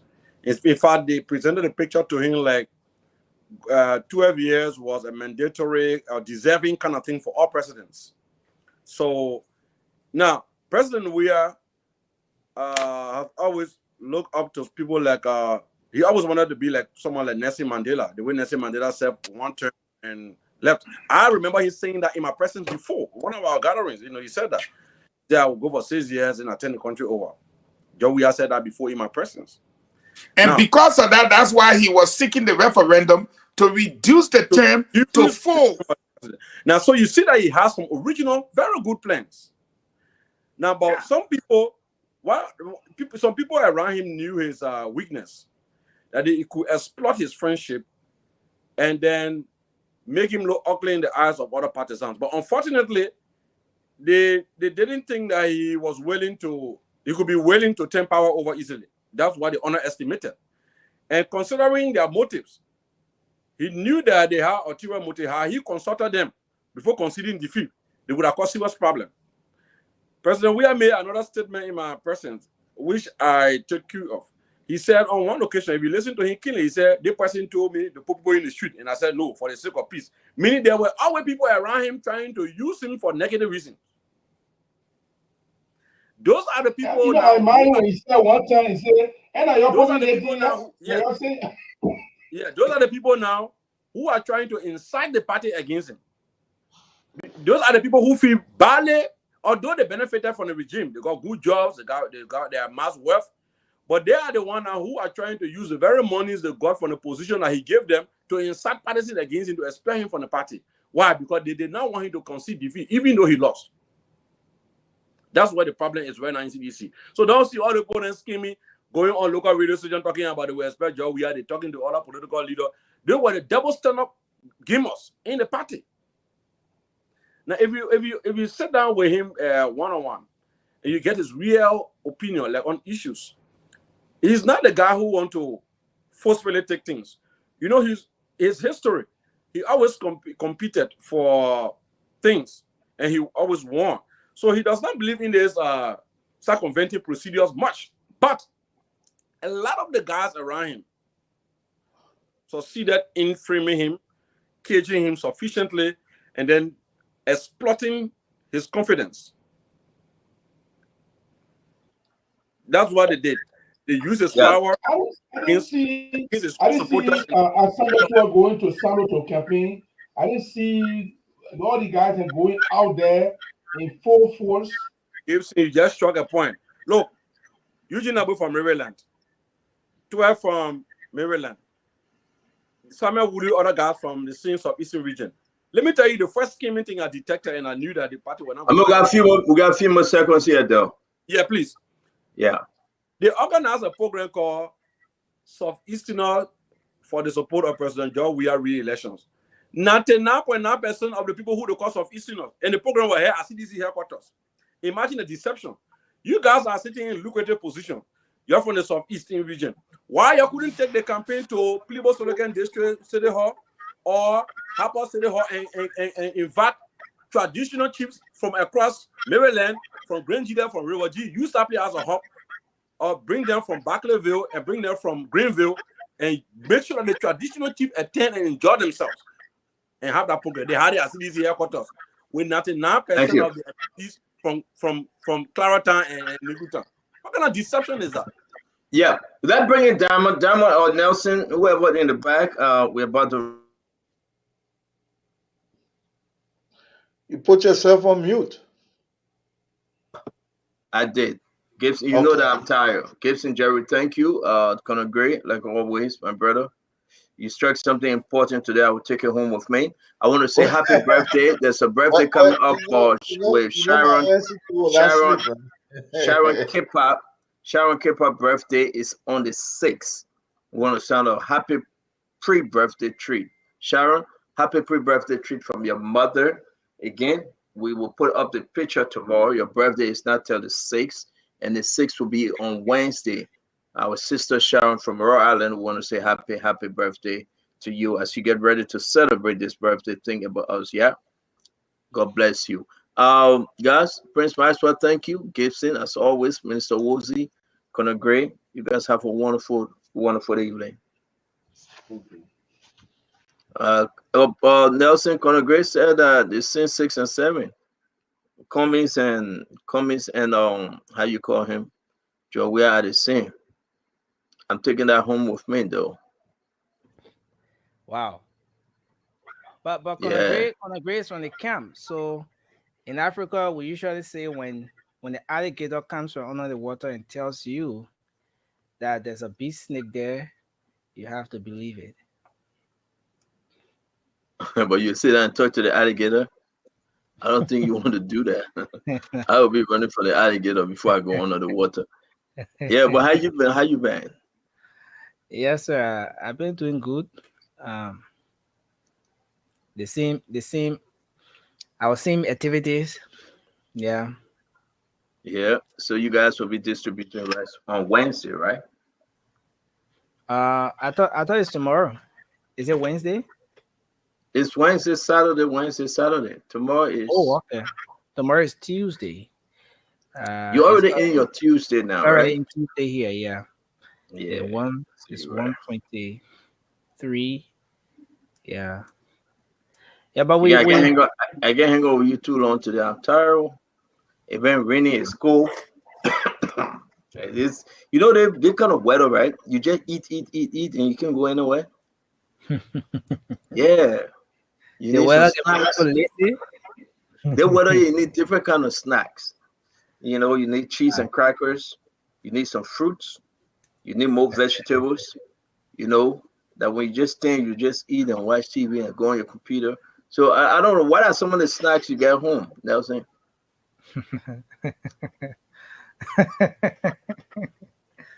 See you, I beg you. But I don't spend much time home, so how we get it? No, Nelson. See you. The other way start to number the whole conversation, the Liberian people say you will go rest.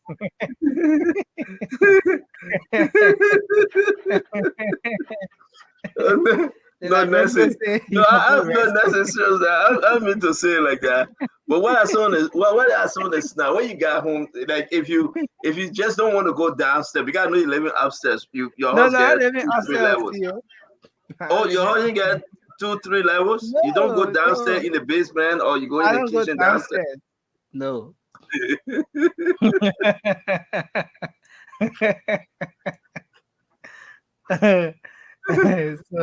so that's it. Somebody said that's it. That's a snack that rest. Cool rest. That's it. Stop. Let me ask you a question that you can answer. You know, you get snack, right? You get what you got? Maybe something light to go to bed. You know, something light, Nessie. I mean, so what kind of what snack you have? No, that whole snack thing there, it not really working. Bread and you know you can calm down in your kitchen, open the cabinet, you know, just open the refrigerator, just get some pudding. You got some pudding in your refrigerator. See what big here. No, that's it. You have to my head, man. Don't do that to me. Tell me what you got in your cabinet, in your pantry. What you got in the pantry? No, see, I don't spend much time home, so I agree, but you get it picking home. You get it. What you have in the pantry? Like when you get up in the middle of the night, you want snack on something. What do you have? See, I drink water.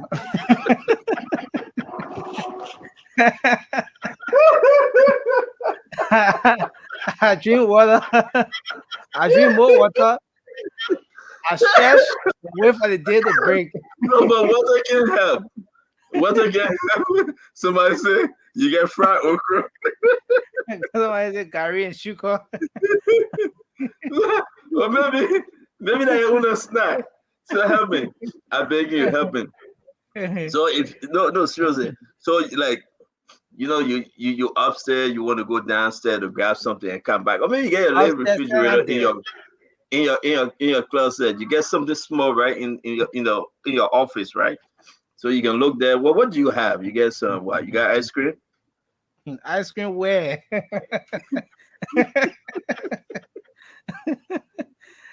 See, ice cream no there. No ice cream. All right, you have cheese and crackers with some grapes. No cheese and crackers. No. See, in the first place, we can't keep things like grapes in too long here because if you're careful when LDC go, that grapes, everything will get spoiled in that bags and things. So what you have now for snack? You gotta help me. See, I drink water. Look at Bill. Water not snack, begin. Water not snack. How you put water? But see, I don't even believe in that too much snack thing. See, that's not me.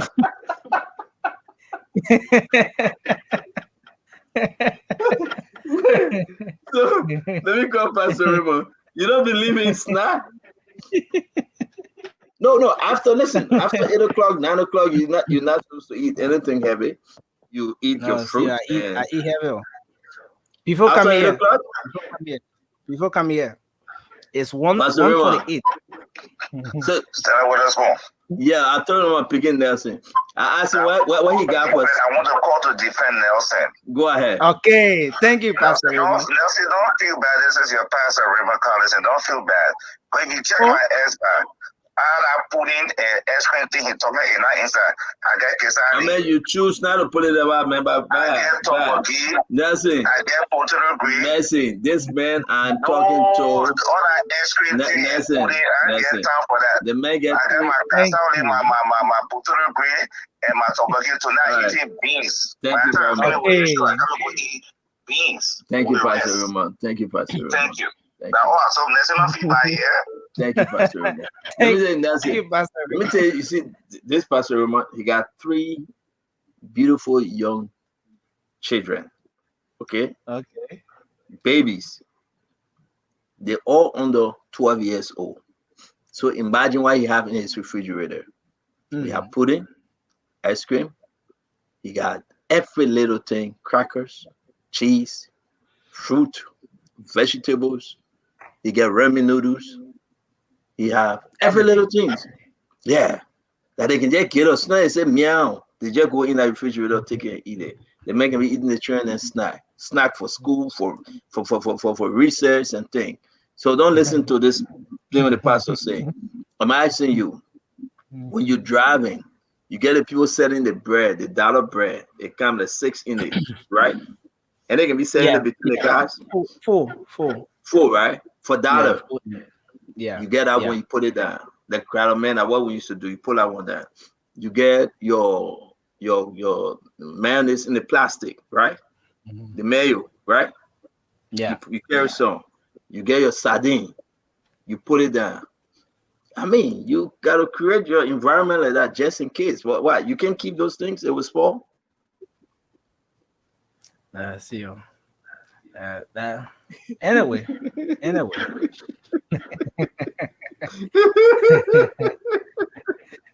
See you today.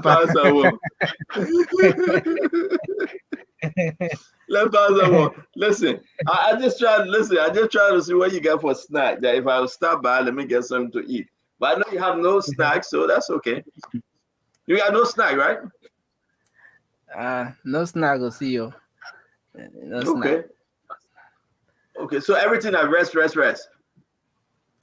No, not really rest, but that whole snack thing about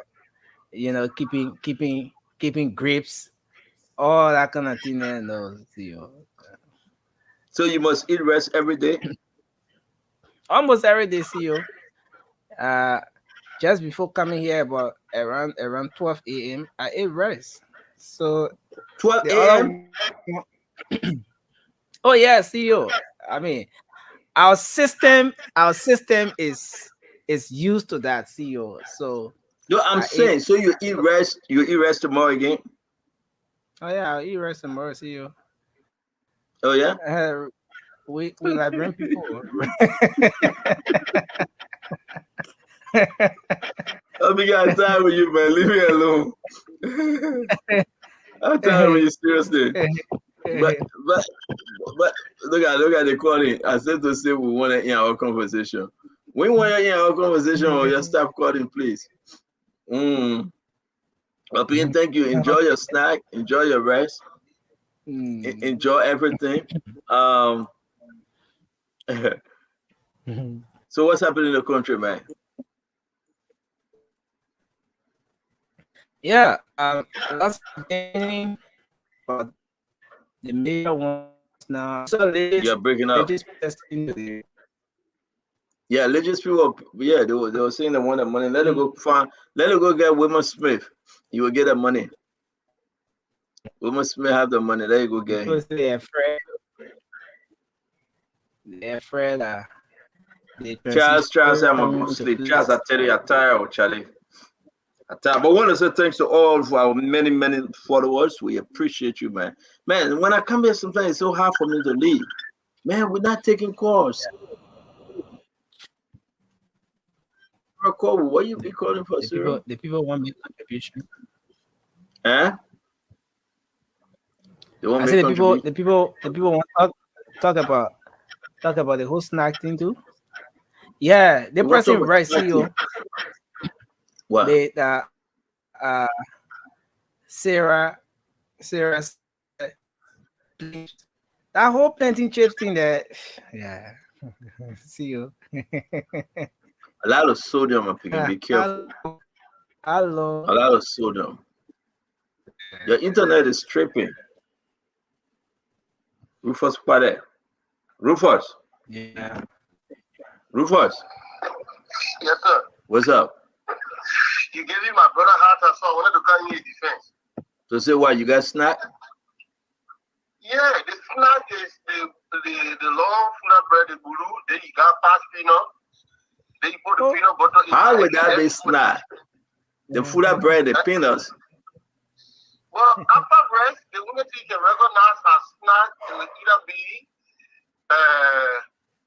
the peanut butter or the mayonnaise with the bread. So I think my brother is right. Oh, my man, but we understand why you better leave me. Hold on. Let me go in defense 1 second. My man, but leave me by. No, I'm not leaving you because we say man like me. When the only thing you can do the Busse man when they pray, you go cassava, you eat it. He asked the lawman man, say you not eat. Cassava with you. Eh? But like, only cassava mean that you have eaten. No. Only rest you know. Okay. Maybe I'm in America yet. My 2 7 years old, they eat cassava eat the body more than any other thing. Your what? My 2 7 years old, the twin. They eat cassava doggy? She eating right now. She eating the water cream. I was blessed today. I got a newborn baby. Go and tell my son to come eat cassava doggy. It will be there for years. My brother, you see my children do in the school that I cassava eat the body. The home teach me how to cook. That cassava doggy made your children to do the school? I tell you, my brother, this DNA is working. But for them, that's the man forcing the small children to eat cassava doggy. For you not to go buy chicken nugget. The man that force the small children to eat that for you. You know, you gotta stop forcing the children and let it eat what they want to eat. No, brother. Let me tell you. If I call you on video right now, the other one I called because my wife gave birth yesterday, and the baby name is Israel, and I put water going to buggy for her. Right now, the twins, the older one is eating the water going to buggy as we talking to you, myself. Water green doggy, the 7-year-old eating it. Yeah. So the baby that just got born to will start eating water green doggy. Give me 3 months from now.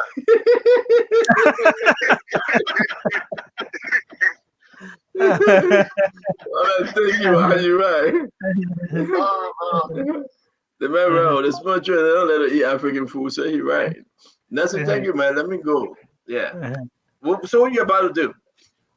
So I will take some calls for the rice, maybe up to 2 o'clock, because we were able to take a little over 70 names last night. So I want to push it maybe to 150. But you're supposed to come in today to take names, right? Yeah, so but we'll talk behind the scene. You didn't, so try to do it today. Yeah, I mean, you got to do it every day, in the day. In the night, you won't get anybody. We need to get this thing going. But thank you very much, Nelson. And thanks to all of our followers. Till we meet again tomorrow, let God bless you and let God keep you. Have a good evening, whatever you may be. Bye. Okay. Well, folks, again, we want to say thanks for joining us. We are going to move on now to start to take some names for the rice distribution. As you know, there's going to be a round of distribution. Another distribution is going to be taking place on Wednesday. That's tomorrow. So we will take some names. All you have to do tonight is to call your name, and tell us. Just call your name, and then give us your phone number, and then that'll be okay. And then we will be using that information for you once you come in to get your rice on Wednesday. We'll be using those names. So I will put the numbers up on the screen shortly. Let me try to do that. Let me put the numbers up here quickly. So you can call on this number and make a contribution. You just call in, give us your name, and give us your phone number. We will have to do that. You have to be very fast in doing that. So we take many callers, And then if you called during the previous editions of the program, please don't call today again. We want to make sure that other people who did not have the opportunity to participate can call in and be able to have the time to do that.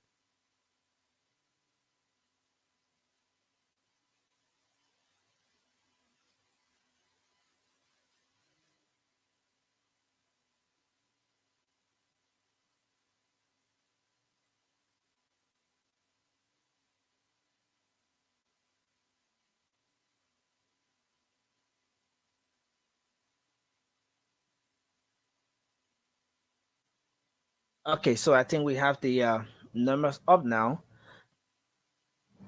So the numbers to call is the numbers are 0776 918 639, and you have 0555 10 10 75. These are the numbers to call, and you'll be live. You'll be live, and you can just call that number and you'll be live. So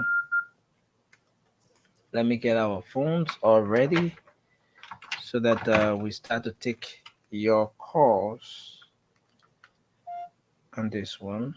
Okay. All right. So,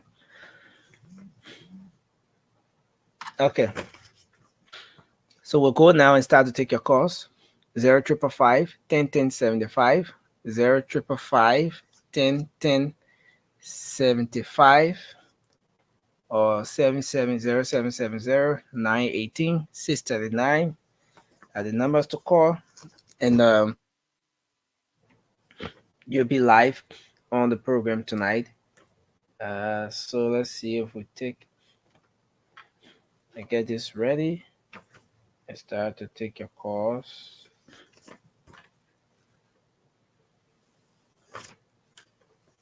So at about 2, we'll move to the late night show. The late night politics will be on. But in the meantime, let's take some calls. So we'll go to the phone lines. So we'll go to the phone lines and start to take your calls now. Let's talk to our first caller. Okay. Oh, wow. There's an issue here with this. Let's make sure that this line is working.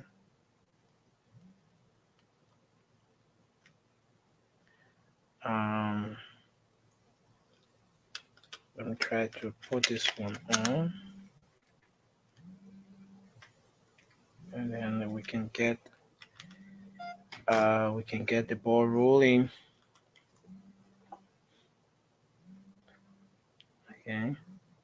Okay, so our lines are ready. So we take our first call from here. Okay, this one is off as well. So let's take our first call. Hello. Hello. Yes, your name and where you call from? Okay, this is Apostle Rufus William Collins calling for Eskimo Speaking Place, Kukafina. Okay, so just hold a bit, sir. Okay. You said, what's the first name? Rufus. Okay. What's the last name? Collins. Collins, right? Collins. S. Yes. What's the number? 0776. 0776. Yeah. 57. 57. 04. 04. 38. 38. 570438. Thank you. Take another person. Hello. Hello. Yeah. Hello. Yes, your name and where you call from? I'm Jackson calling from GSA. Jackson, what's your full name? Jackson Monuba. Jackson Monuba. Yeah. What's the number, Jackson? 0776. 776. Yeah. 5707. 5707. Yeah. 65. 65. Thank you. Hello. Hello. Hello. Your name and where you call from? My name is Marcos Dennis. My name is Marcos Dennis. I'm calling from Somerset. Marcos? Yeah. Marcos Dennis, right? Yeah, Marcos Dennis calling from Somerset. What's your number, Marcos? You don't know 91210. 911-210, right? You don't know 91210. I got that. Thank you, Marcos. Let's take another person. Hello. Yeah, your name and where you call from? What's the name again, sir? Mark? Mafasing. How do you spell the Mafasing? Capital MC PHEARSON. PHEARSON. Okay. What's the last name? The Dawa is DAWEH. What's the number, sir? 0770 Yeah. 203 Yeah. 201. Thank you. Hello. Hello. Yes, your name and where you call from? My name is Lawrence Dawa and I call from the LBS community. Lawrence, what's the last name? DARWOR. Your number? 0770 Yeah. 42 Yeah. 64 Yeah. 16. Thank you. Another one. Hello. Hello. Your name and where you call from? My name is Martin George calling from Josephine. Martin George. Yes. What's your number, Martin? 0778 Yeah. 0778 Yeah. 0778. I got that, sir. What's the next Yes. 08 one? 08 32 32 77. 77, right? Yes. Hello. Yes. Hello. Hello. Yes, your name and where you call from? Benson P. Nelson P. Benson P. Benson P. Yes. Okay. Benson, what's your number? 0776 0776. Yeah. 71 71 78 78 28. 28. Thank you. Hello. Hello. Your name and where you call from? I'm calling from Abel. Topa? Yeah. Okay. Topa, what's the last name? Tupak Pane is my name. Mane? Yeah. How do you spell it, Mane? KP capital KPANAR. What's your number, Topa? 0777 Yeah. 34 34, yeah. 86 86 22. 22. Thank you. Hello. Hello? Yeah, your name and where you come from? Yeah, my name is Jatu Sano. Jatu? Yeah, Jatu Sano. Jatu Sano. Yeah. Yeah, it's on 07 54 54 10 2 10. 10 Yeah. 5410, right? Yeah. Yeah, what's the last two digits? 87. 87. Yeah. Thank you. Hello. Hello. Hello. Hello. Your name and where you call from? My name is Maurice Donso. I call from Puebla. Maurice Donzo? Yes.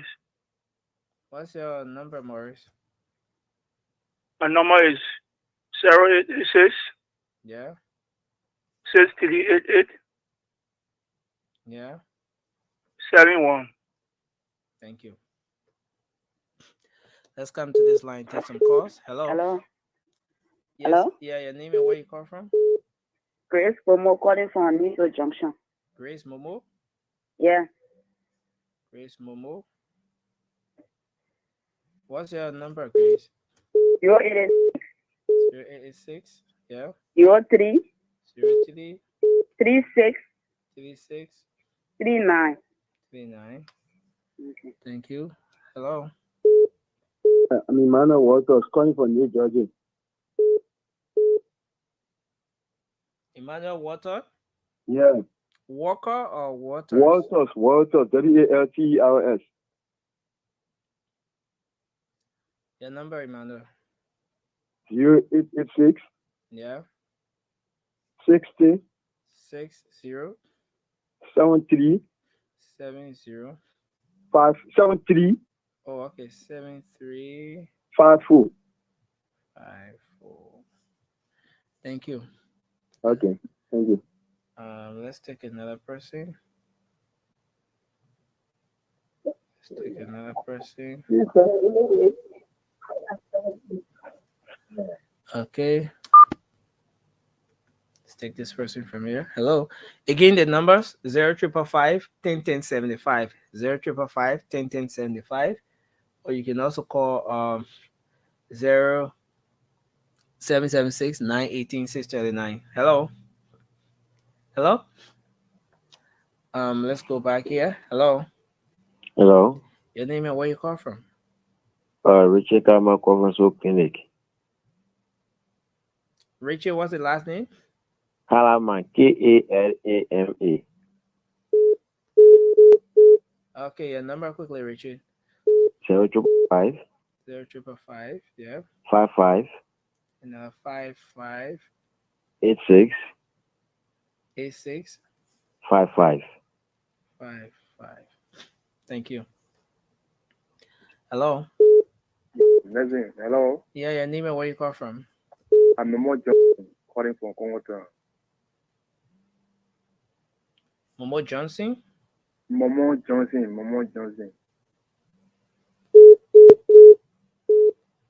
Your number, Johnson? 0886, yeah. 80 76 82. What? 82. Thank you, sir. Thank you. 82, yeah. Let's take this person. Hello. Hello. Yeah, hello. Your name and where you call from? Yeah, my name is Fanny Foley, and I join you from Corey. Fanny Foley, right? Yeah, Fanny Foley, FOLEUR. Oh, FOLEUR. 0770. Yeah. 20. 20, yeah. 42. 80. 80. Thank you. Thank you, sir. Hello. Hello. Your name and where you call from? Hello? Hello. Yeah, my name is Kolu Richard. Kolu? Yeah. Kolu Riches? Yeah, calling from Cherokee Road, Lower Street. What's your number? Our number is 0775 Yeah. 91 91 95 95 55. 55. Thank you. 91 9555. Thank you. Hello. Hello. Hello. Okay, we'll call this way. Let's take this person. Hello. Hello. Okay, your name and where you call from? My name is Sidiki Keita, and I'm calling from Clarendon. Sidiki? Keita. And I'm calling from Clarendon. What's your number, Sidiki? 07770 Yeah. 26 Yeah. 540. 540. Okay. This person. Hello. Hello. Okay, this person left the line. Hello. Hello? Yeah, hello? Your name and where you call from? Yeah, this is Joe Ebenezer Molu. Joe I call from Duporo. Joe Molu, Yeah, Joe right? Molu. Yeah, from Duporo. Your number, Joe. 0777 Yeah. 6 6 what? 66 66. Okay, 66 Yeah, 1096. 1096. Yeah. Okay, so we'll hold you there and take this person. Hello. Hello. Hello? Your name and where you call from? My name is Abdullah Thomas. Abdullah? Yeah, Abdullah. Abdullah. Abdullah Thomas, right? Yeah. What's your number? 0775 0775. Yeah. 38 38. Yeah. 16 16 50. 50. Thank you. Let's talk to you. Hello. Hello?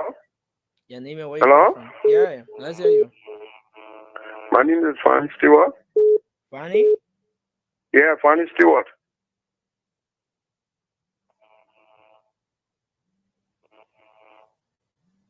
Okay. 0775 Yeah.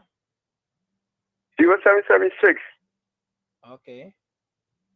539 Yeah. 530. Thank you. Hello. Hello. Hello.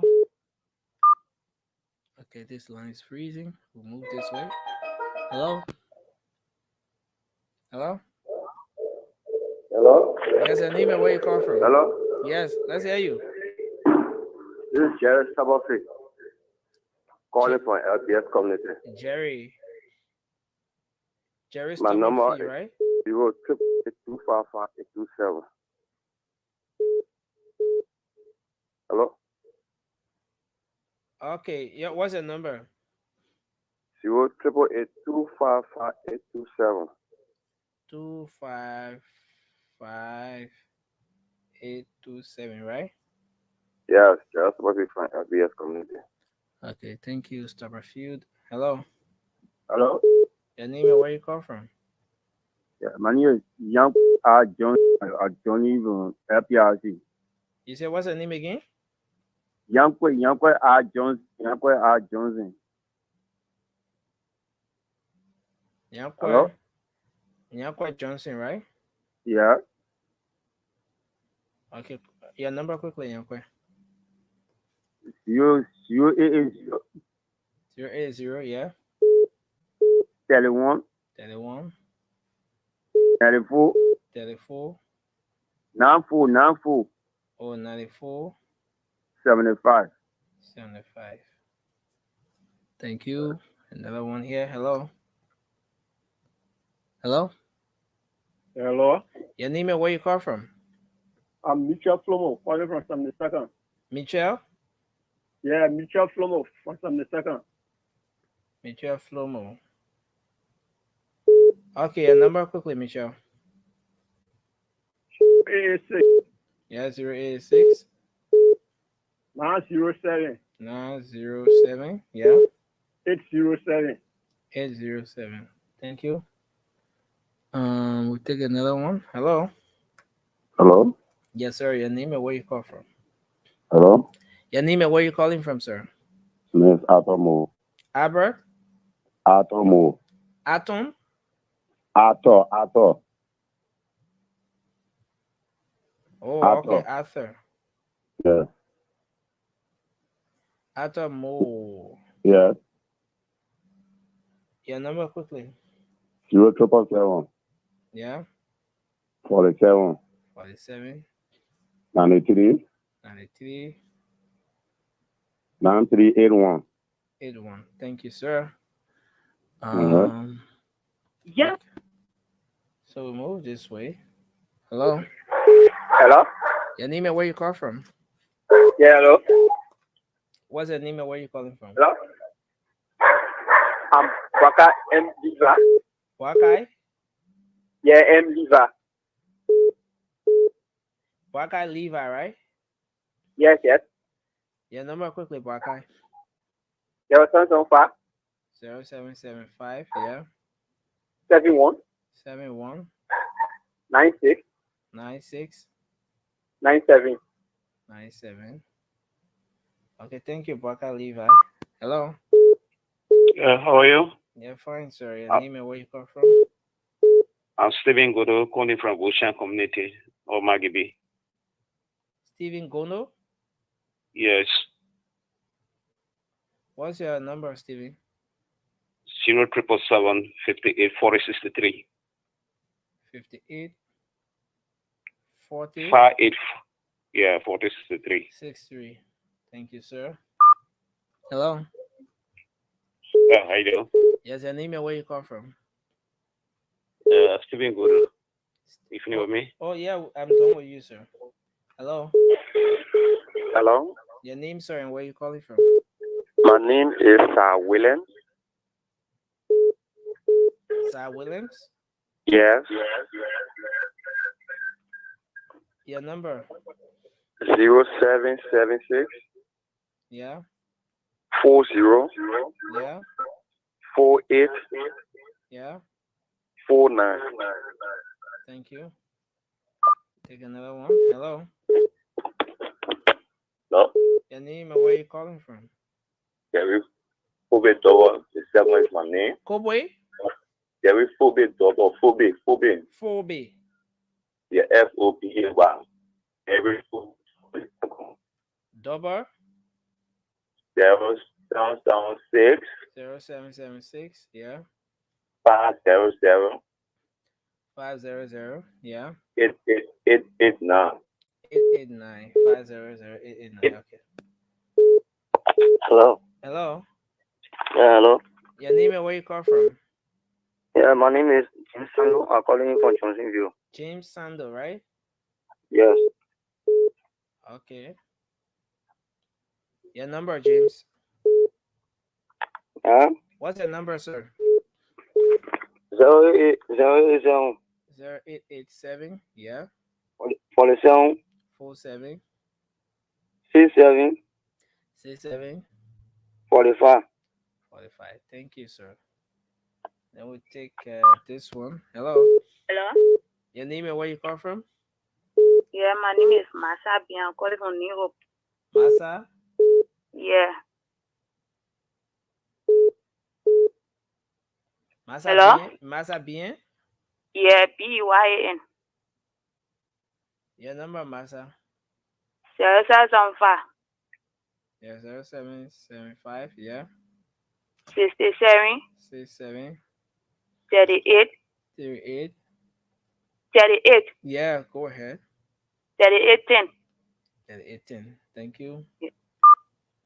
Hello. Hello. Hello. Hello. Hello. Yeah. Yeah, your name and where you call from? You said what's your name? Patricia Hine from Johnsonville. Patricia Hello? Heaney, right? Yeah. From Johnsonville. Okay, what's your number? 0770. 077 what?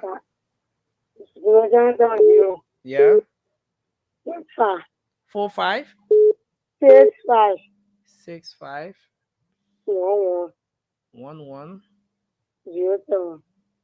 07. Thank you. Okay. We take this person. Hello. Hello. Hello? Yes, sir. Your name and where you call from? Calling from Bonafide. Anthony Sa. Anthony Sa. Yeah. Anthony Sa, right? Yeah. Your number, Anthony?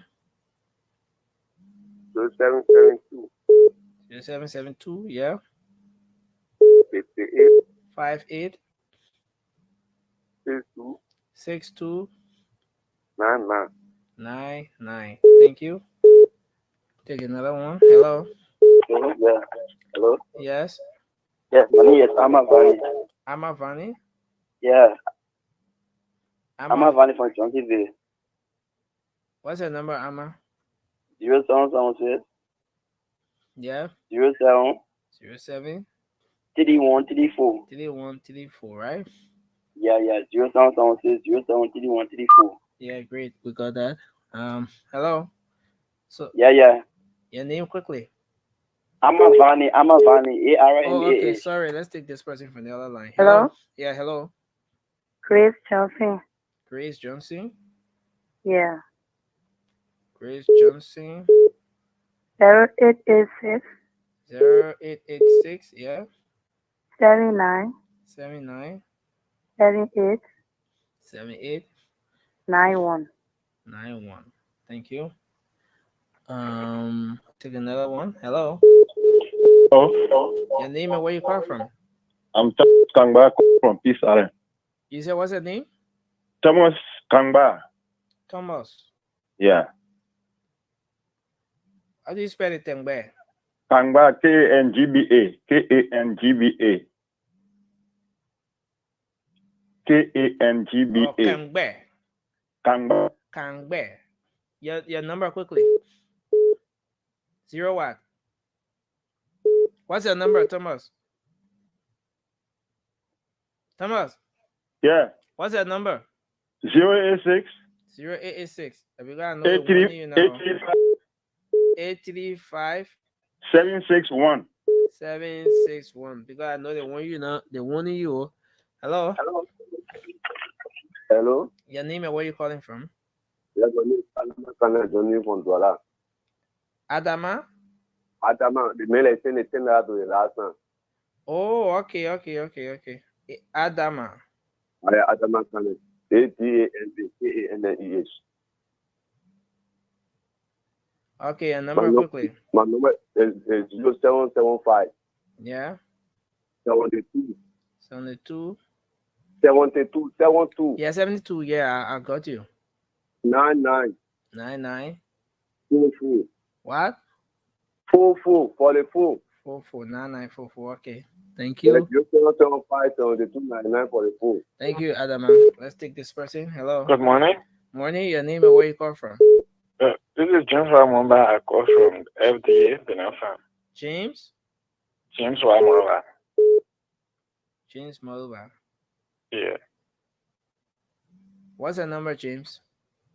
0886 Yeah. 777 777. Yeah. 947. 947. Thank Yeah. you. Hello. Hello. The line is freezing. Hello.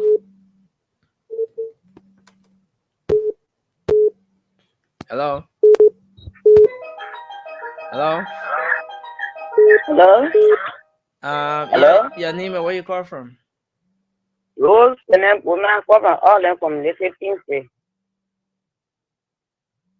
Rose? Yes. What's the last name? GPOMIA. Woman. What's your number, Rose? 0881 Yeah. 88 Yeah. 55 55. Yeah. 86. 86. So we take the second to the last call now. Hello. Hello. Yeah. Your name and where you call from? I call from Lower Johnsonville. Your name? My name is Eric Weir. Eric Weir. Yeah. Your number, Eric? 0777 Yeah. 29 29 87 87 25. 25. We'll take the last call now. Hello. Hello. Hello. Are you here? Okay, so we take the last call from here now. Hello. Oh. Who? Hello. Hello. Hello? Yes, and name me where you call from. My name is Josephine Morris, calling from Finland. Josephine Morris, right? Yeah. Okay, what's your number, Josephine? 0775 0775, yeah. 90 90 4001. 4001. Thank you. Thanks a lot, Josephine Morris. We appreciate you, and we appreciate all of you out there for participating. If you tried but didn't make it through, you can always try again, because this is an ongoing process. Of course, we'll be taking more names and numbers tomorrow. We'll announce when exactly we'll be doing that, but you can just keep following the Spoon Network. It's going to be across the Spoon Network. So you can listen to 107.5 tomorrow. That's Spoon FM. You can listen to 101.1 tomorrow. That's Fabric FM. You can listen to 95.5 tomorrow. That's Super FM. So across the Spoon Network, you will catch us on one of these frequencies. I want to say thanks to you tonight for being a part of this edition of the program. This is how we like to wrap up Spoon Talk. As you know, this is Liberia's most followed talk show on radio and online. This is where you get authentic information about all of the major happenings in the country. Spoon Talk is off now. We'll be back tomorrow. But coming up shortly is the late night show, the late night politics on Spoon. And I'll be right back on that. And the rest of the guys will be here. Our co-moderator, Mohamed Sokia, I understand he's going to be back with us. And the rest of the team, the late night show team, will be here shortly, just in a couple of minutes. So you can come back, join us. Let's have a great show. Until then, I'm Nelson Collier. Have a good night.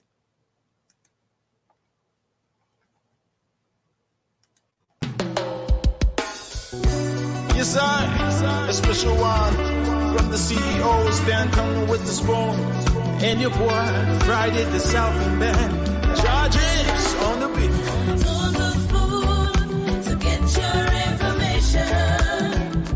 To the spoon to be part of our discussion. Spoon, spoon, spoon television. Spoon, spoon, spoon radio station. Spoon gonna tell you what is happening in Liberia. Spoon gonna tell you what is happening in Monrovia. Spoon gonna tell you what is happening in Africa. Just to spoon, you will know. If the children crying for starvation, just to spoon. You want to get a news update, brother, to spoon. You want to know what is happening in Monrovia, to spoon. Politicians want to make their decision, just to spoon. You want to know what happening in the ministry, to spoon. Yeah, to spoon. Yeah, to spoon. You from Fonjema, Maryland, to spoon. Yeah, to spoon. If you eat congratulate my brother, to spoon. You got a Spoon TV, you got a Spoon Radio, to spoon. Yeah, to spoon. You wanna get a news update, to spoon. What? Yeah, Rastafari. Kilibamba.